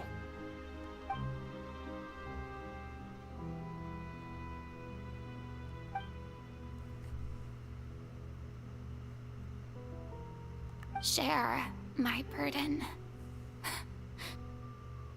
That's impossible.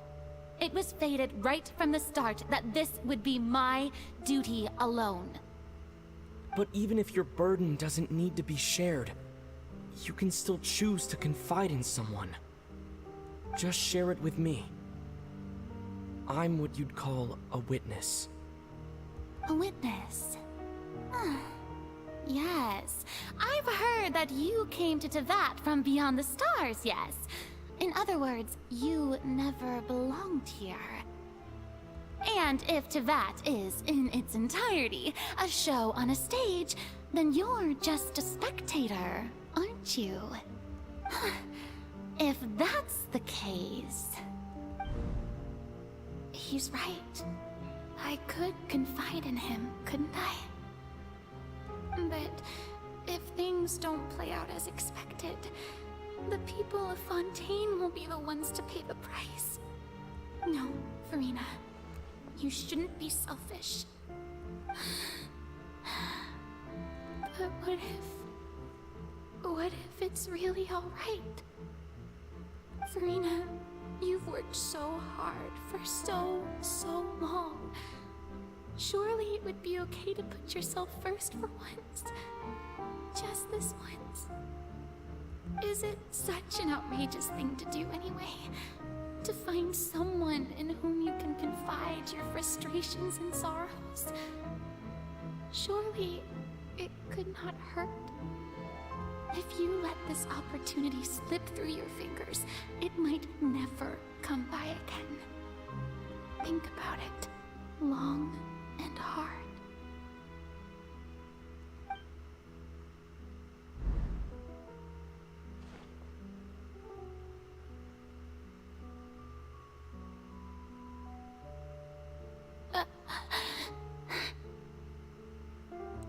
No, I have nothing to say.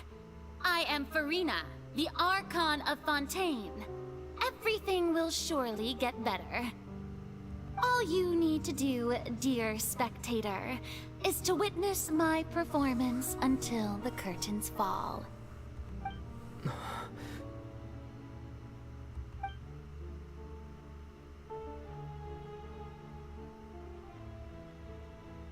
Fine. Fine.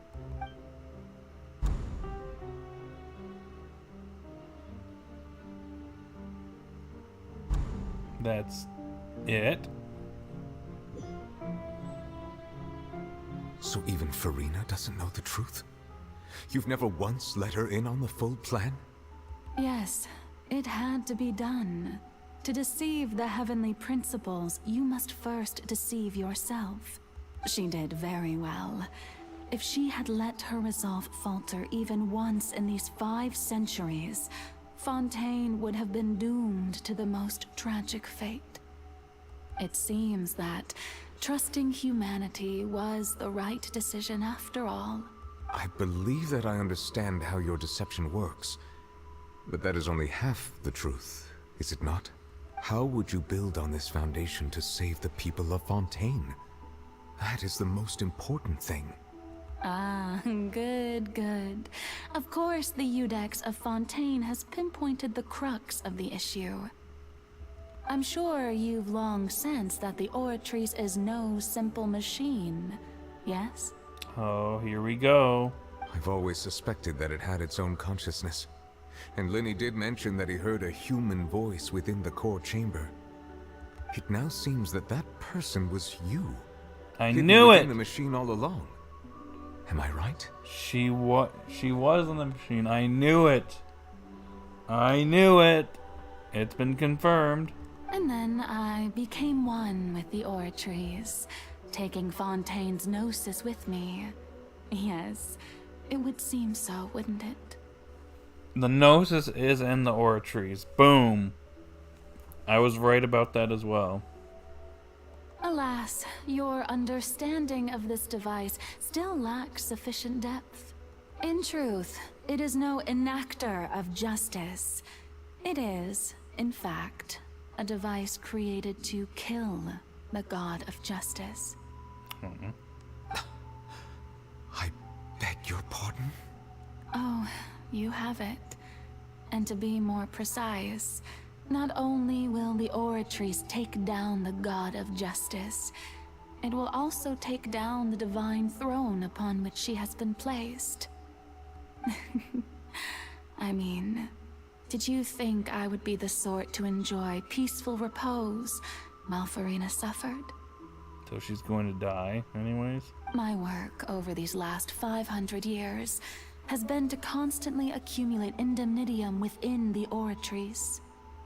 But really, some have already discovered that only a small fraction of the energy generated by the device was ever used to provide power to Fontaine. The vast majority had to be, accumulated to enact this death sentence. It was all part of your plan then? Both the trial and the sentence? Indeed. This power, accrued over 5 centuries, could have sustained Fontainians for millennia had it only been used for that purpose. Almost all of it has now been stored within the Oratrice. Matt's home. Get ready to say hi. That means you nicked. But only power of this magnitude could hope to destroy the Hydro Archon's divine throne, shaking the rules established by Celestia and breaking through the institution that is the Seven. Oh, that's how she deceived Celestia. So the Oratrice's call for death was for neither Furina nor Focalor, but for the Hydro Archon. Oh.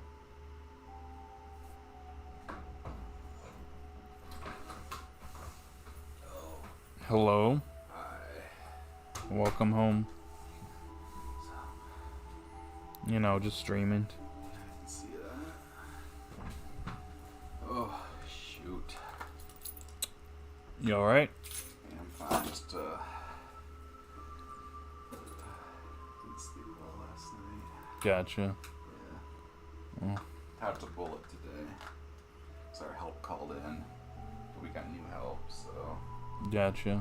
Yeah. Oh. So I'm probably gonna go rest and pass out after I have the shake. That sounds good. Alrighty. Actually, I'm gonna go get a bottle of water. Okay. I didn't get a water from McDonald's. Gotcha. The destruction of that divine throne. If I do not misunderstand your intent, you must be... Alrighty, have a good night. I'll try to. That means she wants to give Divine Throne to Nervalette? Returning what's rightfully yours to you, of course. Knew it. Yep. It was his all along. That's why he becomes a fully fledged dragon. In other words, this was all done to return the authority of the Hydro Archon to the Hydro Dragon of this planet. But...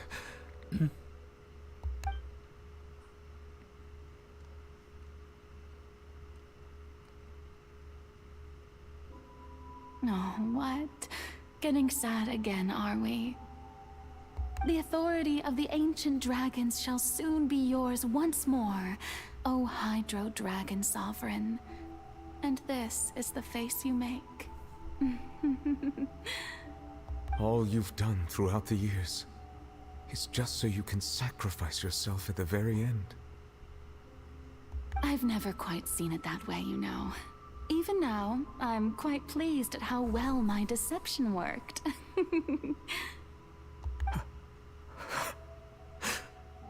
He's actually crying.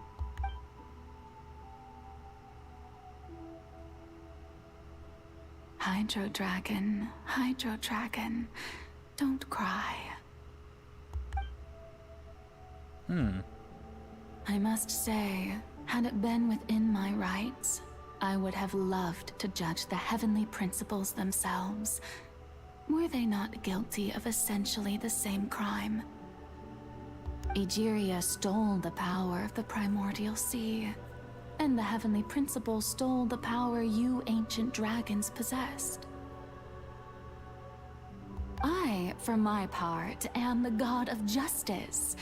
And is it not just that your original powers should be returned to you?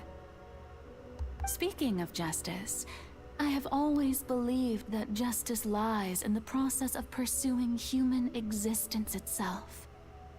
So, if the theft of the primordial sea's might was Fontaine's original sin, then, leaving matters of procedural right and wrong aside, the descent of the Fontanians as humans and their right to exist in this world would be Fontaine's original justice. In other words, existence was Egeria's justice, and to me, justice is the continuation of that existence. Defying the prophecy and ensuring that Fontaine's people shall live on, that should be the justice enthroned over all others. At this point, we, whether it be myself or all other Fontanians, have shouldered the burden of this sin for far too long.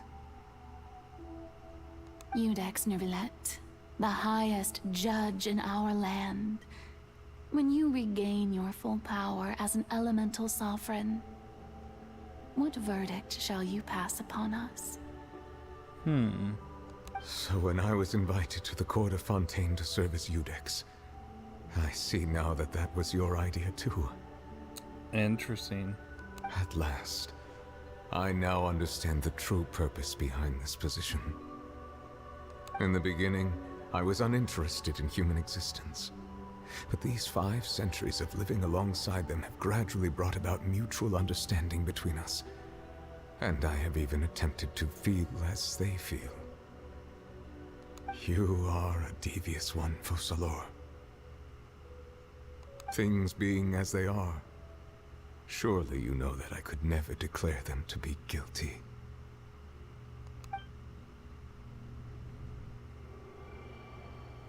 Oh, here we go. The hour of my execution is almost here. For the sinner, the curtain call has come. I know I may not sound it, but faced with death, I find myself a little afraid. Perhaps this is one thing both gods and humans have in common.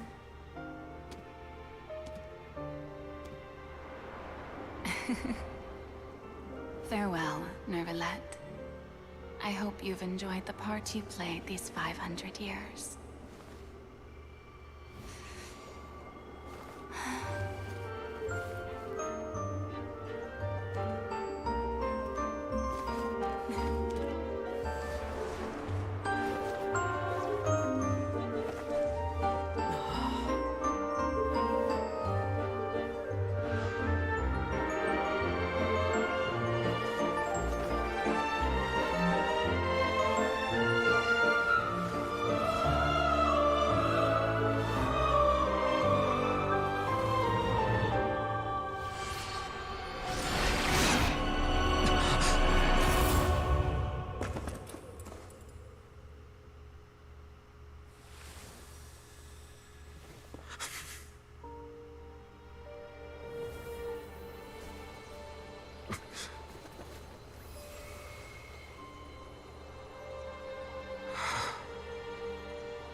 Thank you, Furina, for all you've done. From this moment on, please live happily as a human, just as I wish we could.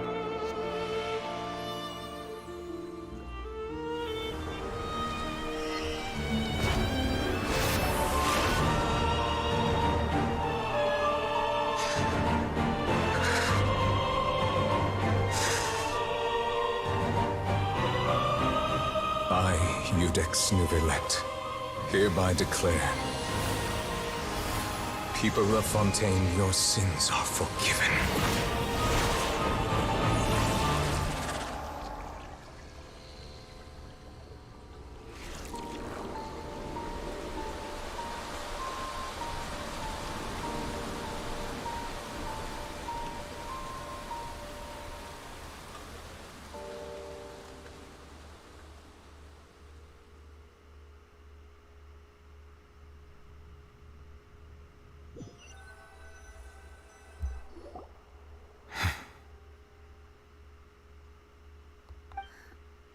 What just happened?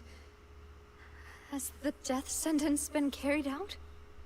Was that bright light some sort of misdirection? I have a feeling that something huge just happened.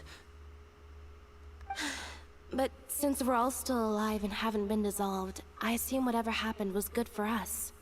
It's time to end this. We must mete out punishment to that beast. Didn't you say just a moment ago that it can't be defeated? I have gained the strength sufficient to deal with it. Through certain means, I now have the ability to separate the power of the Primordial Sea from that creature. We should seize the opportunity to pursue our quarry. You obtained power just now? Traveler, now that the oratories can no longer function, I require an executor to help me mete out justice. You mean me? The root of the calamities befalling Fontaine. The beast that enacts the prophecy. Its name is the all-devouring Narwhal. Come with me, traveler. The hour of execution has come. Here we go. The final boss of Fontaine.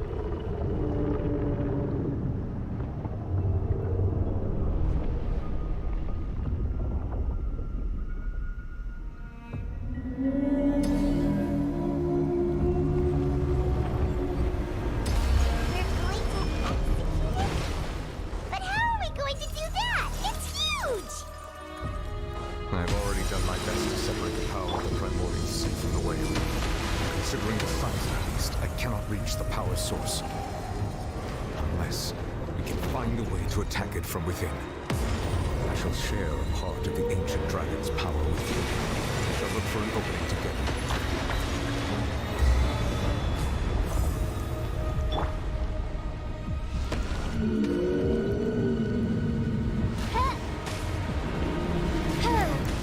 By royal decree. I can feel its sorrow turning into hostility.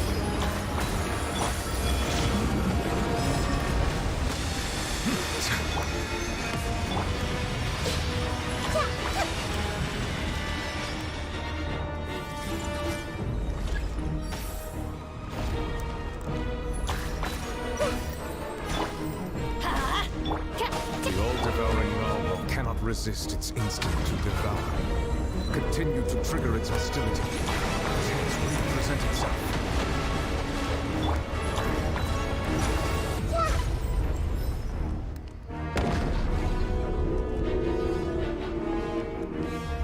There we go.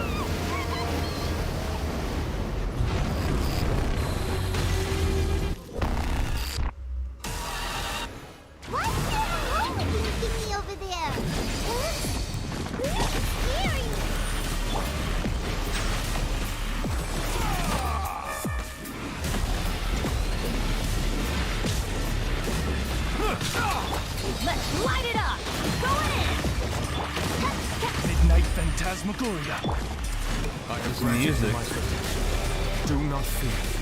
Seize the moment and use my power to suppress its root from within.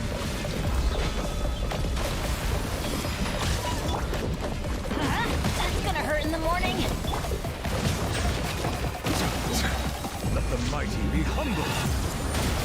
By royal decree. No rest. Then everybody stand back! Manifest the authority.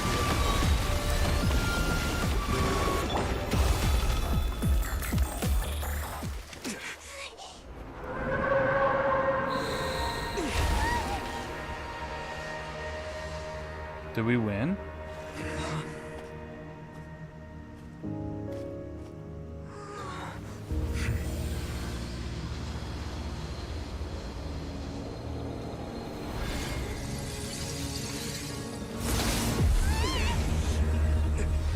Not quite. Or did we? Oh, it's Skirk! Oh, goodbye, child.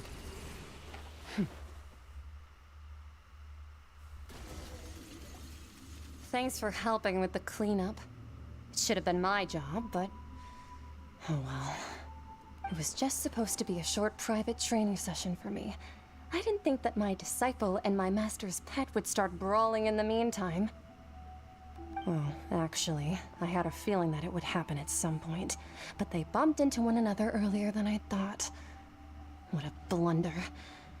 I suppose I'll have to swing my sword 3 million times as penance. Your disciple? That power. Who are you exactly? Hyman has an idea. From what she said earlier, she must be Child's master. Skirk, right? It's just that he gave us the impression that she was the less talkative person. I simply did not have anything to say to the weak. But you, on the other hand, managed to defeat the all-devouring narwhal without using power from beyond this world. So Child is weak. Oof. So you may speak to me as equals. What sort of person would take the all-devouring narwhal as a pet? I have to agree. It's a strange use of a planet's primordial waters just to raise an all-devouring narwhal. That kind of power is wasted on it. It's not cooperative. It eats too much. And I have more important things to do with my time than pet sitting. The only thing that creature has going for it is its looks. All in all, it fails as a pet. Miss Skirk? I think you might have missed the point. The point being? Well, being that this pet almost destroyed an entire nation. So what sort of person is your master?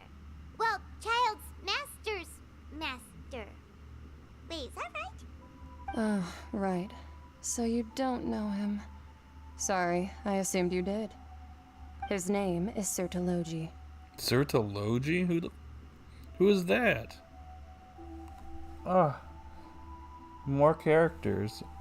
And is this guy gonna be an antagonist in the future? I am unfamiliar with that name. Huh. So Master isn't sufficiently famous. How should I describe him then? The Fowl. Have you heard of the name The Fowl? The Fowl? Still nothing? Well, how about the Visionary? Vetterfulnir then? Or Gold Rhine-daughter? Rhine-daughter? Ooh, that one we've heard. Rhine-daughter's part of the Hexen Circle. She's Albedo's mom, right? Mm-hmm. Oh, so you do know that name.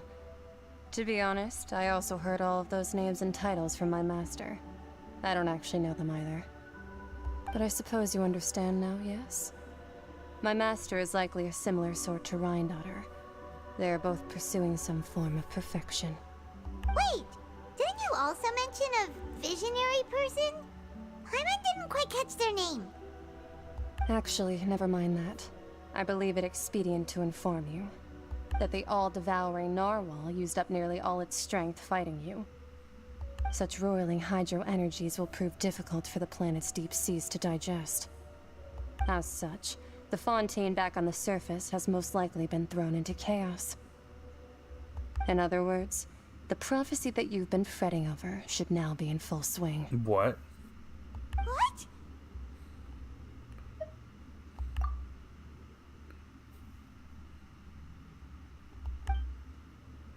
Not to worry.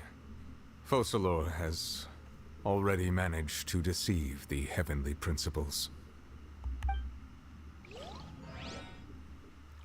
In the end, the people will all be dissolved into the waters, and only Furina will remain, weeping on her throne.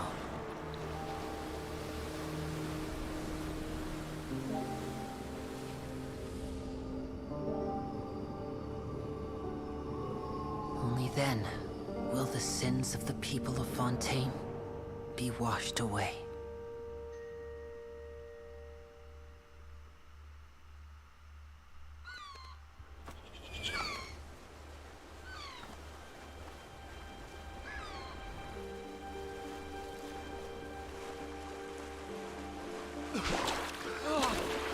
Huh? Hey! Help! Over here! So they won't dissolve?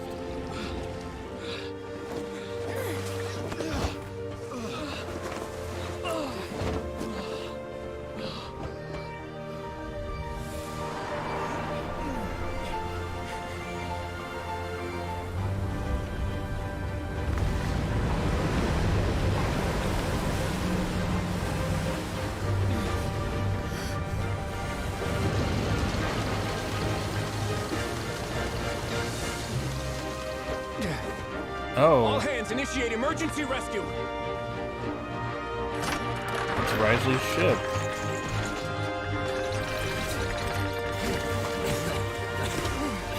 Hurry!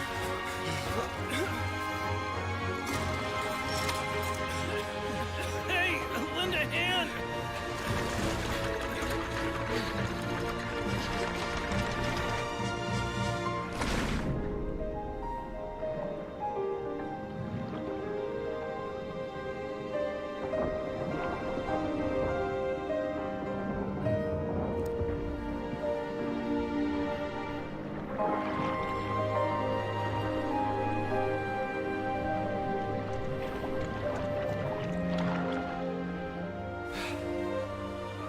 Look! The water's receding!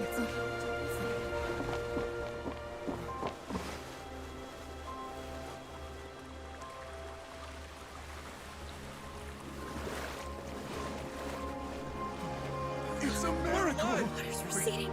We didn't dissolve. The prophecy was wrong. The prophecy was wrong.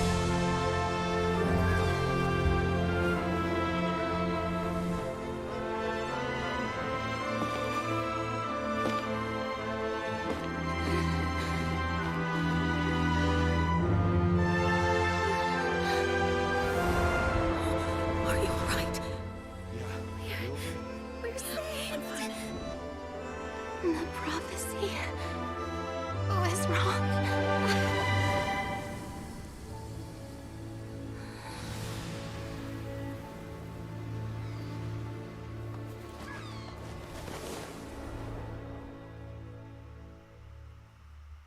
Wow.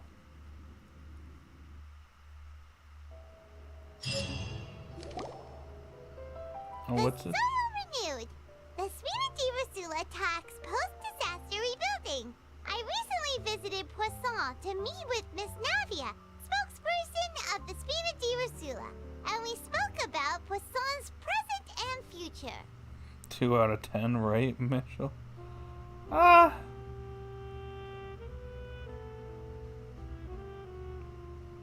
I don't know. I actually think this managed to be better than the Sumeru finale. I actually am pretty impressed with this. This actually was really good. Old soil can still give birth to new bloom, Miss Navia stated. Hope is like seeing a small cookie when you're starving late at night. You just need a little of it. Skyship Winglet, lunar brain of the Fontaine Research Institute.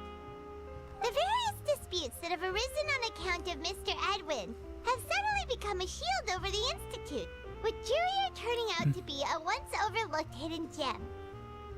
People always call the first researcher mad, but few know what to call the second. And should that latter person achieve a miracle, they would find it all the harder to find a word with which to classify him and his team. Wow! Paimon barely recognizes the people in the reports. Are those really Jurier and Navia? They sound like real big shots. They might have been real big shots from the start. What do you think? Pretty enthralling, huh? The Steambird's idea was pretty simple. With the disaster just having passed, we would print a free edition packed to the margins with good news to calm people down. The value for these big scoops lies in their inevitable follow-ups. We'll publish further reports and go into the stories behind those people. Edwin's assistant, Jurier, created a true flying ship, while Navia is leading people in the reconstruction of their home. I'm sure that these stories could draw even your well-traveled eye.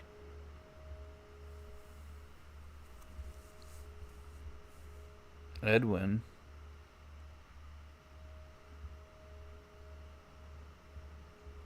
Paimon's curious too! Wait a minute. Didn't we watch everything happen from start to finish? What's there to be curious about? And that's exactly why I'd like you to come conduct interviews with me. You're the best incubators of news, if you haven't noticed. And also, with you around, I'm sure I'll get to see that Duke. Are you sure? Hasn't he turned you down several times already? Oh, this time will be different. Come on, let's head to Poisson first, and then make a trip to the fortress. There are some things you'll only know when you get there. Alright, we're at the finale now. It is finale.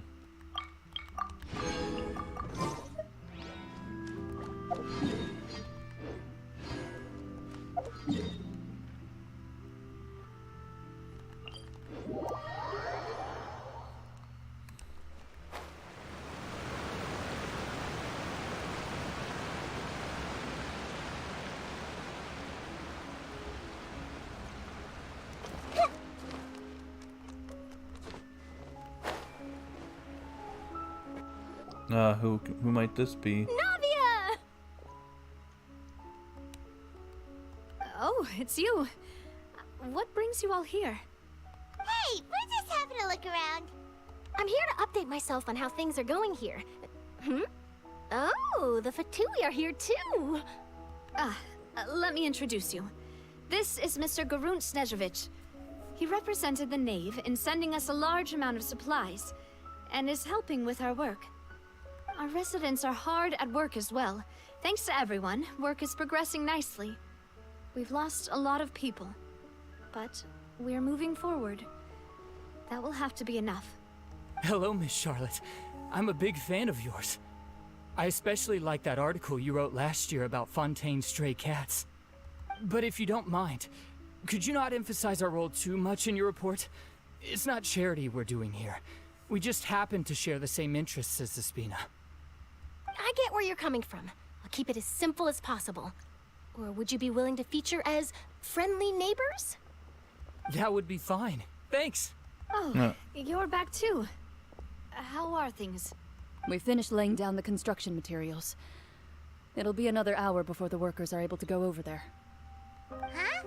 You're here too, Clorand? Well, her reputation's greatly risen after that whole duel business with Miss Furina. So she's here in Poisson to wait out the heat. All right. She really came here to help me out. Oh. There's too much to consider in the reconstruction of Poisson. The Spina has need of more decision-makers. And, well, I do already happen to be connected to Mr. Callis. Oh, wait just a moment. Do you mind me asking a few questions? You know, about how you felt before the duel, about what it was like facing down a god. There's lots of exciting material there, I bet. Forget it. I'm sure you can find a better theme than that, Miss Charlotte. I see you're the same as always. Couldn't you do me a favor, for Navia's sake? Well, if we're talking about doing things for my sake, you might as well just take a few more photos of me. Or of the Traveler. It's better than wasting time persuading Clorand, at any rate. Of course I will. I'm not gonna let him off that easy. All right, then everyone who wants to be in the photo, gather up. And smile.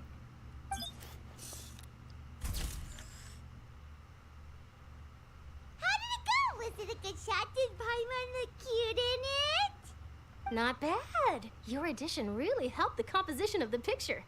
All right, hang on a moment. Let me snap a few more shots. No. All right, that should do it. I'll be back here later anyway, so let's call it a day.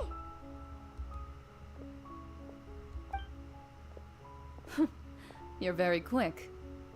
Speed is of the essence when it comes to the news, and freshness is the key. Also, not to brag, but I'm pretty good at building connections. Who knows? I might eventually get that interview with you after all, Miss Clarand. Wow, you really do have that never say die spirit. I'm impressed. I'll hazard a guess that this is how you got that interview at the Fortress of Maripede. Whoa, you're well informed. Let me make a guess too. I asked Sijuin, who told Monsieur Nervillet, and he told you, right? That's a very complete information chain. In truth, all Monsieur Neuvillette asked me was, when did the fortress become so friendly towards the media? I told him that it was best not to speak too soon. There's no guarantee that Ridesley will make a personal appearance. You're right. I've got to treasure every moment I have with them. In which case, I'll be making a move first. Stay safe now. And tell me if you hear anything interesting. I'll treat you to afternoon tea in exchange. You seem curious about the fortress. Of course. That Risley. I still remember going down to the fortress to grill him for information on my father's case. Boy, did he take me for a ride. Without telling me anything, of course. But he did invite you to tea, didn't he? 2 large pots of it, in fact. It was good tea, though. I have to agree. The tea there is very good. Speaking of that, would you like to have some today? I mean, you've got time, right? Well, I'd be partial to some shortbread. Wow, it's like we've got a menu or something. Sure. Good. What flavor of biscuits would you like, Mr. Snezhevich? Me? I'm fine with anything. But I would prefer chocolate, should you have it. All right. Leave it to me. I'll go over the newly arrived supplies with you later, Mr. Snezhevich. We should be able to finish the preparatory work today. That works great for me. Is it just me, or did you get a new lipstick? I did. It was a gift from Sijuin. Want to give it a try? I think the color would suit you, too. Alright, anyways.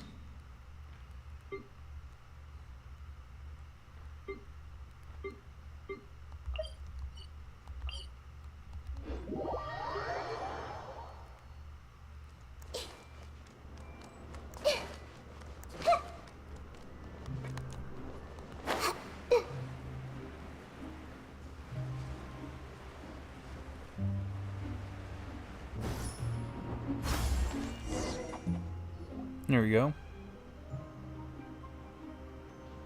Wow, guess we're here again, huh? There's a real nostalgic feeling to this place. Looks like you've been missing us. Duke! Did you come all the way to the entrance to greet us? Of course. I'm here to welcome you and our dear Miss Charlotte, whom our good head nurse recommended to me. It's an honor to finally meet the much-rumored Duke. Thank you for consenting to my visit to the fortress, sir. No need to thank me. But that said, I shouldn't be the focus of your interview. I trust you recall our agreement?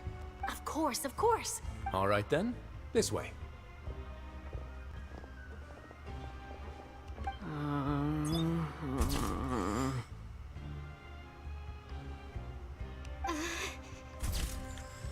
Oh.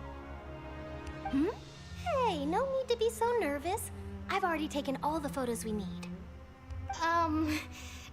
Miss Charlotte, do these pictures really need to be published on the cover of the Steambird? It would seem that Miss Lorvine doesn't want her face to appear beside that of Mr. Jurier. Oh, these two, the quote-unquote not a couple. Sir, please don't say things like that. But it looks like dear Mr. Jurier denies it. Might this interview be very important to you then? No, I just... This is my first time being interviewed, and I'm very thankful to the Steambird for... Now, I might not look it, but I actually did meet Mr. Edwin once. And I'll be honest, I enjoyed chatting with you more. You've definitely got more of that genius vibe going on. The boat that brought about a miracle, the ark that saved the people. Why, you recreated a myth back there, like an emissary of legend. Still, if I might ask, where's that flying ship now? Huh. Looks like Charlotte's trying to get herself another exclusive scoop. I have to apologize, but that ship is presently in the bowels of our factory. I'm afraid it won't be easy for you to get a shot of it. Really? Well, then in that case, could I have an interview with you to make up for that loss? You already know my answer, I'm afraid. Best you interview our head nurse instead. Or perhaps you'd like to take another photo of this couple of researchers? Did you really have to use the word couple? Well, then, 2 solo photos will do. Is my hair messed up? Please, someone help me have a look. Things sure are getting pretty lively here. We've seen this kind of thing before. Oh, seems like everyone's here. Would any of you like to try this new drink I came up with? Ah, Siegeween. Hey, Miss Charlotte. Why don't you, take some pretty photos of our head nurse? Sure. Come on, Miss Siegeween. Over this way. Let's find a brighter spot. Huh? Sure. Do I have to smile? So, how have things been at the fortress? Same old, as you can see. Fontaine's undergone some changes, but this place is still more or less the same. Other than that flying ship, it got a tad too much attention, I think. That's why I decided to let the interview go through. We should direct more public opinions toward the behind-the-scenes heroes. Am I right, Mr. Jurrier? Miss Lurvine? You're too kind, sir. I believe that you too should have your day in the sun. Not that you would want that, which is a pity. I'll just leave the spotlight to you two. I see. Lots of things happened that day, huh? Anyway, regarding that Harbinger, I'm not sure you remember, but his 3 young followers are still waiting for his return. He sure did win them over, huh? I'll tell them that there's good news and bad news. The good being that their boss seems fine, and the bad being that they must face extended sentences for abetting his escape. Oof. Oh, actually, what about you? Are things gonna change for you too?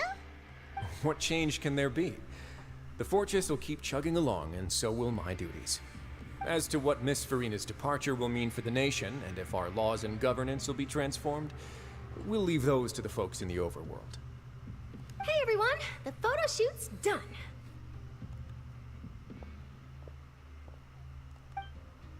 Good. In that case, let's call it a day here. Thanks for your cooperation. Come on, Traveler, let's go. Till next time, everyone. There'll be a next time? Maybe. Who knows? I might write a story about the underwater factory next time. Until then. All right. Last stop, the docks. Oh, you know, I'd love to see you in one of Charlotte's photo shoots one day. Is that really necessary? Our line of work doesn't really require much photographing. It's precisely because we don't need the picture that they'll have value as keepsakes. We don't really look all that opposed to the idea, you know. Maybe I'm just happy that I managed to once again avoid the spotlight. I think this interview went well either way. Yes, you successfully kept prying eyes away by using Mr. Jurrier and Miss Lurvine as shields. Very good. You should be happy for them. They have a bright future ahead of them.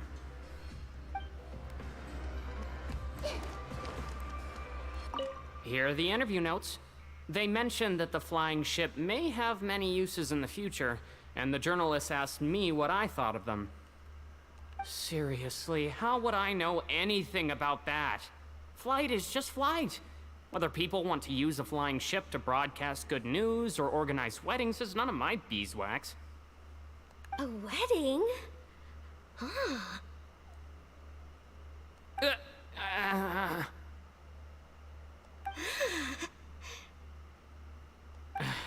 Why are you looking at me like that? So the flying ship can be used for weddings? Oh. I didn't say that. That journalist mentioned it, and what does that have to do with us anyway? True. What does that have to do with us? Yeah, right. What does that have to do with them?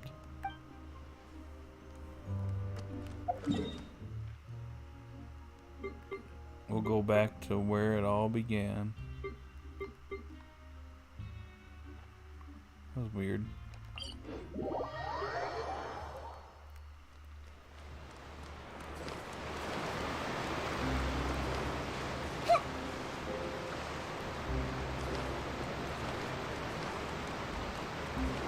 Going down.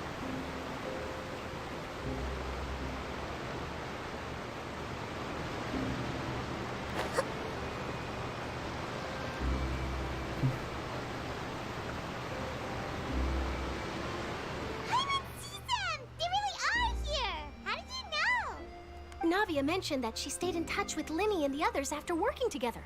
Apparently, they've been at the docks distributing these strange pockets the whole time since. Traveler, Paimon. Ah, and Miss Charlotte, too. Would you like a magic pocket? What sort of gadget is it? It's a wondrous bag that can be used to carry many things. The water level has returned to normal, but if you see any of your things floating around, you can use this to carry them. Or you could trick a friend into doing it for you. Trick a friend? I wonder which of my friends would fall for that. Huh. You could just make a friend like Furina here. Isn't that right, Furina? Is this what you meant by, I'll help you make some more friends? To be honest, that sounds pretty sweet. Could I have your contact, please? Sure. Please, write down my address. You sure are working hard to help Furina socialize. He was the one who proposed doing this.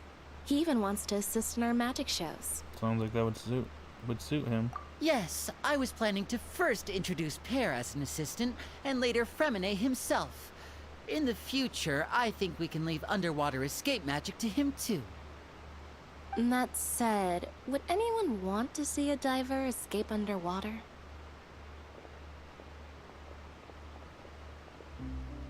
Oh, it'll work out. Every journey begins with the first step. He'll become a part of our show eventually. Lynette, could you come over? Miss Charlotte says she wants to take a picture of us. Got it. My, that Charlotte is rather perceptive. She got rid of everyone the moment she realized I had something to say to you. So, how have things been, Traveler? Father says that you did a great deal during the latest events.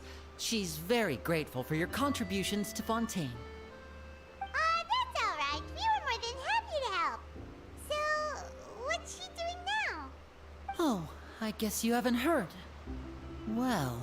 Oh, did she get the gnosis? After Lady Furina left, Father and Monsieur Neuvillette opened negotiations, during which he gave Fontaine's gnosis to her as a diplomatic gift. There we go. And just like that, the Fatui have another gnosis. Surprise, surprise. A diplomatic gift? A gnosis? Yes, I was quite surprised at first myself. But when I thought it over, there were actually a number of things going for it.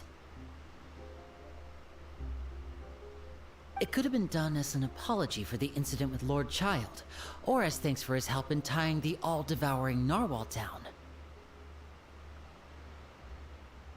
Furthermore, Father did also lend significant aid to Fontaine and Poisson. That's true, but this is a gnosis we're talking about. Doesn't this seem a bit Guess we'll have to find out why. I would agree, but I've also heard that it seems that Monsieur Nervulet has had a significant change of heart regarding the matter. Oh. So there's some reason for this that only Nervulet knows about? I suspect you'll have to ask him about that yourself. Ah, yes, speaking of which, I did see him strolling around the entrance to the Fortress of Masquerade a while back. Isn't he real busy and stuff? Paimon didn't think he'd have the time for that. But back to the topic. The Gnosis was given to the knave, right? What about Child? They say that he's returned to Snezhnaya to recover from his wounds. I hear that the recent disaster really did a number on his health. Oof. I guess I can call him one of my war buddies. That's true. When you think about it, we've had loads of run-ins with the Fatui. To think we'd be allied with them this time. So shocked by such a simple switching of sides? Oh, hey. It's the knave.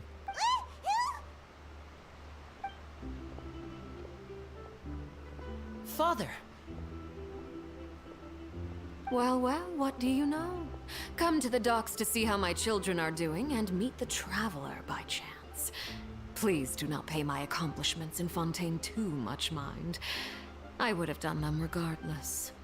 Are you going to take the Gnosis back to Snezhnaya?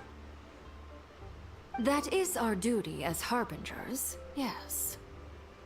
Don't be too preoccupied with sides. The goal of the Fatui concerns not a single place or person, but the entire world. With such a grand goal in mind, it is inevitable that we must wear many masks. Switching my masks is something I've always done. Will you keep your position? Well, that depends on many things. No one truly knows what the future holds. What good is honesty if you can't rely on it forever? I would just like to point out that there's only one more Gnosis left for them to get, and that's the one in Natlin. Oh boy. As for you, Also, I hit the 5 hour look mark. forward to our next collaboration. Good things cannot be achieved alone, and you've proved yourselves to be great partners. Actually, I just remembered something. Please help us deliver this. A vision? All right. I'll remember to return it. Thank you for keeping it safe for him this entire time.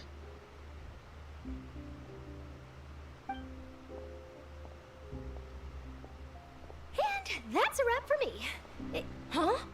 You're... Greetings, Miss Journalist. Hello.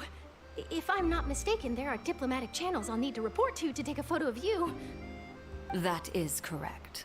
So forgive me, but I will not be able to serve as a subject in your article. However, feel free to write as much as you'd like about our dear magicians and our upcoming rookie talent. Yeah, I don't stream Mario Kart this long. LOL. I will. The sea breeze is quite pleasant. I shall continue my walk while the weather remains so agreeable. Farewell. Farewell, Father.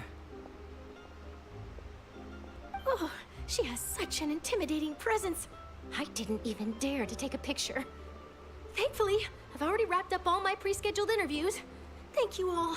This'll be more than enough for me to write about, I'm sure. Don't be too nervous. Why don't you take a magic pocket before you go? Here, Traveler, Paimon, you take one too. To move things about? That's right. Funny. I was giving out magic pockets when we first met too. And what do you know? I'm doing the exact same thing right now. So many things have happened, but the pockets are still the pockets. I guess this must be life. We will all follow our own paths, and serendipity will lead you to your fated friends. All right then.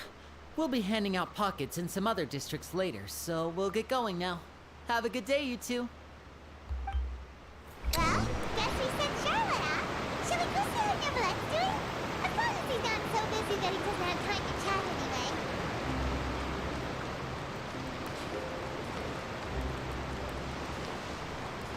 anyway. Are they not around this area?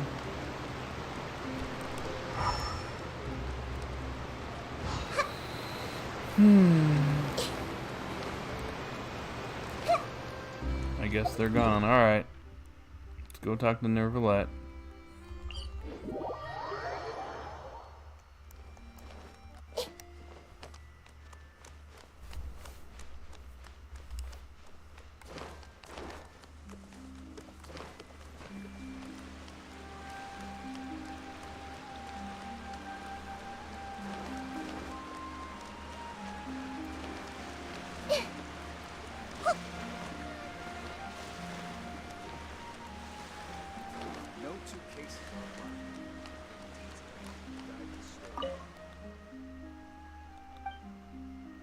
Nah.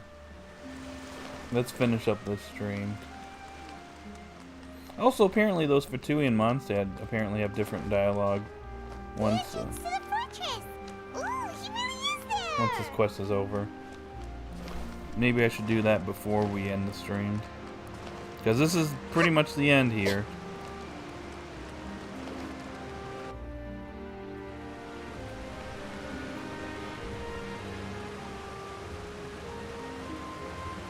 So, you really are here, Nervalette. Paimon didn't think you were going to have free time this hour of the day. Really? Oh, I suppose you must have met Mr. Linney. He took the time to greet me earlier when he passed this way. In any case, you came at a good time.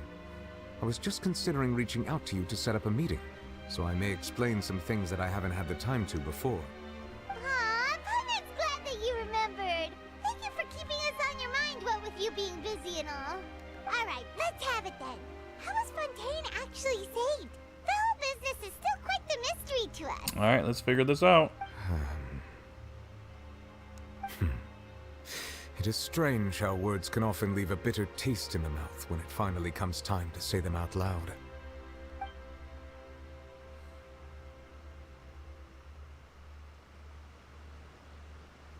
Also, to see the Heavenly Brother. To save Fontaine. Whoa. So that's what happened? I only saw Furina's part myself. Focalor destroyed the divine throne of the Hydro Archon and restored your power to you, transforming you into a fully fledged elemental dragon sovereign. But Paimon still doesn't quite get what you did to save the Fontainians from dissolving. For me, the authority of the ancient dragons refers to absolute control over the hydro element. Fontainians were incomplete humans born of Egeria's use of the power of the primordial sea, with constitutions similar to that of mimics. But so long as those primordial energies remain within them, I could use the ancient dragon's authority to grant them true blood, after the fashion in which life was first brought into being on this planet. So they're actually human now. In other words, when I gave my verdict, Fontainians became true humans, and thus would naturally no longer be dissolved by water from the primordial sea. Focalor must have counted on you to make that decision as well. Your verdict was the key to making the prophecy appear to have come true while saving everyone. You could say that it was in that moment that the Fontainians were finally truly born.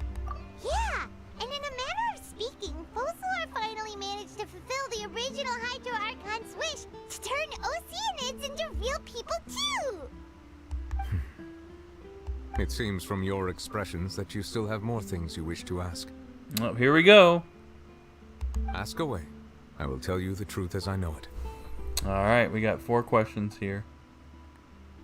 About the initial verdict that was passed on Child. I have investigated his case along many avenues, and I have learned that he once fell into an unknown chasm when he was young. There, by chance, he awakened the all-devouring narwhal. But whether it be by sentiment or reason, that should not have been enough to consider him the root cause of the disaster. At most, he would have had tangential liability.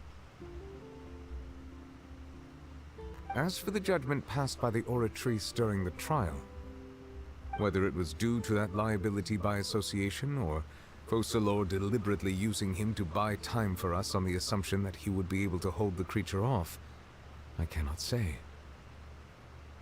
Guess Focalor had Fontainians in mind the whole time. In the end, it was thanks to her that they finally became real humans. Hang on a second. Paimon suddenly got another question. Back when Fontainians hadn't yet become real humans, were the children they had also transformed Oceanids? life has always flowed like water. Do you recall how Fontanians would often come to the Fountain of Lucine to pray for children? Yeah, Lynette said the fountain is where all the waters in Fontaine converge. In truth, even those couples did not know that such prayers were no mere custom, but instead a form of ritual. Those Oceanids who were blessed within the spring water would later descend as new humans in the coming months. Paimon sorta gets it now. Either way, seems like this ritual won't be of any further use, but it'll probably live on as a local custom. Ask away. I will tell you the truth as I know it. About Fontaine's future. Yeah, about that. Risley said Furina has already left. What's that all about? Ah, Lady Furina. The people are only aware that her death sentence has not been carried out. She abdicated the post of Hydro Archon and left affairs related to that title to me, before leaving the Opera House. I related Focalor's words to her faithfully and completely. After hearing them, she seemed neither saddened nor comforted.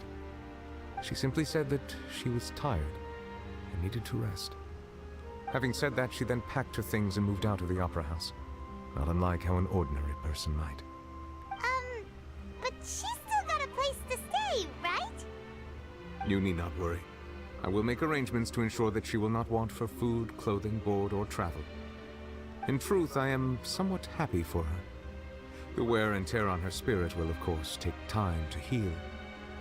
But now that she no longer has to play the role of Focalor the Hydro Archon, she can finally lay down her burdens and lead a normal life. What about you then? What are your plans now that you've regained your full powers as the Hydro Dragon? After Focalor passed on, the Oratrice also ceased to function. This matter will directly affect our trials. After much careful consideration, I've decided to take over its role in our courts. From now on, I shall hear cases and pass verdicts by myself. Looks like you're still considering stuff from the perspective of the Udex, huh? As an elemental dragon, there are indeed many things that I must do. But this power and this duty, in a manner of speaking, you could say that both were granted to me. As such, before I attend to my other responsibilities, I must first and foremost continue to serve Fontaine as its highest judge. The duty of the Hydro Sovereign and the duty of the Udex shall coexist within my person. Additionally, the Hydro Archon's departure has brought about another problem, which is that the Opera House shall no longer produce indemnitium. That's true. That power was derived from the people's faith in the Hydro Archon, wasn't it? Wait, but the various mechs and machines in the city are all still okay. Where are they getting their energy from? As I am now, I have full command over New Musia, and it can serve as a complete substitute. Another reason why I cannot quite leave Fontaine immediately. Wow. This ancient dragon's authority stuff is really quite useful, huh? Ask away. I will All tell right, you on the to truth as I question know 3. it. Oh, here comes the question about the Gnosis. Oh, that's right! They say you've given it to the knave as a diplomatic gift or something! Leaving aside their intentionality, the two Fatui Harbingers have indeed done much for us during this crisis. Their sole remaining goal in Fontaine, at least at this point, would seem to be the Gnosis. The Oratrice has ceased to function. The Hydro Archon's divine throne is now no more, and I do not need the Gnosis's power. As such, it has lost all meaning for Fontaine. Oh. If the Fatui have impure designs, then we might as well accede to their request now, and avoid unnecessary conflict. What complicated considerations? Paimon thought you were just giving it to them out of gratitude to the knave and as an apology to Child. Ask away. I will tell you the truth as I know it. Alright. You will soon be heading to Natlan, I presume. Natlan? Yep. I'm afraid that I have little talent as a travel guide, so all I can do is tell you what I know about that land.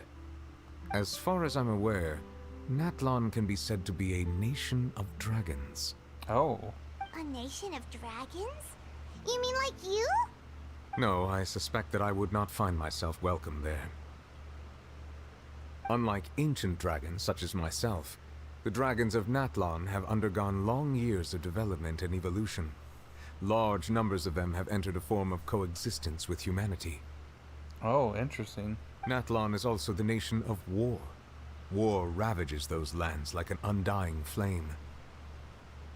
There is one other piece of information I got incidentally from my negotiations with the Knave that I believe may be useful to you.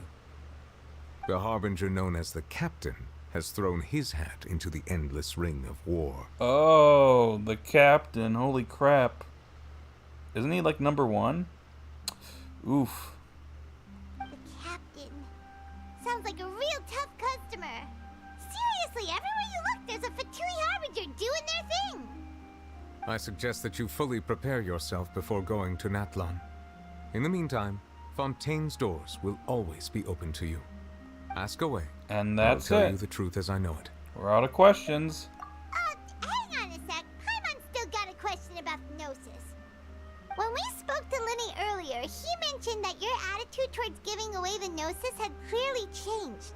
We guessed that there might be some reason for it that only you were aware of. Oh, that's right. No wonder the House of the Hearth is the Fatui's intelligence division. They are certainly sharp. So regarding this specific issue, I was just getting ready to share something with you. What is it? In truth, I exchanged some further words with that lady named Skirk after sending you two back to the surface. It went something like this. Oh.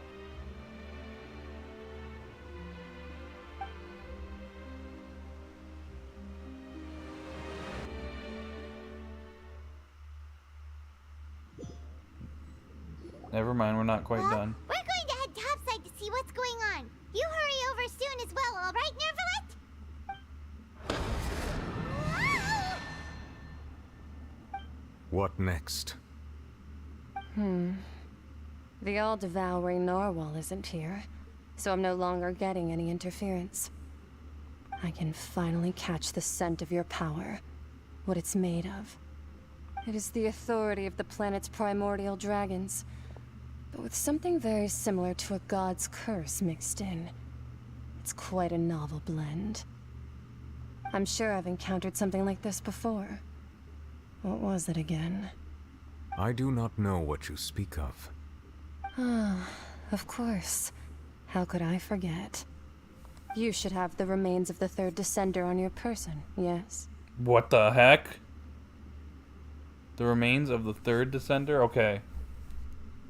We know there's 4 descenders, and the Traveler is the 4th one, so there's the remains of the third descender on your person? What? Remains? I've never heard of any such thing. You mean the Gnosis? Huh. According to your parlance, I believe it may be called a gnosis. What? Okay, oh shit. This is some new information right here, so the remains of the third descender make up the Gnosises? Oh, interesting. Well, that much is true. After Focalor's divinity faded, she handed her gnosis to me. But I fear I have never heard of it described in the manner that you just did. I've been training with my master, the Foul, ever since I was young, and I have never returned to the surface since. So most of the information I possess, I got from him. It is only natural for those who are greater than humanity to possess a different sort of common sense, which is why there are so many problems in our attempts to communicate with humans. Regardless, you should probably get rid of objects of misfortune to prevent any disasters from befalling you. To live in itself is a blessing, but once a person dies, the bonds he once had with this world shall all turn to curses. What do you mean by that? No need to fret. These are just my personal thoughts, and my reason for no longer wishing to return to the surface. This third descender you refer to, who are they? And when did they die? Okay, we're gonna find that out maybe? Master never mentioned them to me. Perhaps it just wasn't that important for me to know. Oh. If you're interested, though, I could ask him. I'll be sure to pass the answer on to you next time. Next time? You believe we will meet again? I do. Oh. Wait. I have a disciple of my own, don't I? He can be the messenger, then. Interesting.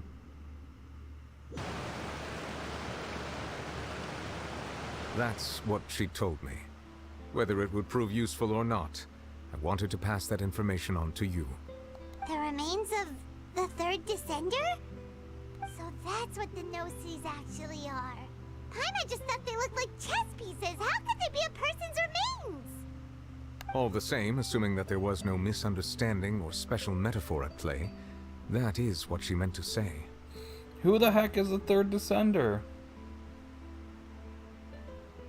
Oh, this leaves me with like a couple questions. What the heck?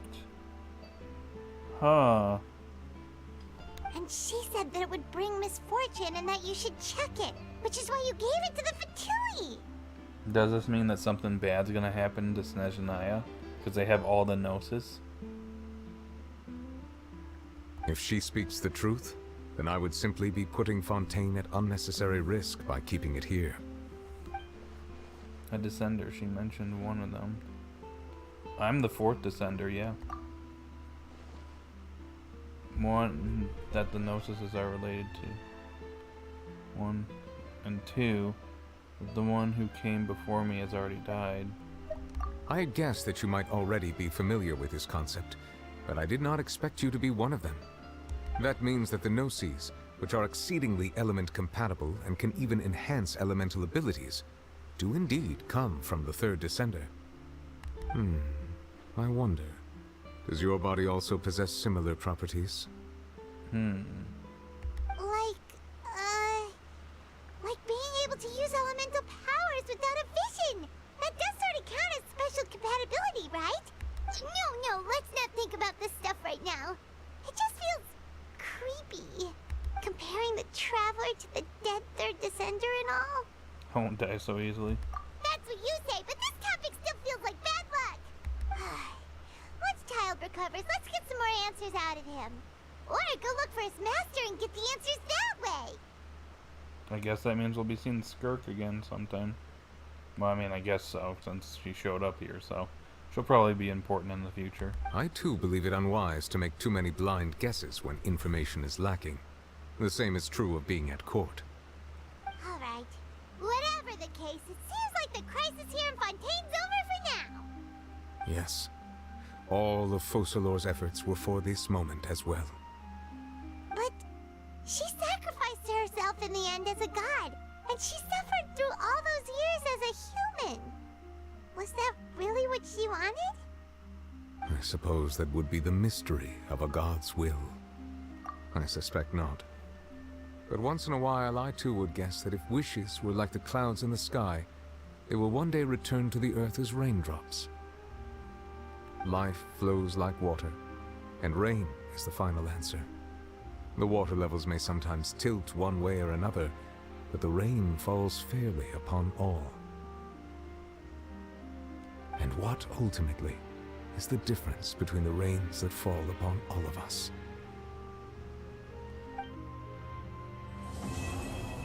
Oh, it's over.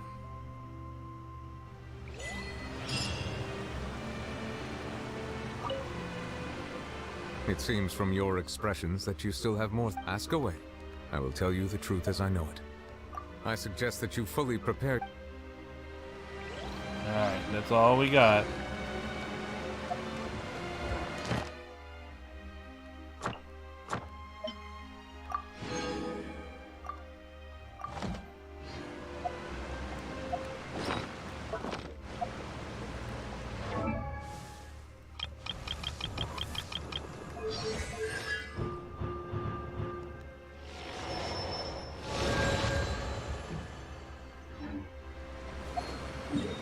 Alright, before we finish things off, let's go consult our two favorite Fatui members in Mondstadt.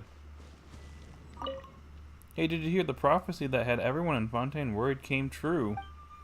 Wait, so does that mean something terrible happened?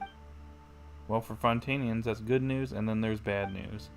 The good news is that nobody dissolved in the water. The bad news is that there was still a huge flood. I see, so did Lady Arlecchino? Nothing to worry about. The knave came out on top. Didn't take a single loss. In fact, apparently she obtained the Hydro Archon's Gnosis for the Tsaritsa because she helped the court of Fontaine. For real? But I heard that Master Child was badly hurt during the flood. Master Child, there's even less of a need to worry about him. He's famous for his combat abilities. I'm sure he'll be up and about soon. Oh, alrighty, we can bring this stream to a close. Oh, we got an achievement. Alrighty, we're gonna end this stream. I've been going on for almost 5.5 hours. This almost went on as long as the the end of the Sumeru arc last year. I think a half hour short, so we'll end it here. So, well, have a good day or night, Riverette, and I'll see you all later. Alright, we'll be doing this again tomorrow, but we'll be doing Furina's story quest, and that will wrap up the streams for Genshin on the channel. So yeah, alrighty guys, bye.